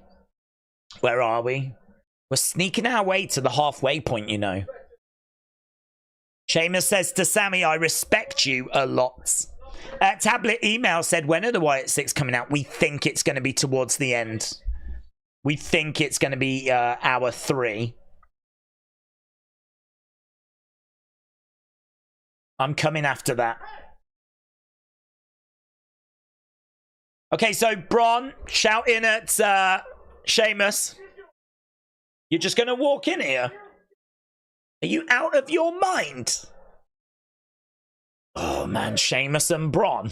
Yeah. Let's go. That'll be good. That'll be good. We all know what happens when you get in my way. I'll kick your ass. Let's go, man. Let's go. Is it just me, or does it feel like Raw after Mania? It has got that vibe in it. It's you just don't know what's going to happen at any point. I mean, not everything's crazy, you know, but it has sort of got that, oh my God, what are we doing now? Sheamus and Braun right now going at each other, like verbally. You're the new hot thing. But as far as this belt goes, you've got no skin in the game. They say Uncle Howdy was watching Seth's promo from the stands. Yeah. I'm not sure. I'm not sure. Get to the back of the line before I make you, said Sheamus. Oh, here's Seth. Here's Seth. Here's Sami. Seems like you need to sort this out. Here's what I'm gonna do. I'm gonna go.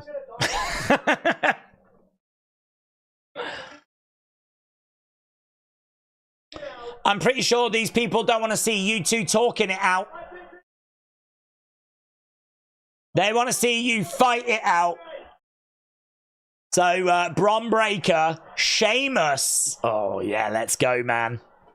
I saw you the pic on Facebook. I don't know how to get to you. Oh, we've seen it, but we've seen it. If you look in the background, it looks like that part of the arena sort of looks like it's dark and it's got a bit of a grey background. I'm thinking that it might just be that it looks that way, you know. Okay, we've got a video unless there's like a different one. This is the one that is doing the rounds. I got very excited at first. I mean, I threw up. But if you look in the background, it sort of looks like it might be like that all the time as people are kind of coming and going. So that's probably like Malcolm from, you know, Connecticut. Sheamus's hair is the same color as Bron's tan lotion. Dragon Lee vignette right now. What if we're thinking about this wrong and it's an associate of Chad Gable being Otis? Maybe Otis didn't say thank you to Chad Gable, said Elmo. What, you think they're going to come in and attack Otis? I think we've done all that now. I think that segment's been and gone. I don't know that we're going to revisit that tonight. Here's Dragon Lee. So, Dragon Lee's going to make his way down. We've got a couple of members of the LWO. We've had no glitches or anything. I mean, it's all right, because obviously we're still expecting to see them, but I am surprised we haven't had anything. I feel like we're about to go to commercial break, so I'm just wondering if we're going to get anything. Dragon Lee Carlito is coming up next. Dragon Lee Carlito. Are we getting anything? Yeah, you can sort of see it in the background, look. Dragon Lee... No, we're not. Nothing yet. Nothing yet. There was a huge glitch in the open for the Then Now Forever, said James. Who do we think they will target, said Joshua. I don't know that they target anyone this week. I don't know if they don't just arrive at the end of the show, and I'm going to sound like a broken record, but if that's what we get, is at the end of the show, whatever the main event is, it ends, and then the lights go out, and there's like a few minutes left, and then we do whatever to bring this group in, and the show ends with them all standing in the entranceway with their masks and their outfits, their, you know, the attire, and they're just standing there staring as the show ends. No complaints from me. No complaints. As long as I see them, as long as once this show ends in like 1 hour 38 minutes, I can do a video where we look at the costumes and we can look at the masks and we can talk about, well, that looks like it's Huskers. This looks like, did you notice that hand gesture? Did you see that little detail? I mean, don't forget as well, I'll tell you something else. You've all seen the documentary, right? You know that when the Fiend that we never got was going to debut, there was stitching on the legs that was the names of Bray's kids. There was a mockingbird on the boot, which was his nickname for Jojo. There was the mask on the back, which would reveal itself when he turned upside down in the corner, which was based on Jojo's face, right? There was all these little, there was the stitching on the lantern, which was actually Roman numerals, which I believe was the date of his wedding anniversary. And I think there was stitching before, which was the date of the birth of one of his kids, right? I would not be surprised if when we see the group later that there is going to be Easter eggs in the outfits. So it might just be that we see them and the show ends. And I could understand people going, oh, I wanted more than that, right? I will not be that way. As long as I see them, it will tick the box for me.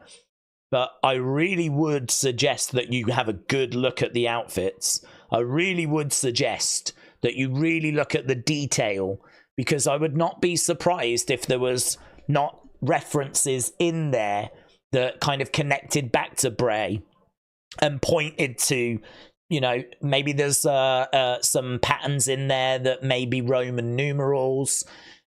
Maybe there's some symbols that could connect to different things. Like, I think it's going to be worth really, really paying attention to the outfits and the masks. I really think that there's going to be some hidden little Easter eggs in there, because that's what they do. That's what they do. They love putting those little things in there, so why would you change doing that now? I don't think you would. So, yeah, there's going to be a lot of stuff that we're going to have to dig into, even if we only get a glimpse of them tonight. Right, we are back from commercial break. Hayden, hello, hope you're well. The countdown says 5:12, says Haley TV. Does it? I thought it had changed. I thought it was saying we're here. Mine says we're here.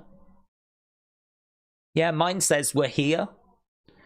I've still got it up. Does it say something different on phones? I think it should just say we're here, to be honest, buds. WWE.com Exordium. Let's have a little look. Yeah, mine still says we're here.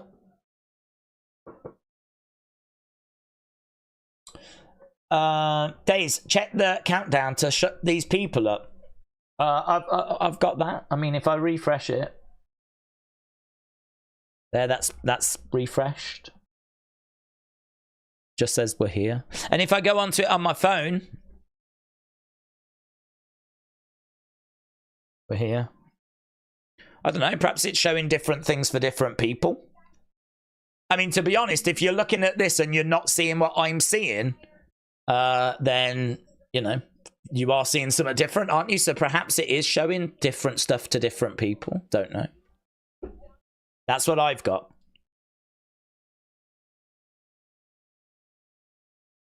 Right, we've got Albert and Isla. We're backstage, so I'm really dialed into this. The time for celebration is over, says Isla. Looking in the background, looking in the background. We're looking in the background. There's a door. Some lights. Here's Shayna. Here's Zoe.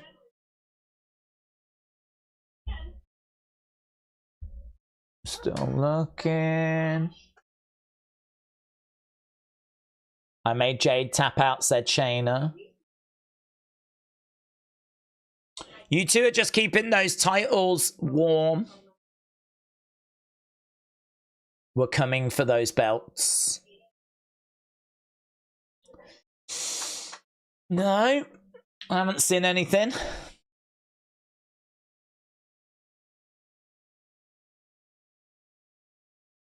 A Pluto symbol. There's a Pluto in the machine. There was a Pluto.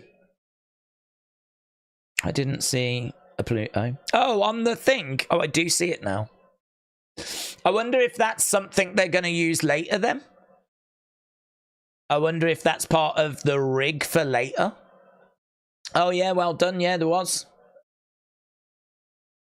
Alicia is the ring announcer for this.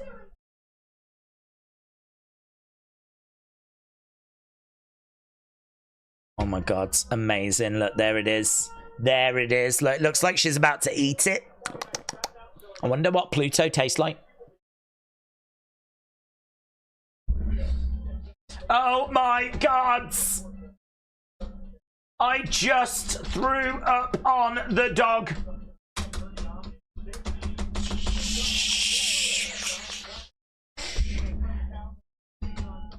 Pluto, baby. Let's go. There it is. Pluto, Pluto, Pluto, Pluto, Pluto. Guys, if that's all we get tonight, is that enough? Answers on a... Shall we... I'm going to ask. Guys, if that Pluto, capital, Pluto symbol, is that how you spell symbol?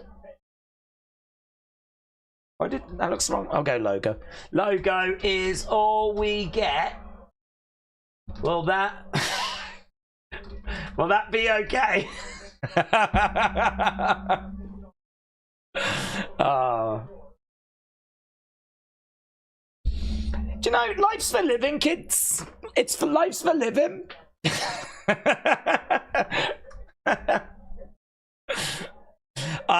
It just tickles me because I already know there's going to be people that read that and go, "What? No, I want a massacre? No, of course it won't be okay." It's like, joking. Right, Carlito is getting chucked around. Let's go back to this. I think Howdy has been watching all night, said Life. Right, we're at commercial break. What if at the end of the show, Todd Grisham comes out and yells, "Look, it's Kane," said that would do. That would do. CG is Cody's gran. Oh, that's good.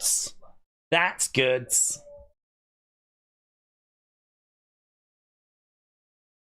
Crazy Grinder. Curly Ginger. Cuddly Gringo.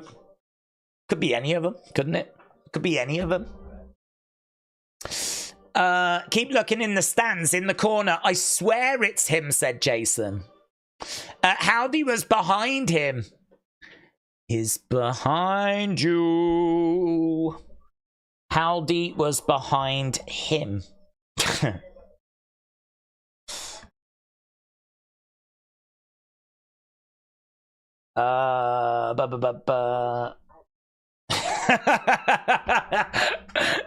just said that I threw up on my dog. Nails and NY said, "Dude, wash your dog."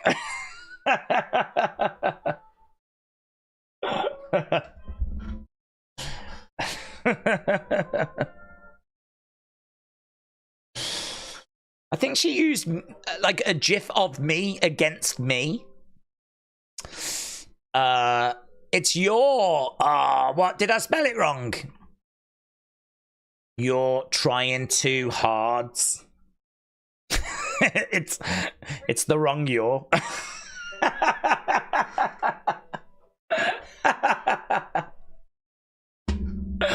I love the idea that someone would look at what I'm doing and thinking that I'm trying.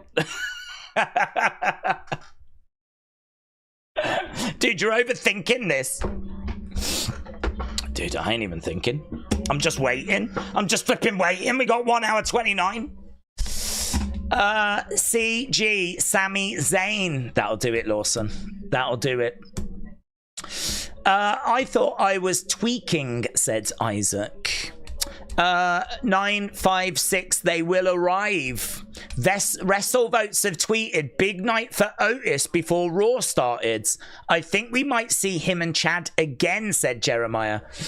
Maybe, but there's a chance that that moment where he just turned, that might have been it. I mean, to be honest with you, I think Otis should have snapped.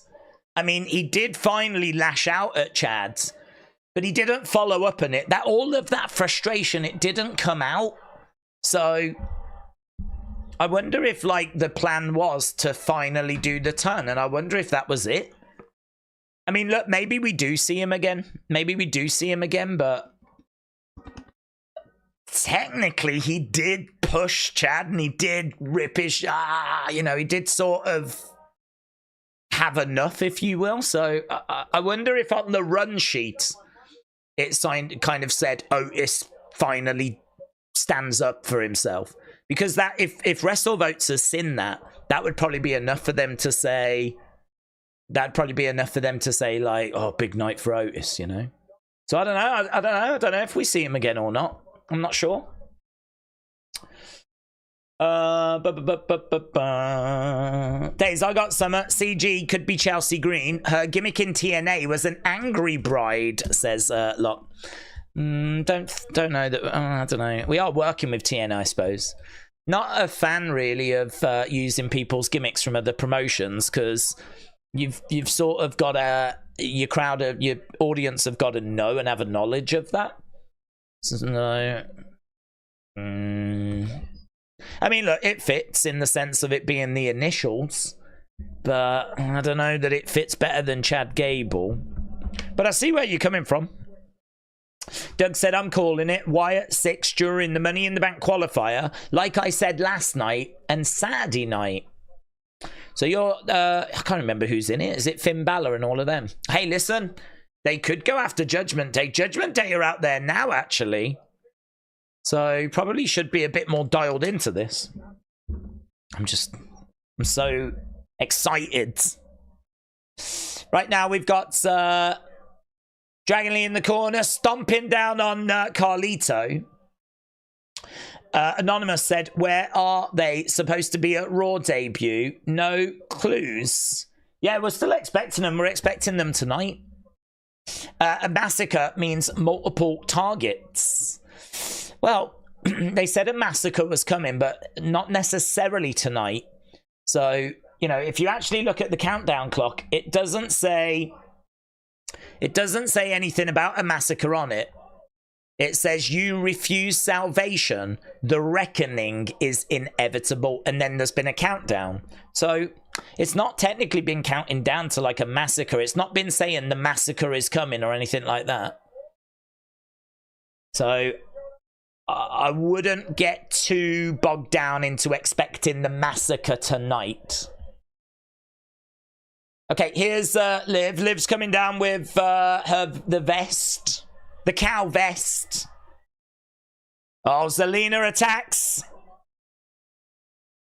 So Liv confronts Dom. Zelina attacks.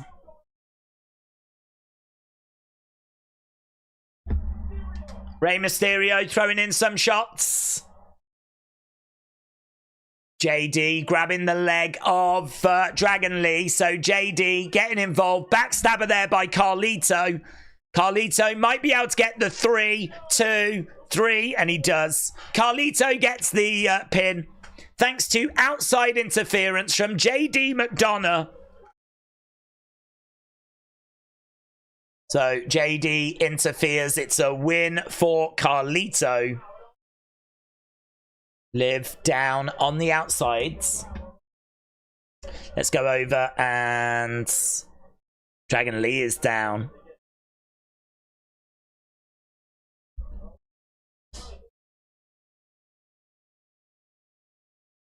Okay, they're just showing a replay.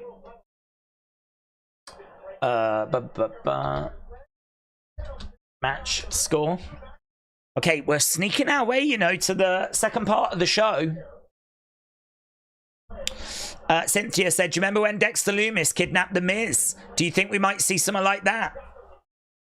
Personally, no. If I'm going to give you my honest opinion, I think they just arrive at the end of the show. That's what I honestly think is going to happen. I'm not expecting them to attack anybody. That's what I'm expecting, them to arrive at the end. Because when Bray came back, that's how we brought Bray back. But just because that's what I'm expecting doesn't mean it's going to go that way. So, of course, throughout the show, we're watching every segment. Like, could they attack now? We're questioning, could they attack now? Why would they attack now? Chad Gable was the one we felt most confident about. They're just showing a replay of how CM Punk got that referee's top from Jess and then went out.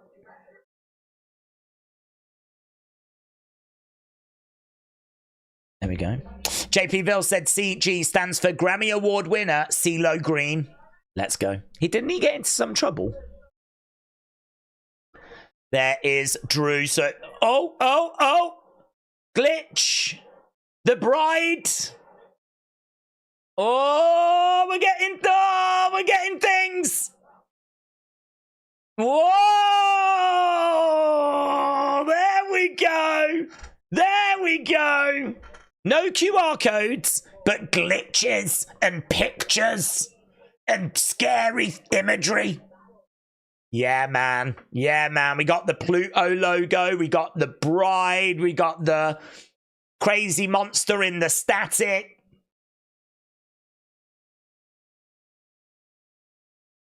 I would go on to Twitter and say I'm throwing up again, but I'm just sensing that there's a few people getting a little bit upset with me, so I won't do that. Nah, I'm only joking. I'm gonna.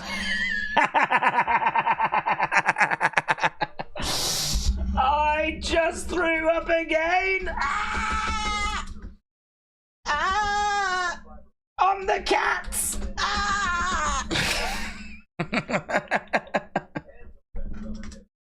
Also, I won't. I was going to put also, it's your exclamation mark. Right, let's go down. I pooped myself, said Poppy. Yes. What is the QR codes? Hang on, I'll find it. Let me see if I can find it. QR codes. I think it's that one there. This one. That's from SlamX as well, so I'll drop a like on that. Oh, I'm really tempted to retweet this and say QR code has QR code has dropped. I don't give a flip, honestly. I just don't care. I'm going to do it. QR code has dropped.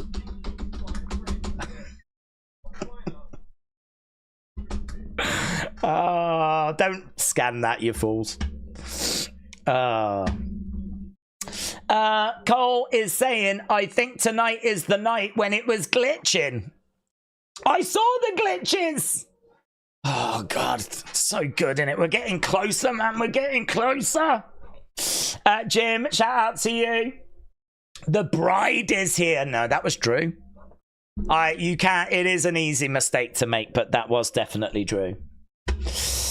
Pure Evil said, I can't imagine that people are gonna scan it. Oh man, what if they do and they end up buying tickets to the flipping Bloomington Super Show? That'd be funny. That would be pretty good. Right. Imagine if that's all we got tonight. What? Some glitches and a QR code. There's no complaints from me. 12, 15, 12. So that last match was good. 88%. Patty said you might be surprised. Well, they're going to be surprised if they do scan it. I just brought tickets, says Spartan. JP said, I just did something that I can't say online. Well, I hope you had a good time doing it.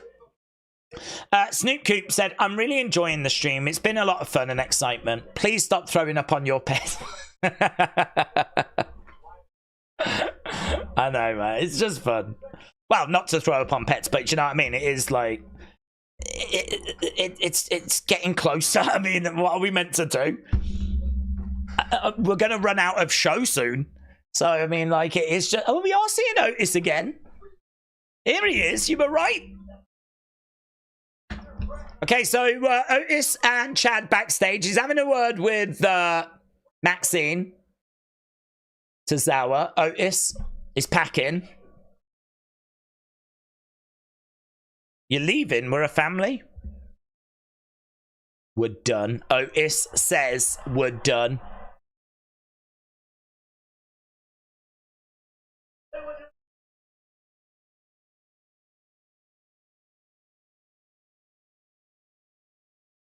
You're going to be nothing without me. So we didn't really get that turn, did we? We didn't really get that turn. Oh, hello. He wants money in the bank.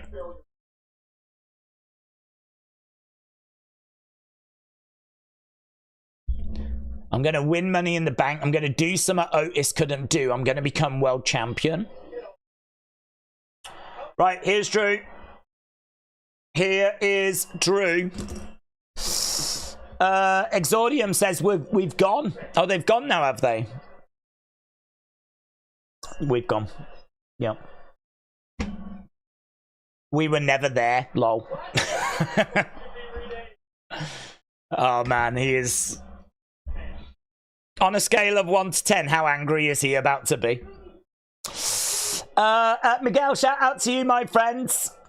With that level of evil, you are probably the mastermind behind the Drew screw job. Listen, I was so impressed. That is a level of evil that I don't know that I could even reach, you know? So, I tell you, Triple H has got some balls, man. To go to Scotland, right? Where, like, fighting is how they greet each other. To go to Scotland and screw the Scots over in, like, that way. To have Drew cheated in the main event, like, that takes some balls, man. They must have had, like, a police escort for Triple H to get him to the airport as soon as that show was over. Right, we've got Drew in the ring. So, Miguel, shout out to you, my friends. Project PSX said Daze Howdy was in the crowds. Yeah, people are thinking that he was, aren't they? People are thinking that he was in there. Loud CM Punk chants, man. Loud CM Punk chants. I'm gonna have to mute that QR. I'm gonna have to mute that QR code response. I'm not sure that everybody has got the joke. Right, we've got Drew in the ring. CM Punk. Oh, he's livid, man. He's flipping livid. He is flipping livid, mates. CM Punk. CM Punk. He is fuming. CM Punk. CM Punk.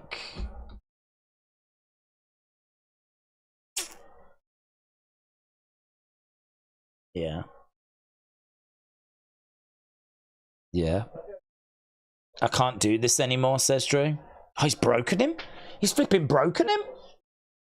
Screw this company. AE-dub, AE-dub, AE-dub. He's done. He's done. Screw this company. He's done. Drew walks away. Wow. Screw this company. Yeah. Oh, he walks off. Screw this company. Oh my God. AE-dub, AE-dub, AE-dub. Oh, wow. He's walked out. He's gone. He's done one. He's flipping done one. I bet it was a talent swap. We got Ethan Page. They got Drew McIntyre. I bet that's what's happened. TNT Sports is saying Raw is on. What? Drew has quit? He's quit? Are you kidding me? He's quit. He said, screw the company. I mean, in all fairness, you can understand it. You know, from a storyline point of view, you can understand it. I did like Adam Pearce going up to him, going, listen, we can sort this, Drew. We can sort this. Oh, yeah, we can sort it now. Where was that energy when I got screwed on Saturday night? Eh?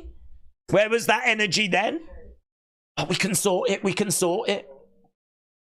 Oh, yeah, we can sort it, can't we? Yeah. Yeah. I didn't hear you ringing my phone on Sunday. I didn't see your ass on Saturday night when I was getting screwed. Oh, but we can sort it now, can we? What, we're going to go back to Scotland, are we? Doing Clash at the Castle in Scotland again, are we? I don't think we are. I don't think we are. You can understand him being upset. Tracy said, do you remember when... Oh, it's gone. I just read it. I read something and it went. Tracy, I'm going to try and find you. Daze, do you remember when you saw the 2 different times on the countdown? Well, they were 2 hours difference. So the other one will be done in about 20 minutes. Yeah, I would be a bit more excited if you... I would be a bit more excited if it was still doing it. But both my phone and the PC are both saying we're here. So it's not really saying anything anymore. Oh, Drew quits, man. Drew quits. Quittity quit. I've got a feeling Punk is going to be in Money in the Bank and we'll screw him over. Yeah, I don't think he really quits. Spoiler. Spoiler, I think that's storyline, but interesting. We thought that he was going to go off, but it probably makes more sense, doesn't it? He is so angry. He can't even bring himself to get angry. He's beyond angry.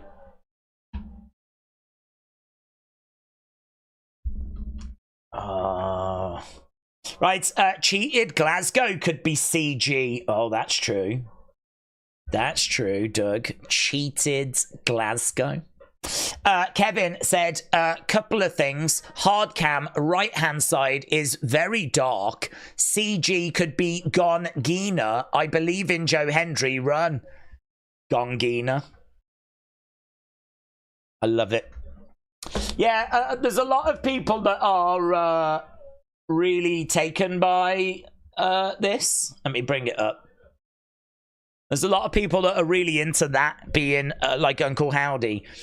All I'll say is look, because this is what I said. Is this real? I didn't see this. Oh my God. I'm throwing up again. And if you was watching live, you will have seen me like just, oh God, it's everywhere. It's swimming, right? But actually, in retrospect, if you do look in the background, that part of the arena does look to just be that color. Like, it does look like it's smoke. And it does look like that could be Howdy.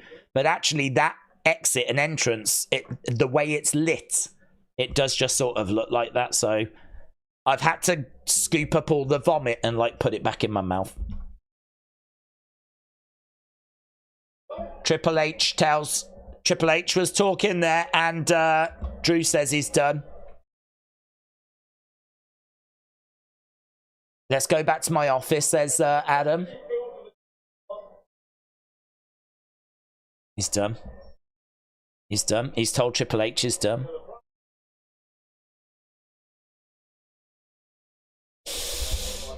Wow. Cool to see Triple H, isn't it? Triple H trying to talk to Drew, and Drew's like, nah, I'm not having it. I'm not having it. I bet the people of Scotland are like, yes, go on, Drew.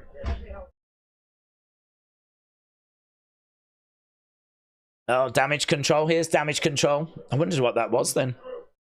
Damage control. The power. I got the stage. Inside the cage. Inside the rage. Here's Dakota and Kyrie. No, EO. Dakota Kai and Kyrie making their way down.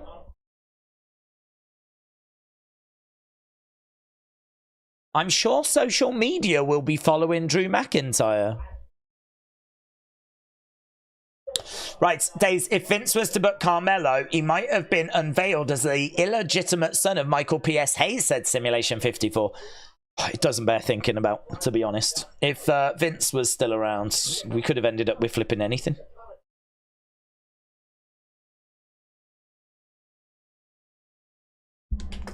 Do you know, since Vince has stopped booking, we've had a hell of a lot less Miz TVs. I don't know if you've noticed that. Caden and Katana are going to be the opponents. So Damage Control are taking on Caden and Katana. We got the power, we got the pain, inside the rage, inside the cage. Right, Damage Control. Drew McIntyre to total non-stop action, says WWE Ultimate Gaming. Caden and Katana said wrestle with Andy. Oh, very good. Very good. So is this the match that they're going to arrive? So that they can attack Caden and Gadana? Damage Control. NXT Women's North American Championship match tomorrow. Kalani Jordan takes on Michin. Drew should walk out like Sasha and Naomi, said James. Meet for CFC, said Drew Teaster. Drew Teaster, let's go. Let's go. Dasher. Manx. Oh, beautiful elbow there by Kyrie. 1, 2. Oh, Katana makes the save. I thought that was it, man. I thought that was it. Shots raining down. Josiah Davenport said, Daze, you miss Rambling Rabbit in Chad Gable's locker room up top. What was it? Was it? Rambling Rabbit was there. Oh, yeah, you're right. Oh, my, I can't throw up again. Oh, my God, I haven't got anything left. Oh, I can't throw up anymore. Yeah, you're right. Oh, God. I've been saying keep an eye out all night, and I didn't do it. Rambling Rabbit. Run, rabbit, run, rabbit. Boom! Yeah, Katana lands on Dakota and they get the win. Wow. Right, let's get the thing up. Match score for that. Oh no, that's Lyra came down.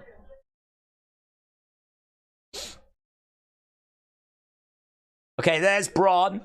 Right, I am looking now. I'm looking. We're backstage. We got Braun. Is there a Pluto? Is there a puppet?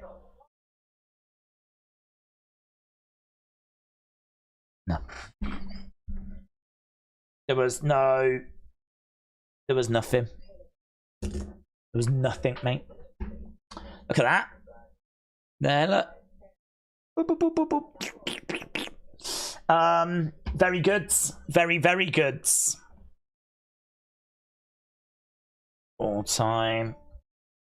Great. Good. How long we got? Oh, just over an hour, kids. Oh, kids. It's getting real.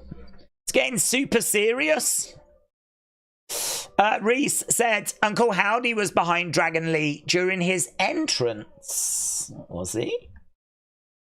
Was he?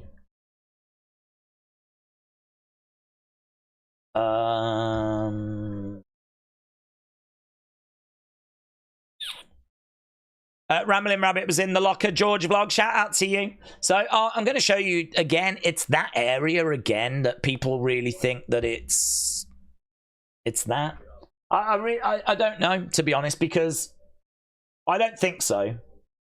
Only because we saw it when Seth came out right at the start. So I don't know that he's been stood there all that time. I just think that this part of the entrance or this exit sort of looks interesting. So I think that's just someone in the darkness standing. It just looks like it. I agree. Your attention gets drawn to it, but I'm not convinced that it is, to be honest. I'm not convinced. I will include it just in case, but I'm not convinced.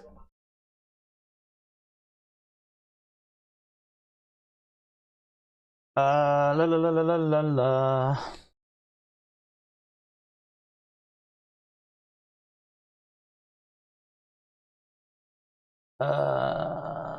Pluto. I need that. I need to put some of these in the folders for later. Lovely. How's your day going, said Spartan. It's going well, and I think it's about to get better.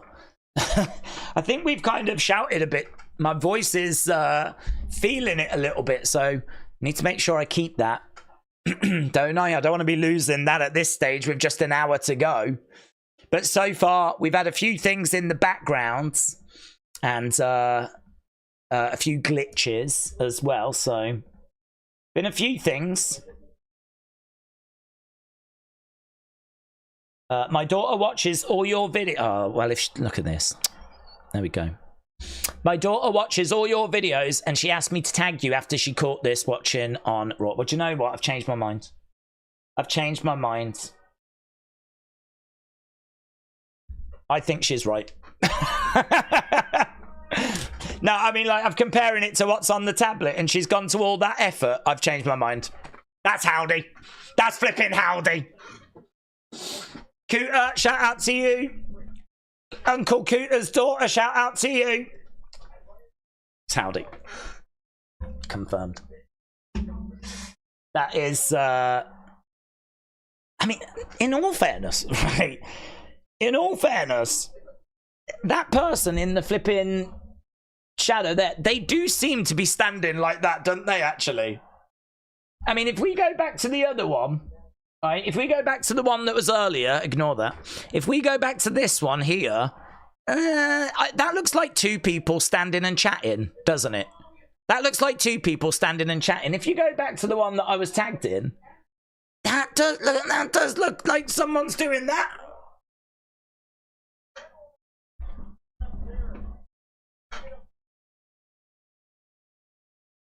I'm going to put that in the folder. I don't know.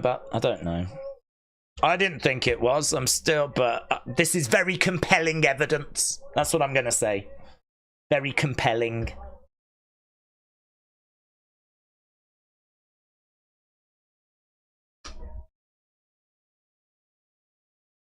Right, we're backstage. Here's EO. Guys, is there any flipping puppets? Is that a mask? Is there anything back there? I don't want to miss anything again.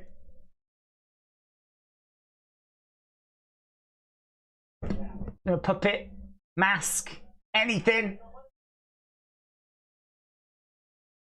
No, don't think so. Daze, can you look at what I've tagged you in? Oh, it better not be your dong. I'll have a look. Ba ba da ba ba ba ba da ba da ba da. Let's have a look. There is Sami. Sami is out.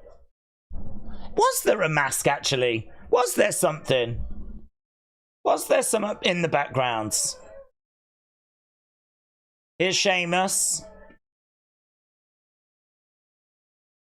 What's that? Oh, yeah, that was the glitch from earlier. Yeah, was there something? It's fight night. Leave Kyrie alone. People are seeing what they want to see. It's just security. There's a pig behind EO. There was a pig behind EO. I didn't see a pig behind EO.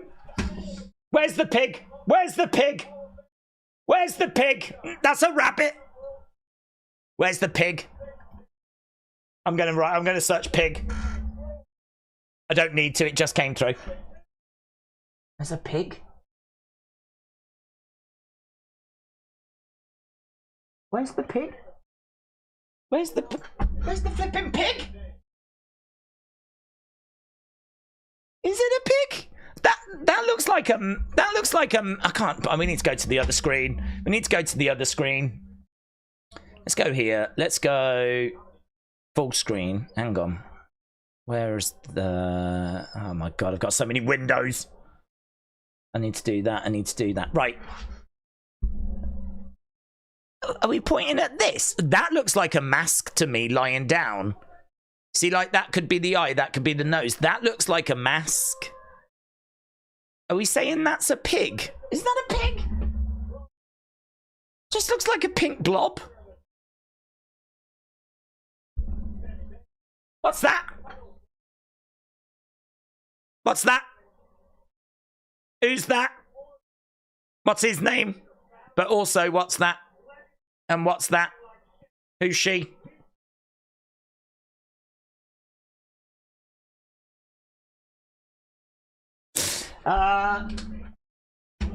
Is it Huskus? I don't know. I don't know. Don't know. Oh. What's that? Oh my god, it's the most confusing episode of Raw I've ever seen. That ain't a pig. Is that a pig?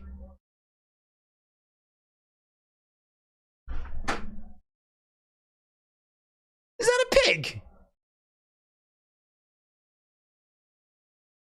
Or is that a Roblox pig? A bit like a square pig. What's that pig? What the flip is going on? Oh, God. Have I really got to ask the question, is this a pig? Is this a pig?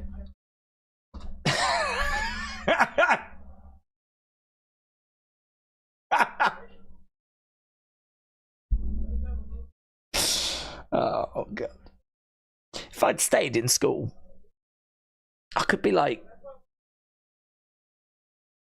I could be working in stocks and shares or something, you know? I could be a lawyer or a nurse. I could be doing something useful. I could be an engineer. I could be working on rocket flipping engines. Instead, I'm sat here going, is this a pig? Someone tell me, is this a pig? Oh my god. Right, well. People are saying, yes, it is a pig. How do they catch these things?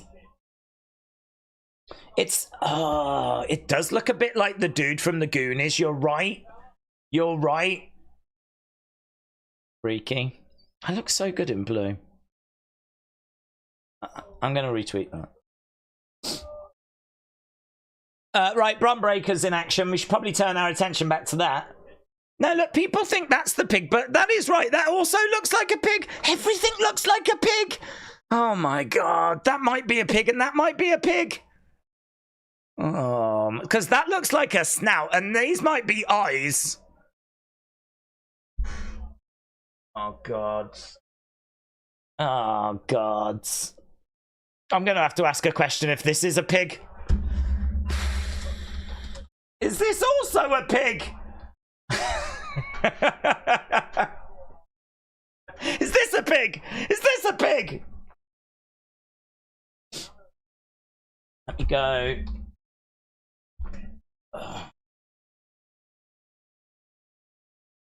Let's go here.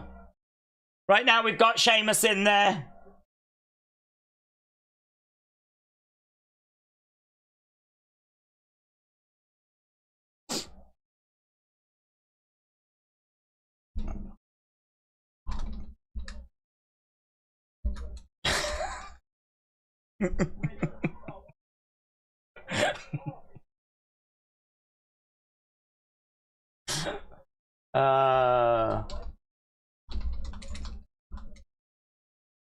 Just waiting for Uncle Howdy. Do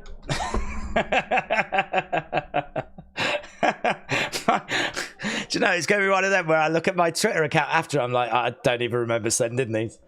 I don't even remember sending these. Is that a pig? I think, what's that pig do?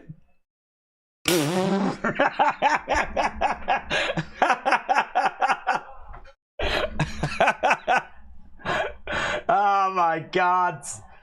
Oh, that pig's got a headband. That one's got a headband.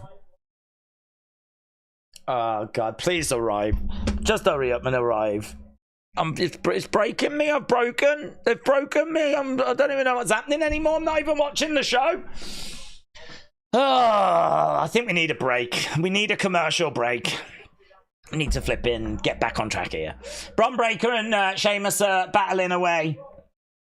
Oh my god. Oh, straight over the commentary table goes Sheamus and Bron Breakker. So Sheamus and Bron Breakker go over the commentary table. Look at this. Well, I can't because we've gone to commercial break. BT Sport is the worst. Flipping worst. Right. Did I save that in the right folder? Let's put that back in the folder. I think you're right. You can see a headband on this pig. That is definitely a pig that's got a headband. Right there. I agree. Here we go. Look. It's Husker's pig puppet laid down on its side. You can see the headband. God, there's flipping pigs everywhere. The mask for some reason. I don't even know why. I don't know what have I don't even know what I've saved in the flipping folder, you know. When I'm doing the Nightbird video, it's going to be an absolute mess. I don't know what I've got and what I ain't got.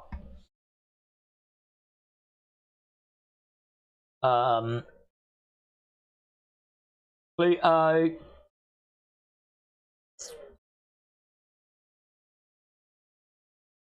Okay. I need... The one thing I don't have is the glitches at the start of the show. That's what I need to find. Is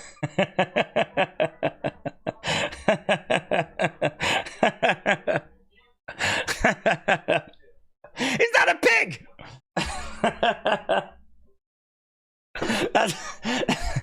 That sums up my night, that does. It's me looking confused, leaning over going, is that a pig?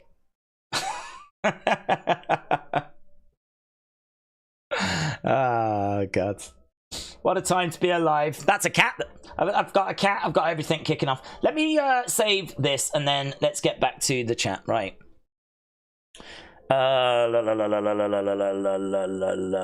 CG could be Ciampa and Gargano, said Trent. Mayor of Pete said, get your extra pair of pants ready just in case. Well, I only have one pair, in all fairness, so I'll have to go out and get some. Mr. Rage Bomb said, don't forget to change the match name. That is very much the least of our concerns. But you are correct. Dr. Rian said, every wrestler has wore black tonight except for Seth. Have they? Every wrestler has wore black tonight. Is that true? Sheamus versus Brom. Have they? Hang on, let's go to WWE. Let's have a look at that. That seems a bit strange if true, doesn't it? Every wrestler has wore black tonight. Let's have a look. Let's have a look.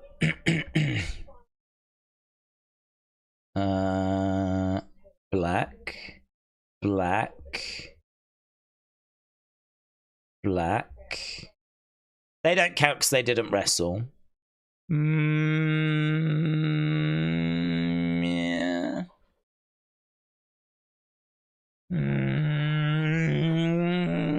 Don't know how I feel about it.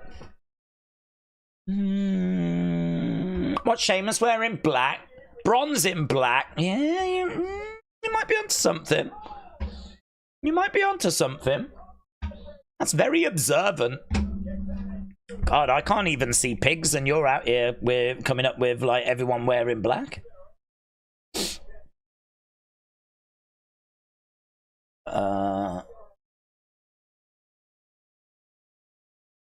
Jotted it down.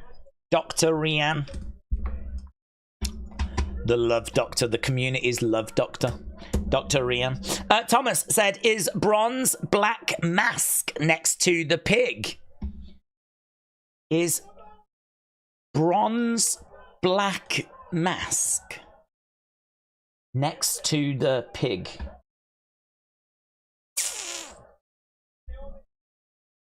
I honestly don't know. And why is that a pig? Down goes Brom.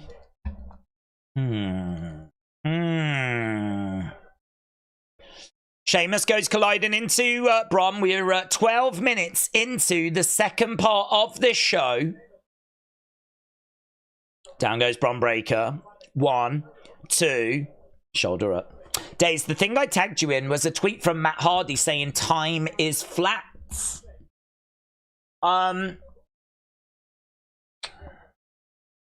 Okay.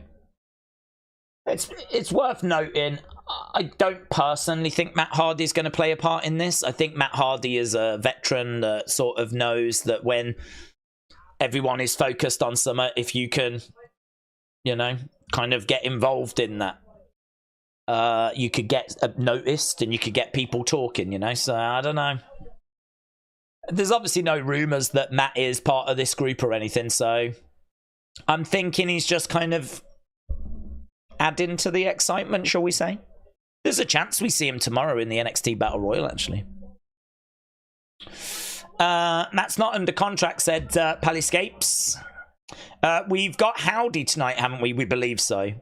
Sami also wore black, said White Walker. Yeah, I think that was a really observant, really good spot there by Dr. Rian.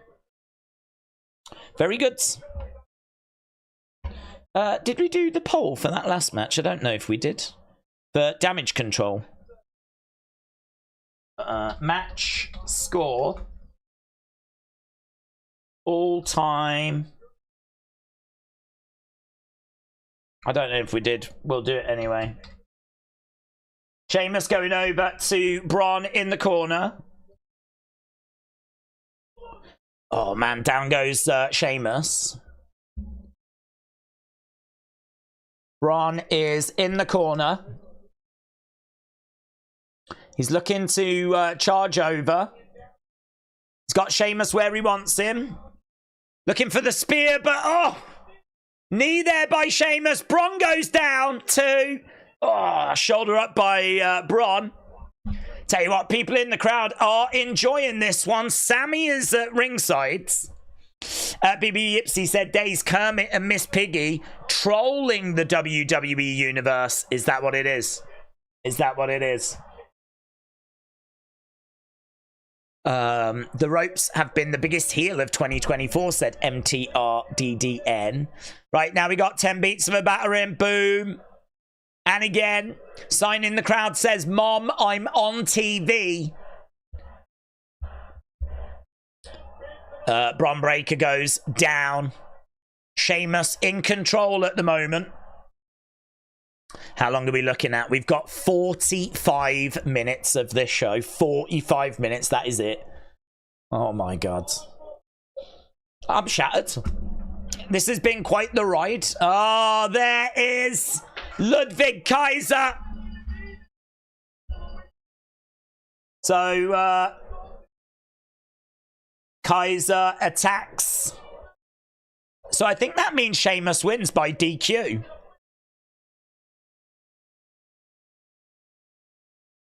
Right, we need to end this poll then, because that was for the women's tag match. Oh! Spear on the outsides. Braun, Spears, Sheamus.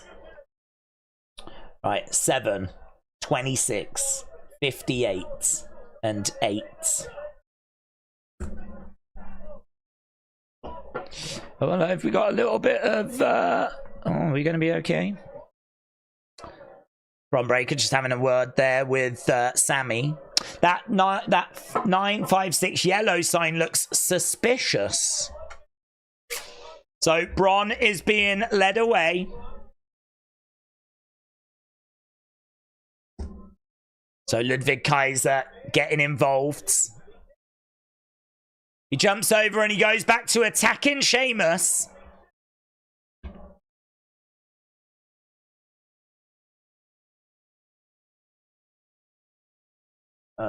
Match score. Braun is going to break Ludwig in 2. Yeah, Ludwig Kaiser's going to run round. Oh, Bron Breakker goes the other way. He's going to spear him. He comes round. Boom! Oh, my God. That was sick. That was so good. Ludwig went this way. You saw... Look, what a great camera angle. All the way up in the heavens. You saw them both running round the ring. Bron Breakker... Man, the impact of that as well. Because they were both heading towards each other. Oh, mate. That was so good. And Ludwig deserved that as well because Bron got DQ'd as a result of Ludwig interfering. So you can understand him being livid. Oh, what a spot, man. What a spot. Now we've got Bron pushing and shoving Sami. How is this going to play out, man? How is this going to play out? We've got Bron, we've got Ludwig, we've got Sheamus. I wonder if we do Bron versus Sami, Sheamus versus Ludwig, but technically Bron just lost that match. Here's Liv. Do it. Do it, mate.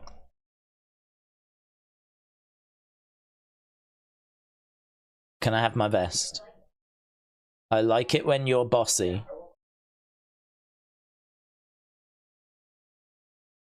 Only if you take it off of me? Are you nervous? I'll help you.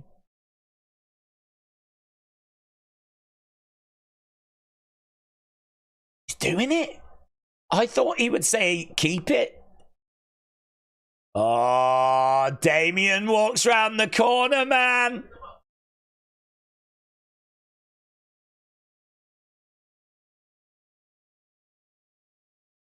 Grab your stuff and go to the clubhouse. Liv. Can you leave the poor guy alone?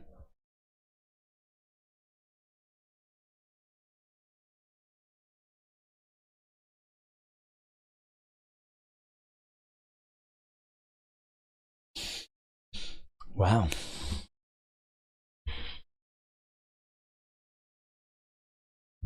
I think we all need a shower after that, don't we? Hey?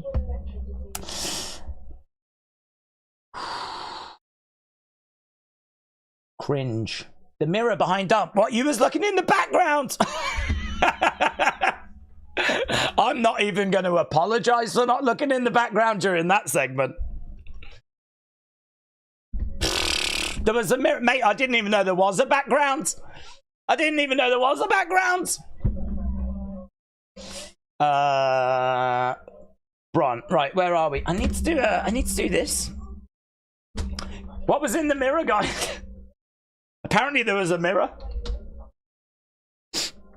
I've tagged you on X, Black Sheep. Black Sheep, guys, Black Sheep. Let's go up. Latest one. Black Sheep. Black Sheep. Oh my God. Drew just deactivated his account. Oh my God.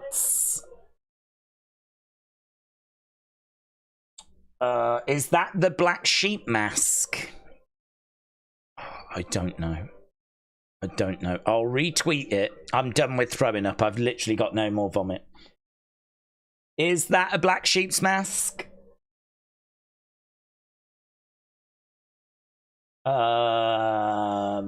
Did you notice every wrestler has got black clothes on? That was a good spot, that was, Rianne. Save that. Check this one out. What was in the mirror?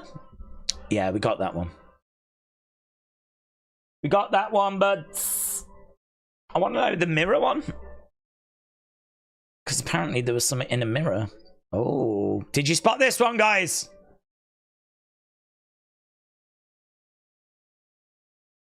Go on, shake it. What's up with it?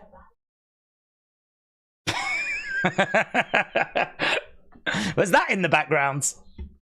Was that the mirror from the therapist's room?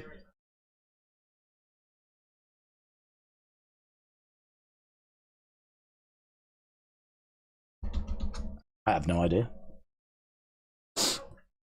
I didn't even see a mirror.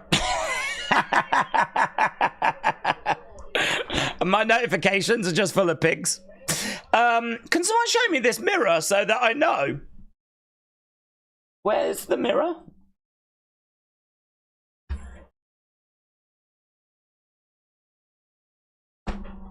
I'll have to Google. I'll have to search mirror on Raw.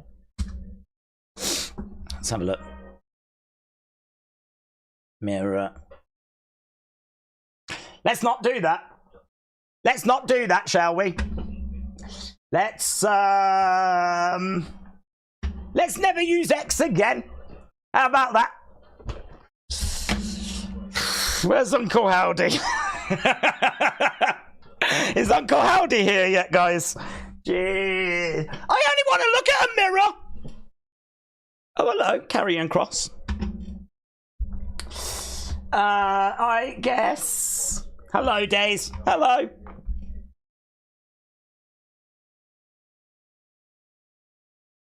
Who wants to tag me in this flipping mirror? Right, but guys, can we focus? Because we've got a flipping Karrion Kross promo.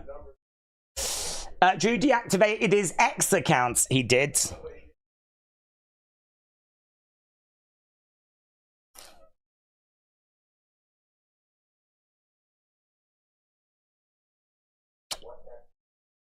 We're both wondering what that fight would have looked like. Is this New Day is challenging? How long we got? 36 minutes.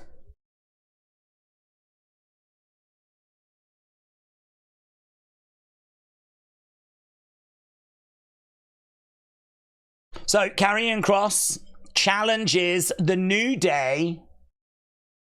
There's the New Day. New Day are going to respond.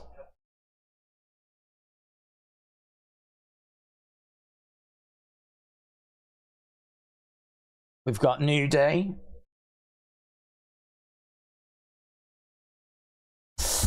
Daze, what if Howdy is going after Jey Uso because he uses fireflies? I don't know, to be honest. I mean, he didn't ask for them. They just sort of showed up. He could go after him, but I don't know. I feel like there's probably more pressing concerns. Plus, Jay's really over, so you risk upsetting the fans. So Kofi accepts. TikTok.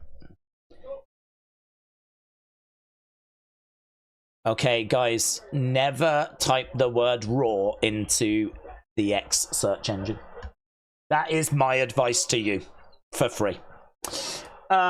It's a mirror. Oh, is that all we saw? Just a mirror?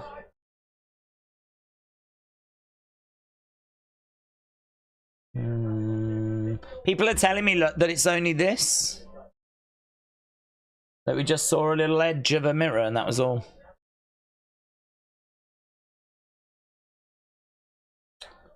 Oh, I probably shouldn't have said yes, should I?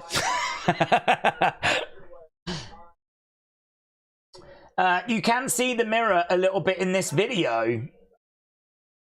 Well, I don't want to play a video because we're all right with images, but videos might get us in a bit of trouble. Might get in a bit of trouble. Right. Where are we? Okay, next Monday, Chad against Braun against Big Bronson Reed. So Chad against Braun against Big Bronson Reed. Let's end the poll. Also, we got Lyra taking on Shayna, taking on Kairi Sane. New Day need to do something, says Mike. 12, 5. Oh, hello, there's Jay. Back. Is he in, like, where is he? In the concourse.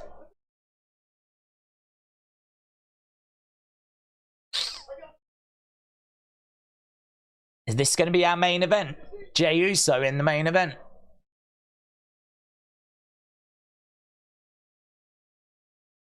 I'm going to snatch that yeet case.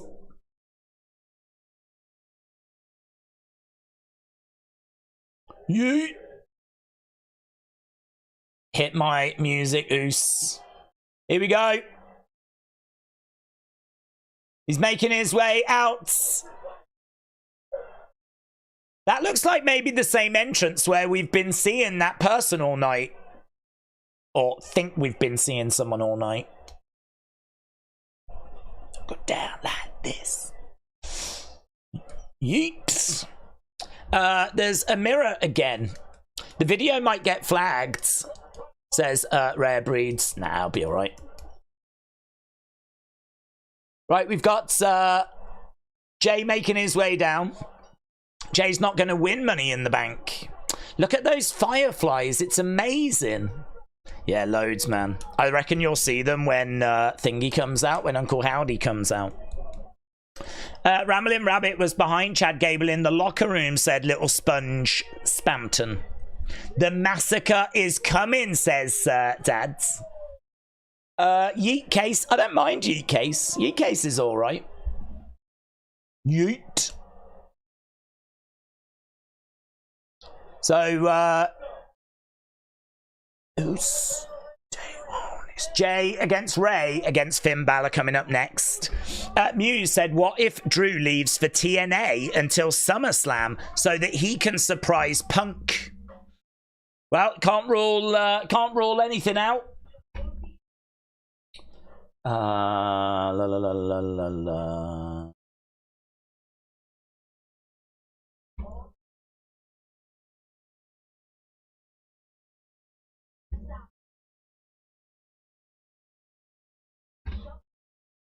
Yeah, I think this is the best picture that we've got maybe of it. People are sending this over.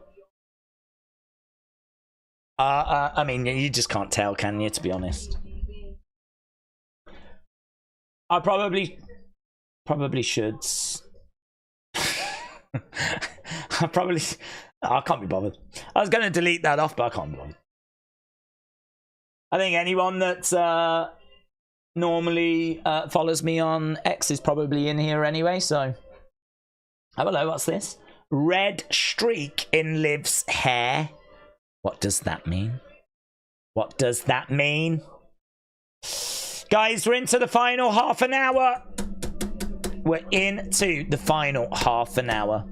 Jose says it's going to end this show like Bray at Extreme Rules. I feel like we're only going to get a video revealing the crew and nothing more. I tagged you on X, the Black Sheep, says Thomas. Thank you. I think we might have already had that with the mask. I think we might have already had that. E. Wilkie said, Dave's weird question, but I'm just wondering, are you married? Are you asking? Hey? Drop me a DM, yeah.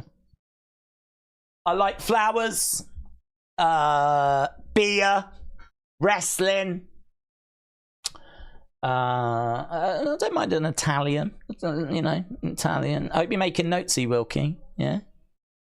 Just saying. Yeah. Call me. Doug said, remember, Finn was Bray's first targets. Is he in this next match, is he? Finn against Jay against... Oh, God, I can't even remember who's in this match. Yeah. Maybe they attack here. It's an opportunity to take out 3 people, but I'm pretty sure Jay's going to qualify, so... I'm thinking Jay wins this match and then they come out after. That's what I'm thinking. Red in a world of black and white lives red in her hair and her outfit, says Metal Mama. Maybe. I feel like Bray was red. I don't know that that extends to Liv. We know that Bray is red in the world of black and white. I don't know how Liv would fit into that.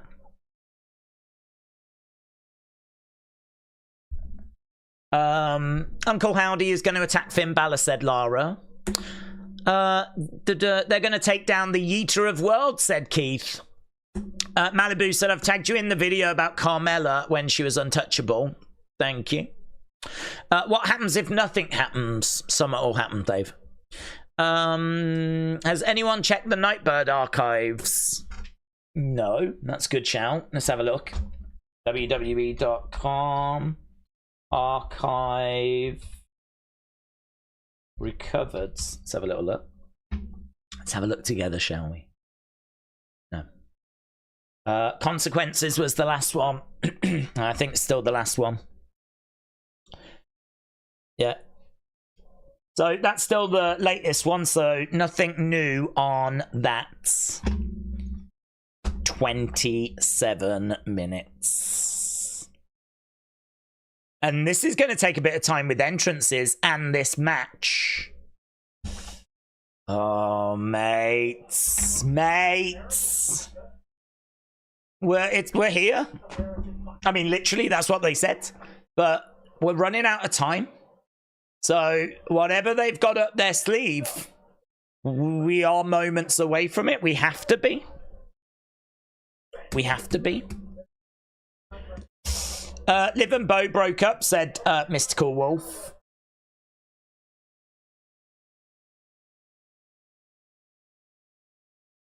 Okay, so here comes Finn Balor. Listen, they could attack here because you're right. Bray's first target was, or the Fiend's first target was Finn Balor. So, yeah, they could go after him as a, you know, a circle moment.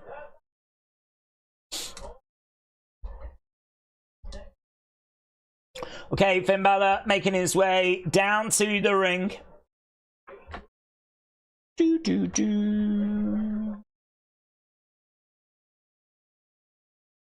So Jey Uso is already in the ring. Finn Balor making his way down to the ring. Daze, I'll happily tweet treat you to a 5-inch Italian. I'll get the waiter to put a wrestling figure in your drink when I propose, said Luke. Luke, that's the best offer I've ever received. That is the best offer I have ever received. Okay, so Jay's down there. Right. Is that a pig? Is that a pig? Is that a pig?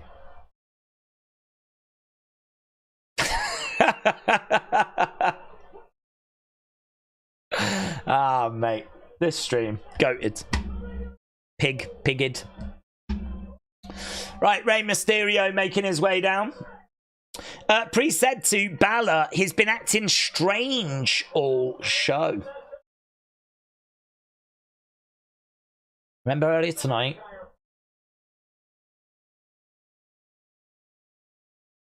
Yeah? As Drew McIntyre has so they're mentioning it now. Drew McIntyre has deactivated his X account.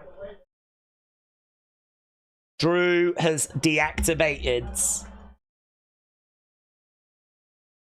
I'm going to write that down. Activates his X account. Okay, Rey Mysterio has made his way down to the ring. How long have we got? We got 24 minutes, and this match is underway. This is our main event of the evening. I gotta say, man, this show, it's gone quick.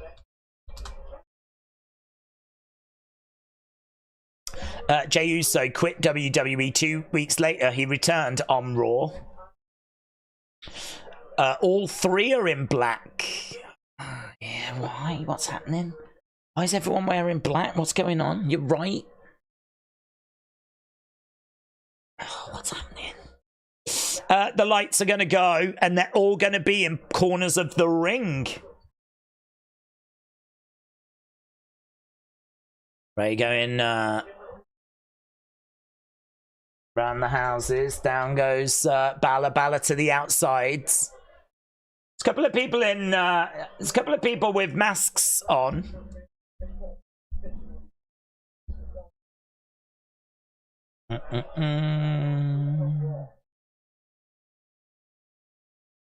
I think they're just fans, to be honest, in the front row.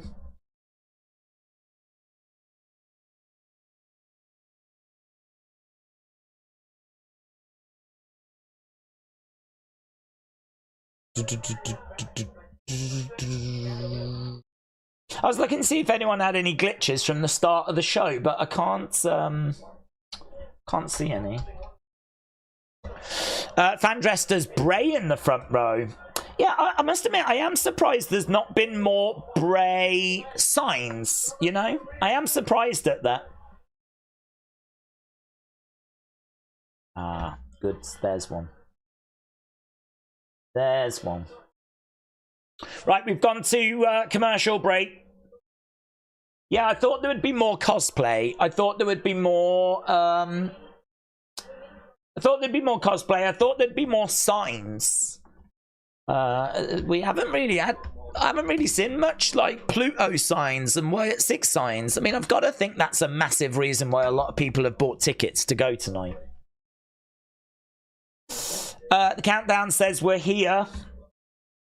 We're here. Daze, if you go into Google Images and put in former worst decision of my life, do not open that on stream. Well, thank you for that advice. No Money said Drew to TNA. Maybe. Maybe.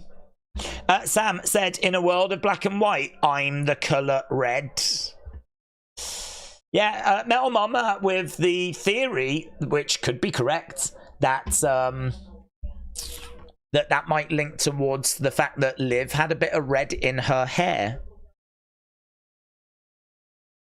Cynthia said, Daze, maybe they're all wearing black because they are faces, which could be they are safe from the massacre that's coming. Maybe they're preparing for a funeral. I don't know. I mean, in kayfabe wise, why would everyone wear black? Why would no one tonight have wore a different colour?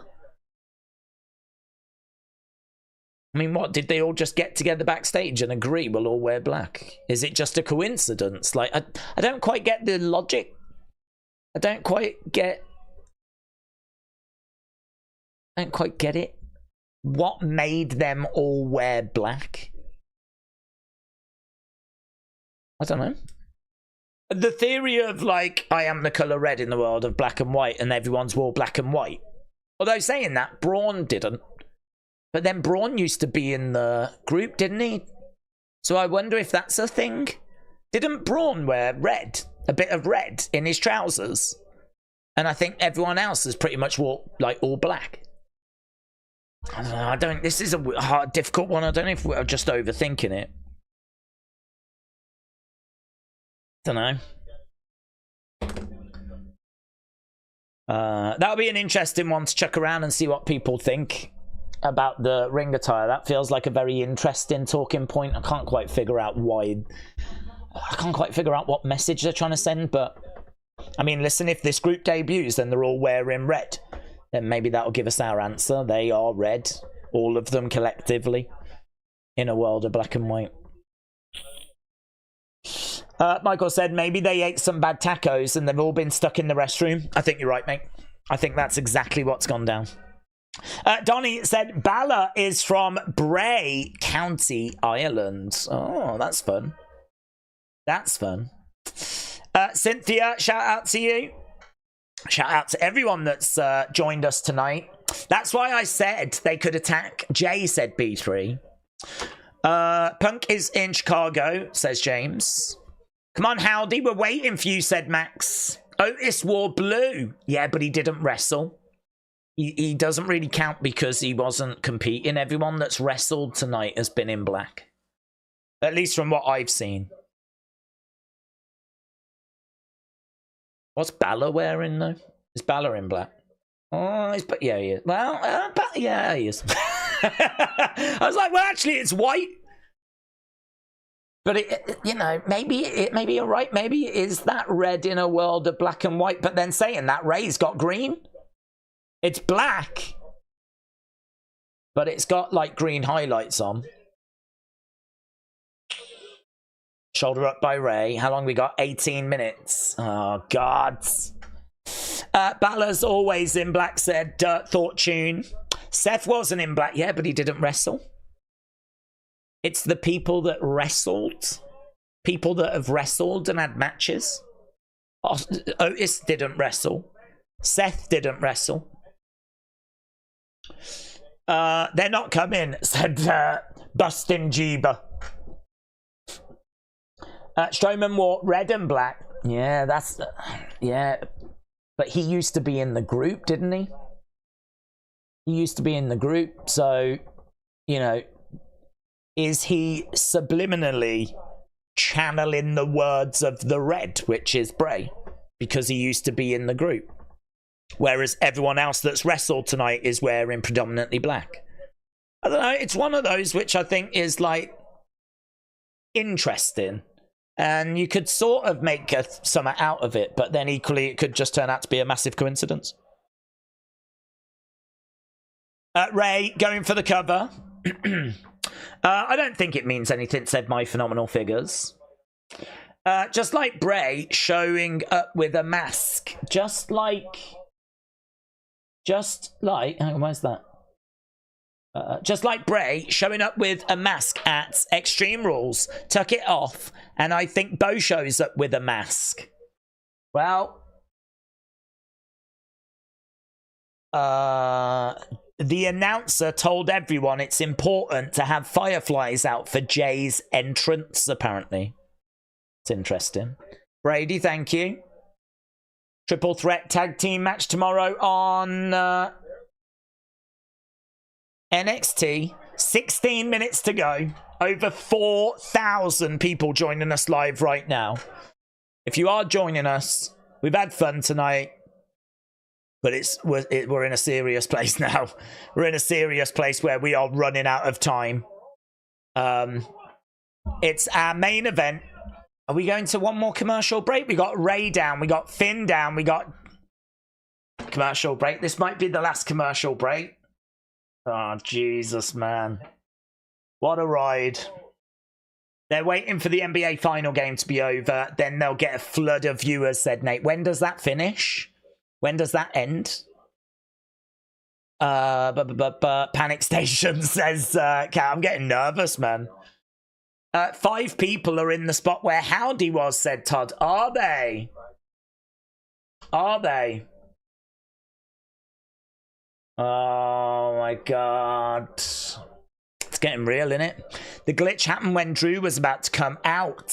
Triple H screwed him. They're gonna...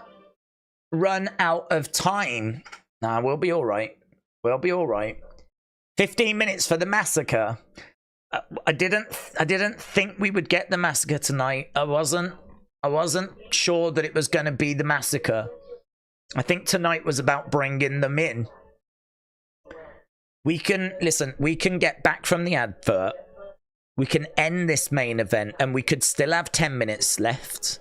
10 minutes would be enough. I mean, I can't remember how long Bray's was at Extreme Rules, but it wasn't longer than 10 minutes. And that was very well received. Very well received.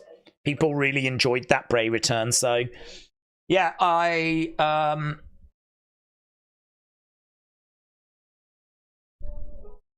nervous.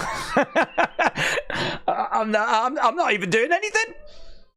I'm not even doing anything, but like, it's got to be after this break, innit? There ain't going to be any other ad breaks. Raw's on till 4:15, isn't it? I don't think so. We don't normally get the overrun for Raw. We get an overrun, a little overrun for NXT, but we don't normally get an overrun for Raw. What if Cena is the leader and we just can't see him, said Jay. That's true. He might already be in the ring. Good point. I'll be happy to see the faction made debut. Maybe attack someone, said Davids. Nothing else tonight. Thank you, Rob Fee, said Alan. Photo Man said Uncle Howdy against Demon Finn Balor. And Aggie Ethan says, I at you in 3 posts about people watching from above. Thank you, my friends. Are you talking about in the entranceway? Howdy wants us to riot, said Robert. Daze, put a poll up for this match. Put a poll up for this match. That's a good shout, actually. That's a good shout, because we probably won't get chance to do that when they actually come out. Match. Oh my god, I think we're going back. Oh my god! Oh, I haven't even done the poll! All time. Great. Good. Bad. Right, I'm putting the poll up now. I don't care. I know the match hasn't ended. I'm not bothered. Right, here we go. Oh my god. Oh my god. I don't know. I just don't even know what to do with myself.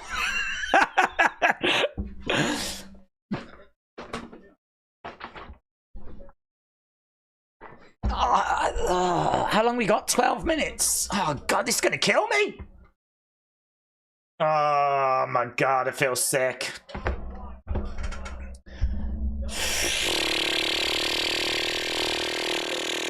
Spear. The door. What door? There's a door. What door? Is there a door in the entranceway? I can see people watching in that exit. I'm so excited, said Malibu. Everyone stay calm. I'm not. I have literally pooped myself. I have literally pooped myself.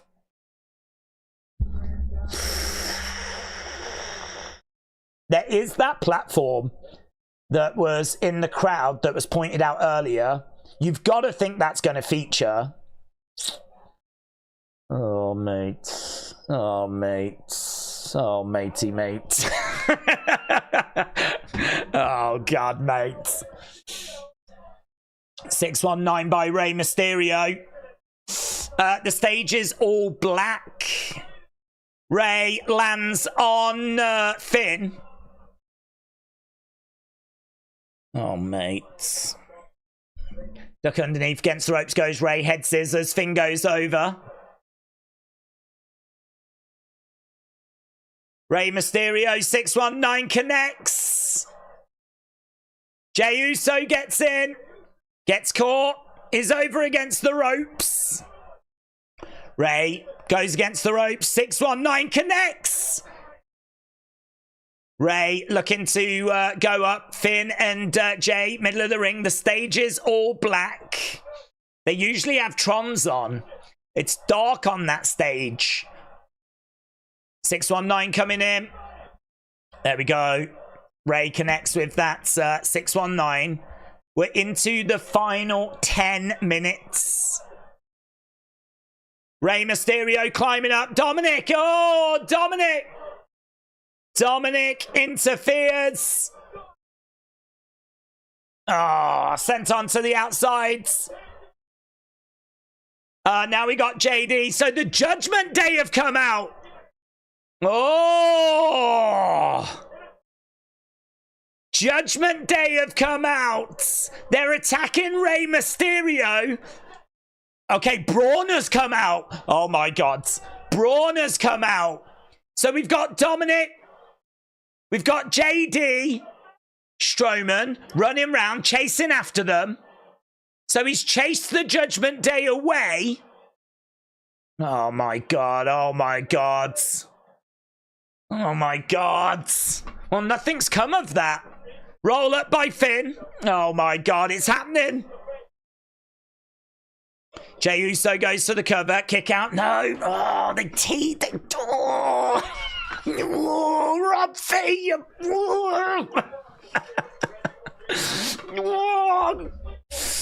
It's happening. We'll go. Wyatt 6 is going to take them out. It didn't. The match continues. The match continues. Right now, we've got Finn. We've got Ray. Oh, God. I just got in from work. No, just turn the telly on and watch. It's the most exciting moment of our lives. Right now, Finn with a coup de grace connects on Ray. Jay with a splash makes the save. We've got 8 minutes. 1, 2, 3. Jay wins. Jay wins. Jay wins. 8 minutes to go. 8 minutes left in the show. Main event has ended. Jey Uso has won the main event. Now, what do we do here? What do we do here? Judgment Day have already come out, and they've been chased away by Braun Strowman. Jey has just won this triple threat match. He has qualified for Money in the Bank. And we've got 8 minutes left of the show. Oh my God, man. Oh my God, man. There is a platform. There is something in the crowds. We haven't really seen... It's very dark as well, isn't it? We haven't really seen in the entranceway. Oh my God.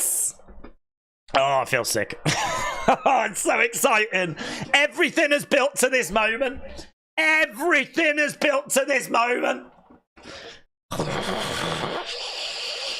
I don't care about the replay. Don't need to see the replay. Hell to the air. Corpus Christi, come on. Mate, I feel like the lights are just going to go, aren't they? It's going to be just like Bray. The lights are going to go and... Oh, my God, man. Oh, my God. This has been such a ride. Whatever happens, a massive shout out to all of you. It's been such an incredible journey. And I just hope this lives up to everyone's expectations. Whatever we're about to get any moment now. I hope it lives up to everyone's expectations. Oh, mate, they're making us wait. They're making us flipping wait. Replay's over. We've just got a graphic for Money in the Bank. They're showing Money in the Bank graphics right now. We've got 6 minutes left in the show. 6 minutes. I think whoever was in the ring has probably been cleared away now. So I think they've got a blank canvas. So we've got, is that Jey in the crowds? Jey Uso in the crowds. He's got the crowds yeeting away. And we are literally down to the final 5. Final 5 minutes. Jey is dancing away. Oh, here we go. Here we go. Here we go. The lights are going. The lights are going. You've got that noise. Oh my God, it's just like when Bray came back with the lights going. The fireflies are out. The fireflies are out. Oh my God, you've got the... And the door. The door. The door. Oh my God. I don't know if we saw the door this early when Bray came back. Oh my God. Oh my God. Oh my God. The door opens. The music sounds like the start of Shatter, but obviously it's not kicked in yet. There's a light which just goes off. Oh my God, goosebumps, mate. Goosebumps. Goosebumps, mate. Oh, where are we? Where are we? We've zoomed in a little bit closer to the door. You've still just got that. Is something crawling? Something's crawling. Something's crawling. Oh, is that Nikki? Is that Nikki? I think. What is it? I think that's Nikki. There's. Oh my God, mate. There's a lantern. Look at that mask. Look at that mask. Is that Nikki? Points over to the corner. I mean, she looks incredible. She looks incredible. We go to the back. There's smoke all over the floor. The Songa's not kicked in.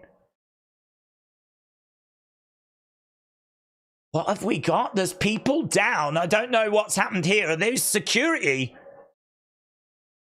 Oh my God. The rabbit mask and a mallet that says help written on it, and it had the red. Oh, look at Gorilla. Look at Gorilla. Oh my God, it makes so much sense. They want to bring down the establishment. They want to bring down. There's blood against the wall. No, mate. No, mate. We just got a glimpse of a symbol, of a logo on the screen. I think I saw 6. I'm sure I just saw the glimpse of a logo. I saw some on the wall, and it is a gas mask. We see another member in a gas mask. There's smoke everywhere. Bodies everywhere. Chad Gable! They've got Gable! They got Gable! Oh my God! And is that Howdy? Is that Howdy? Ah! This is sick, mate! This is sick! He looks, and he looks so good! Oh my God, he's got... Oh my God, he looks so good. They all look so good. Oh my God, they killed it. They've killed it. They've got... Yes, yes, it was a logo on the screen. It was a logo on the screen. I wonder if that's their logo. I wonder if that's their symbol. He looks so good with the dreads. He looks so good with that. Oh, he looks so good. He looks bigger as well. Oh, look at this group, mate. Look at this group. So you've got Howdy. You've got the gas mask. You've got the rabbit head. Nikki has crawled her way out to the lantern. They pick up the lantern. Oh my God. Oh my God. Oh my God. Nothing's going to be the same ever again. Oh, mate. We're here.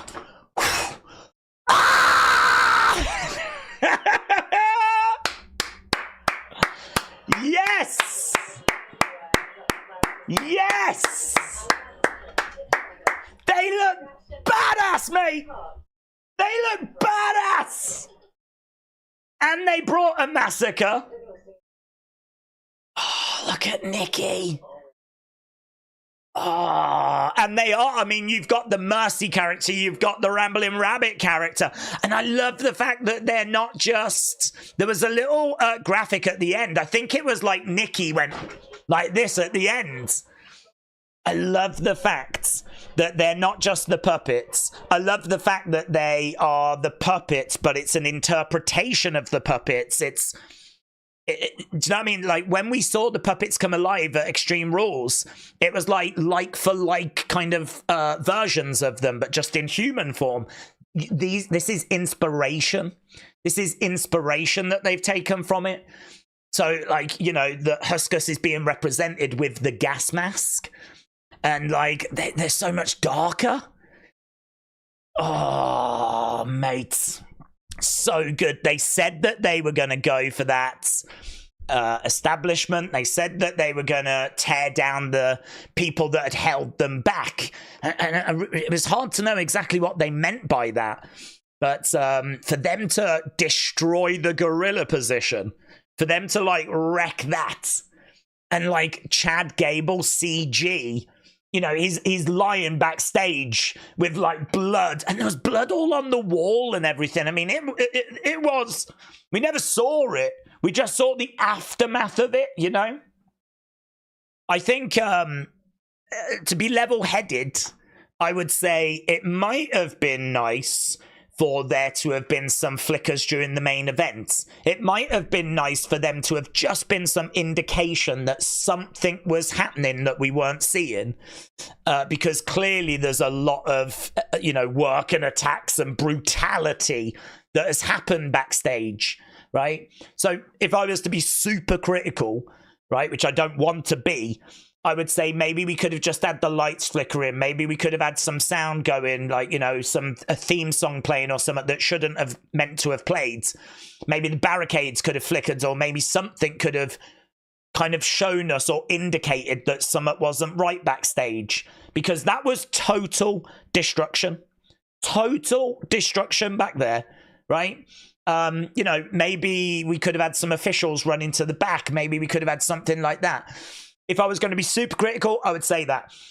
Other than that, right, I think the presentation of it is amazing. I think the most important thing is what they look like, and what they look like is just $1 billion. I think that they look intimidating. They look scary. They look like a group you wouldn't want to mess with.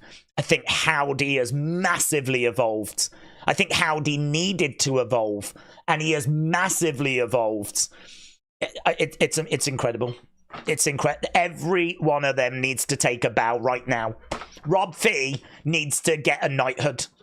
That was just incredible. They killed it. And you know, I don't even know what the reaction is. Right now, everyone could be like, "That's cringe. It sucks." I have no idea what people think. All I can tell you is that what I was looking for was to see the masks, was to see the group, and that's what I wanted. I feel like I got that clearly at the end, and I got more with the attack backstage. And I think the look of the characters is exactly what I would hope for. There's so many different ways they could have gone with that. There's so many different ways they could have got that wrong. And I think they got it right. I think Nikki looks incredible, crawling her way out. She looks incredible.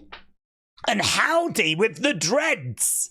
And like I don't know if he's like painted his face. I know he's got the mask on as well. But it doesn't feel like this. It feels bigger as well. It doesn't feel like the same character. I mean, like, in terms of Pokemon, which I don't watch it, but you know, like how you can get like cuddly little Pokemon and then they level up. I feel like we had Howdy before and he was like the entry level Pokemon, and now we've got like Mega Howdy, like who's like 5 times evolved. Like, this thing is just, it feels like they've come out of like a 1980s freak show. It feels like they've come out of an 1800s carnival, right? It really feels like they're messed up. Do you know what I mean? They're messed up. I mean, right now I just feel so sorry for that therapist, because he said, "Do you want to meet them?" And she ended up getting kidnapped, and then she had to go and have dinner and have tea and have a cup of tea with them freaks. Mates, can we just have a moment for the therapist?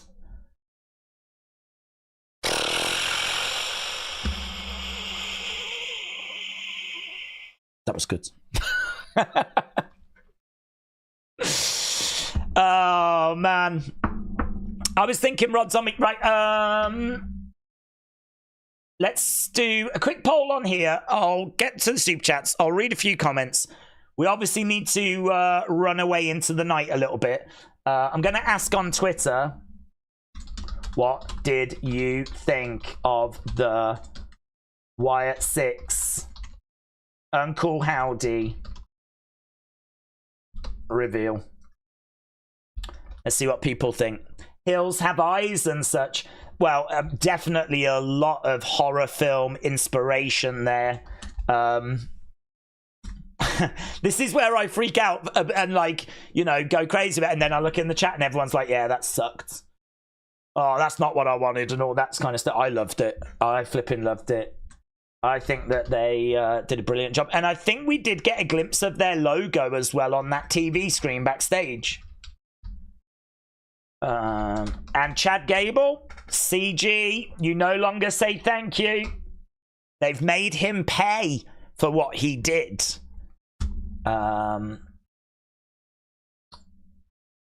Let's go.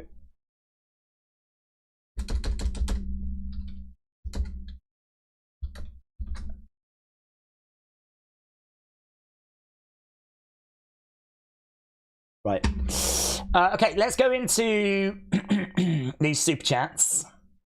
See where we are with these. There's been a few that have fired through. Phantom67 says, what a moment. Shout out to you, bud. Lilith the Poison said, I said since the beginning it was going to be the puppets. I'm crying right now. I am so happy. Mr. Burt Wayne said, Gorilla Press told you it was the establishment that they came for. Snoot Coop said, yes, they are finally here and they look so sick. I'm losing my mind. I might just take work off now. Matty Ice said, such a team effort by the whole roster. Yeah, incredible. Absolutely incredible. I mean, they killed it. I mean, of the few comments I've read here, it seems like that has come across. Dear Ring General said they pulled it off. Have a great night, Daze. Thomas said, lived up to the hype 100%. Meat 4 CFC said that was effing amazing. The characters look so good. Erase Your Mind said they effing did it perfectly. Danny D said, I've already watched it twice. 10 out of 10. Let's go, man. Let's go. So it seems like people absolutely loved it. Let's do a snap poll. We've got just over 5,000 people joining us. So before they run away, let's quickly get a snap poll just so we can get a good read. Thoughts on the reveal. Thoughts on the reveal. Let's see what people thought. What did you think about the reveal? Did you think it was amazing? Did you think it was great? Did you think it was good or okay? Or did you think it was bad? I'm very interested to know what the percentages are. I'm sure, judging from what people have said, that the vast majority are going to say that it was like 10 out of 10, you know? But yeah, I think that this is an interesting one. I want to know what the percentages look like. Jed J said, what mask is Alexa going to wear, or is she the bride? Well, to be honest, I don't know if we can establish who the bride is at the moment, because Nikki wore white. So, you know, she didn't seem to be wearing a bride outfit. So it may be that Alexa is the bride, but Nikki was wearing white. And, you know, you couldn't really see because she'd crawled on the floor. She did stand. She was wearing white. It wasn't the same outfit, though. So I don't know if I'd be leaning towards... Alexa being the bride now. That's an interesting one. That's a really good question. We'll ask that as well. Who do you think is the bride? Let's ask that. See what people think. Do people think it's Alexa? Do people think it's Nikki? Or do people think it's someone else? Mate, all I'm doing is asking people flipping questions. I want answers. Right, Nikki was crawling like Dexter, said Mr. Beat. Perhaps it was Dexter. But because he was in the white dress and he had long black hair, we didn't recognise him. Did Uncle Howdy return? He did, and it was flipping a happening, mate. It was a happening. This is awesome. I've watched it twice, 10 out of 10. Rachel said Wyndham would be proud. Yeah. Oh, definitely. Definitely. They look badass. Cam Down said, yo, it's Maverick. I'm so damn proud of him, dude. Must have been one emotional moment for him. So many emotions, bro. Tell you, I'm so pleased as well that they've not pulled the rug from under us. You know, there was lots of things they could have done. There was lots of talk of vignettes being filmed. There was talk of a massacre coming. I didn't think they would do the backstage thing this week. I thought that they would just arrive and the massacre would come further down the road. But they warned everyone. No one heeded that. The massacre happens. And you got the... I mean... What are people? How are people going to complain about that? How are they going? They are. Someone will. But what more did you want? I mean, surely that gave people everything they wanted. Surely. And I can't see anyone saying those costumes are cringe. How can you? I mean, they look like they've just stepped out of a horror film. In fact, it's made by people that make costumes for horror films. Like Jason Baker makes masks for films and for bands, Slipknot and all that kind of stuff. So, I mean, this ain't like someone from Makeup's just knocked something together. These costumes are proper horror film costumes that are made by the same people. Like, costumes look sick. It was sick. It was all sick. And they look so good together, man. FIFA Challenges said the new logo said where Wyatt 6 spelt like that. It said Wyatt 6, well, S-I-C-K-S, Wyatt 6. 6. S-I-C, like vomit. Oh, God, perhaps they were inspired by me. I did a lot of throwing up tonight, in all fairness. I did a lot of throwing up.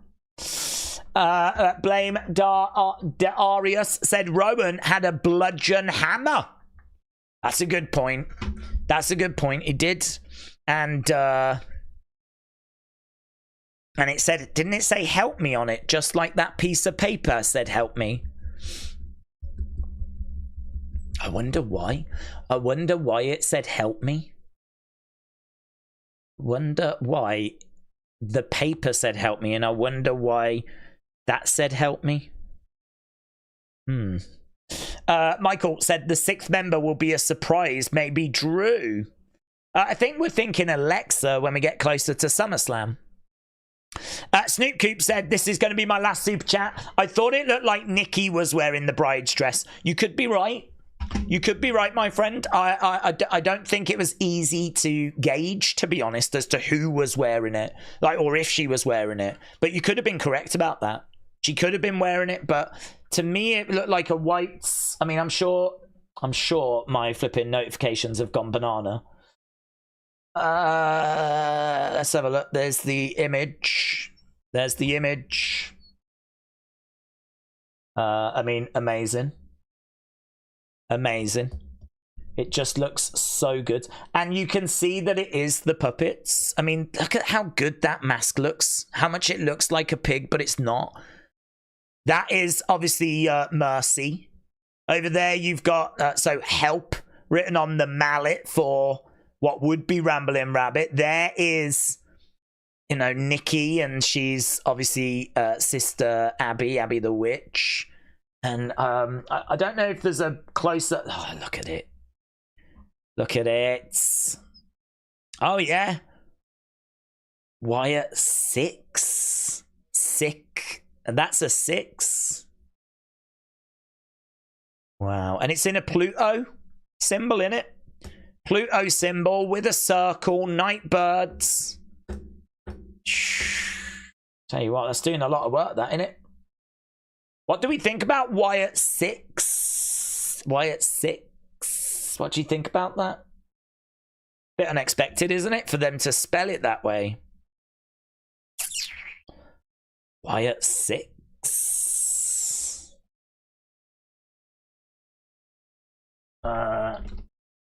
Thoughts? What do people think? This is where we drink it in now, isn't it? Like the whole group, Bunny Mask, it's so clean, stands out, and I love that sledgehammer. Yeah, I'm going to have to run away, aren't I? I really don't want to, but I think there's so much that we need to look at. Howdy is wearing the jacket that Wyndham bought for the unused Fiend from the documentary. Is he? Is he? Is that the same jacket? I love... Oh, my God. The braids are amazing. Amazing. That's amazing. Yeah. Chad Gable. Chad Gable got deaded. Chad Gable got deaded. So good. Right, I can't keep doing that. Nick Aldis tweeted, question mark, question mark, question mark. Are they going to be on SmackDown? Well, I tell you what, if I'm Nick Aldis, I'm not sure I'm going to be on SmackDown. Did it show on there, did it? It didn't show on it didn't show on that, did it? It didn't show on the count. What happened to the countdown clock? WWE.com Exordium. Nah, that just says we're here. It just says we're here. Jed J said Alexa Bliss will be the girl version of the Fiend. That would be fun. Richard said the light that went out in the door was Bray. Sick. The light that went out in the door was Bray. What do you mean by that? You think that was like symbolic of Bray? Could be. Could be. I'd have to rewatch it, to be honest. Coach Coach said, I've sent you the logo on X. Thank you, my friends. Thank you for all the pig videos as well. The Jimmy J, shout out to you, sir. Diamond Danny said, do we think that Uncle Howdy, Bo Dallas, is going to get a big push and will be world champion? Well, my honest answer to that is I think that he can go on to be a world champion, but I think this is going to have to land. What you just saw there was a monumental moment, right? Absolutely monumental moment. They needed that to land, and I think it has. I think it's done what they needed it to do, but they're going to need these to keep landing. And if it can keep landing, then eventually, of course, we can get to where we need to get to. So if this can get momentum and it can work and it can build, and that Howdy character that looks so good, that ain't the Howdy I saw back in like early 2023, right? If this momentum's going to keep up and it gets over and, you know, the views are crazy, well, eventually, yes, you are going to put him in a world title match. But this thing could bomb, couldn't it? I mean, it's out of a few people's comfort zones. So it could bomb. I don't think it will bomb. But, you know, it's something which could quite easily go wrong. So... are they going to do it? I think that would be... I don't know if it'd be the plan, but I think that it could be that they would like to get there if possible. So, Diamond Danny, shout out to you, sir. Dean said, Nikki is the witch. I love her cracked mask. It's based on the logo. I think it's not just 6, maybe 5. Is that possible? Well, we think the 6th will be Alexa, and we think that she'll join later. So I think it's 5 for now. But, yeah, I think the 6th is on the way, right? I think the 6th is on the way. 2 Extreme said Alexa wore black, so Sister Abigail fits. Alexa wore black, so Sister Abigail fits. Well, I think that was Nikki. She was wearing white though. We didn't see Alexa there. I think there was only the 5 of them. We're expecting Alexa to arrive a little bit closer towards SummerSlam. Right, the 6th is Bray, said Pedro. Right, let's end this poll. Finally, the Wyatt 5 has come back to WWE. So, thoughts on the reveal? I'm going to jot this down. So, amazing, 88. Great, 7. Oh, wow. Wow. Look at them numbers. Look at them numbers. So, we had 2,600 votes, right, in the space of, God only knows, 5 minutes. And 1% of those people thought that was bad. 3% thought it was good, okay. 7% thought it was great. 88% thought it was amazing. I mean, you're never going to get 100% in wrestling. You're never going to get 100%. There's too many variables. There's too many like things that people can pick up on. And yeah, I'd change this, I'd do this, I'd do that.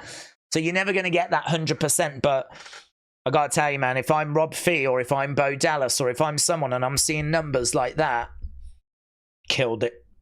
Killed it. Amazing, 88%. Great, 7%. Good, 3%. Bad, 1%. Killed it. Killed it. Amazing. The new Wyatt 66 merch is at WWE Shop. What? Guys, if you want to go to WWE Shop, there's a link in the description. It helps the channel. Let's have a look. Link in the description, guys. Guys, that was a lie. What we just got told is a lie. There's no merch. Oh, I do like that jacket, though. Who is it? Piper, Hogan, Andre, and I. Oh, my God, that looks sick. How much is that? Don't mind me, guys. I'm just shopping. Oh, mate, that looks awesome. Piper, Hogan. How much is it? £145!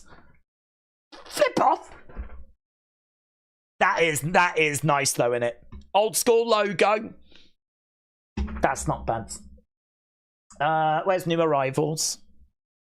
Well, kids will buy it. Schism.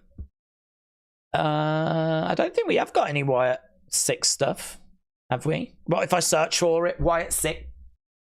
Wyatt 6. Is that how you do it? It is there!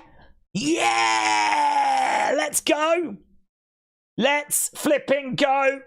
Oh my God! Love it! Oh, look at that! Look at that! Oh, mate! Yowie wowie! Let's flipping go! Don't forget, guys, if you want to go to WWE Shop, there's a link in the description. Can save 15% at Euroshop. Code Daze15, I think it is. I'm not sure. I can't remember. I'm pretty bad at this.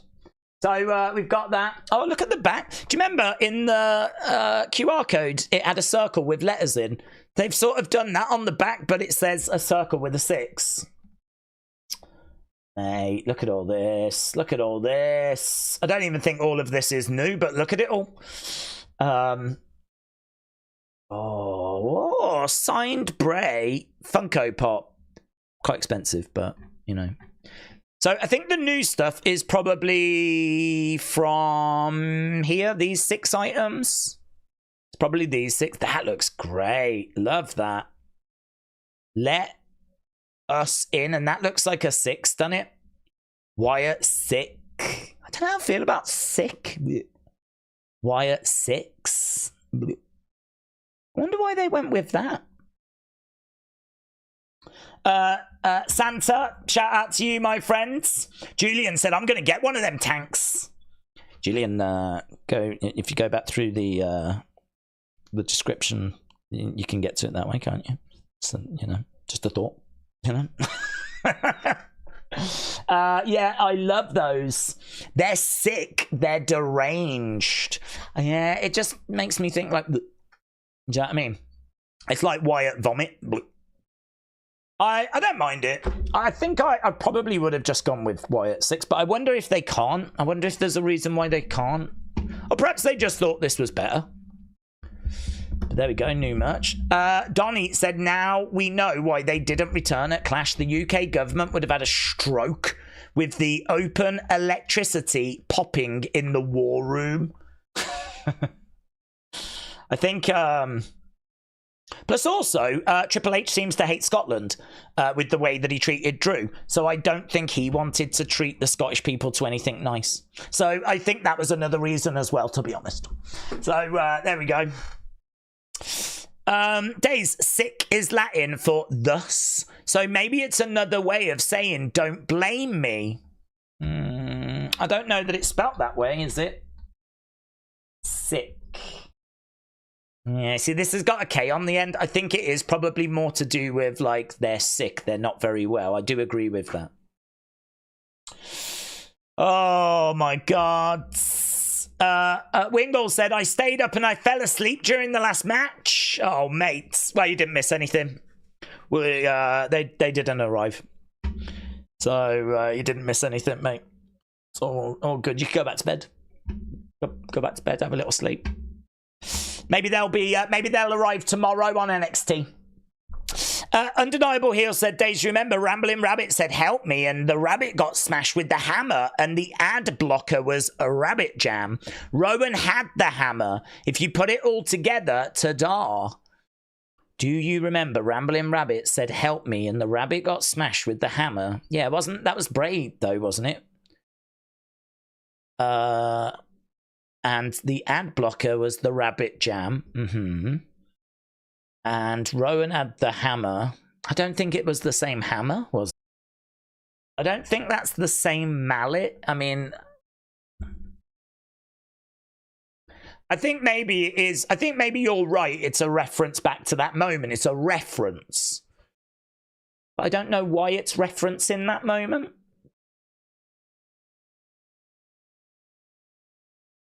I still don't quite get that bit of it as to why it's got help written on him and all of that. I mean, Rambling Rabbit was always very vulnerable and was always being picked on. Maybe they're just trying to communicate the vulnerability of him through that word on the hammer, but I can't imagine he's vulnerable anymore. I can't imagine he's vulnerable anymore. I wonder if that lights up or does anything. It wouldn't surprise me if, like, you know, the eyes can light up red or something like that.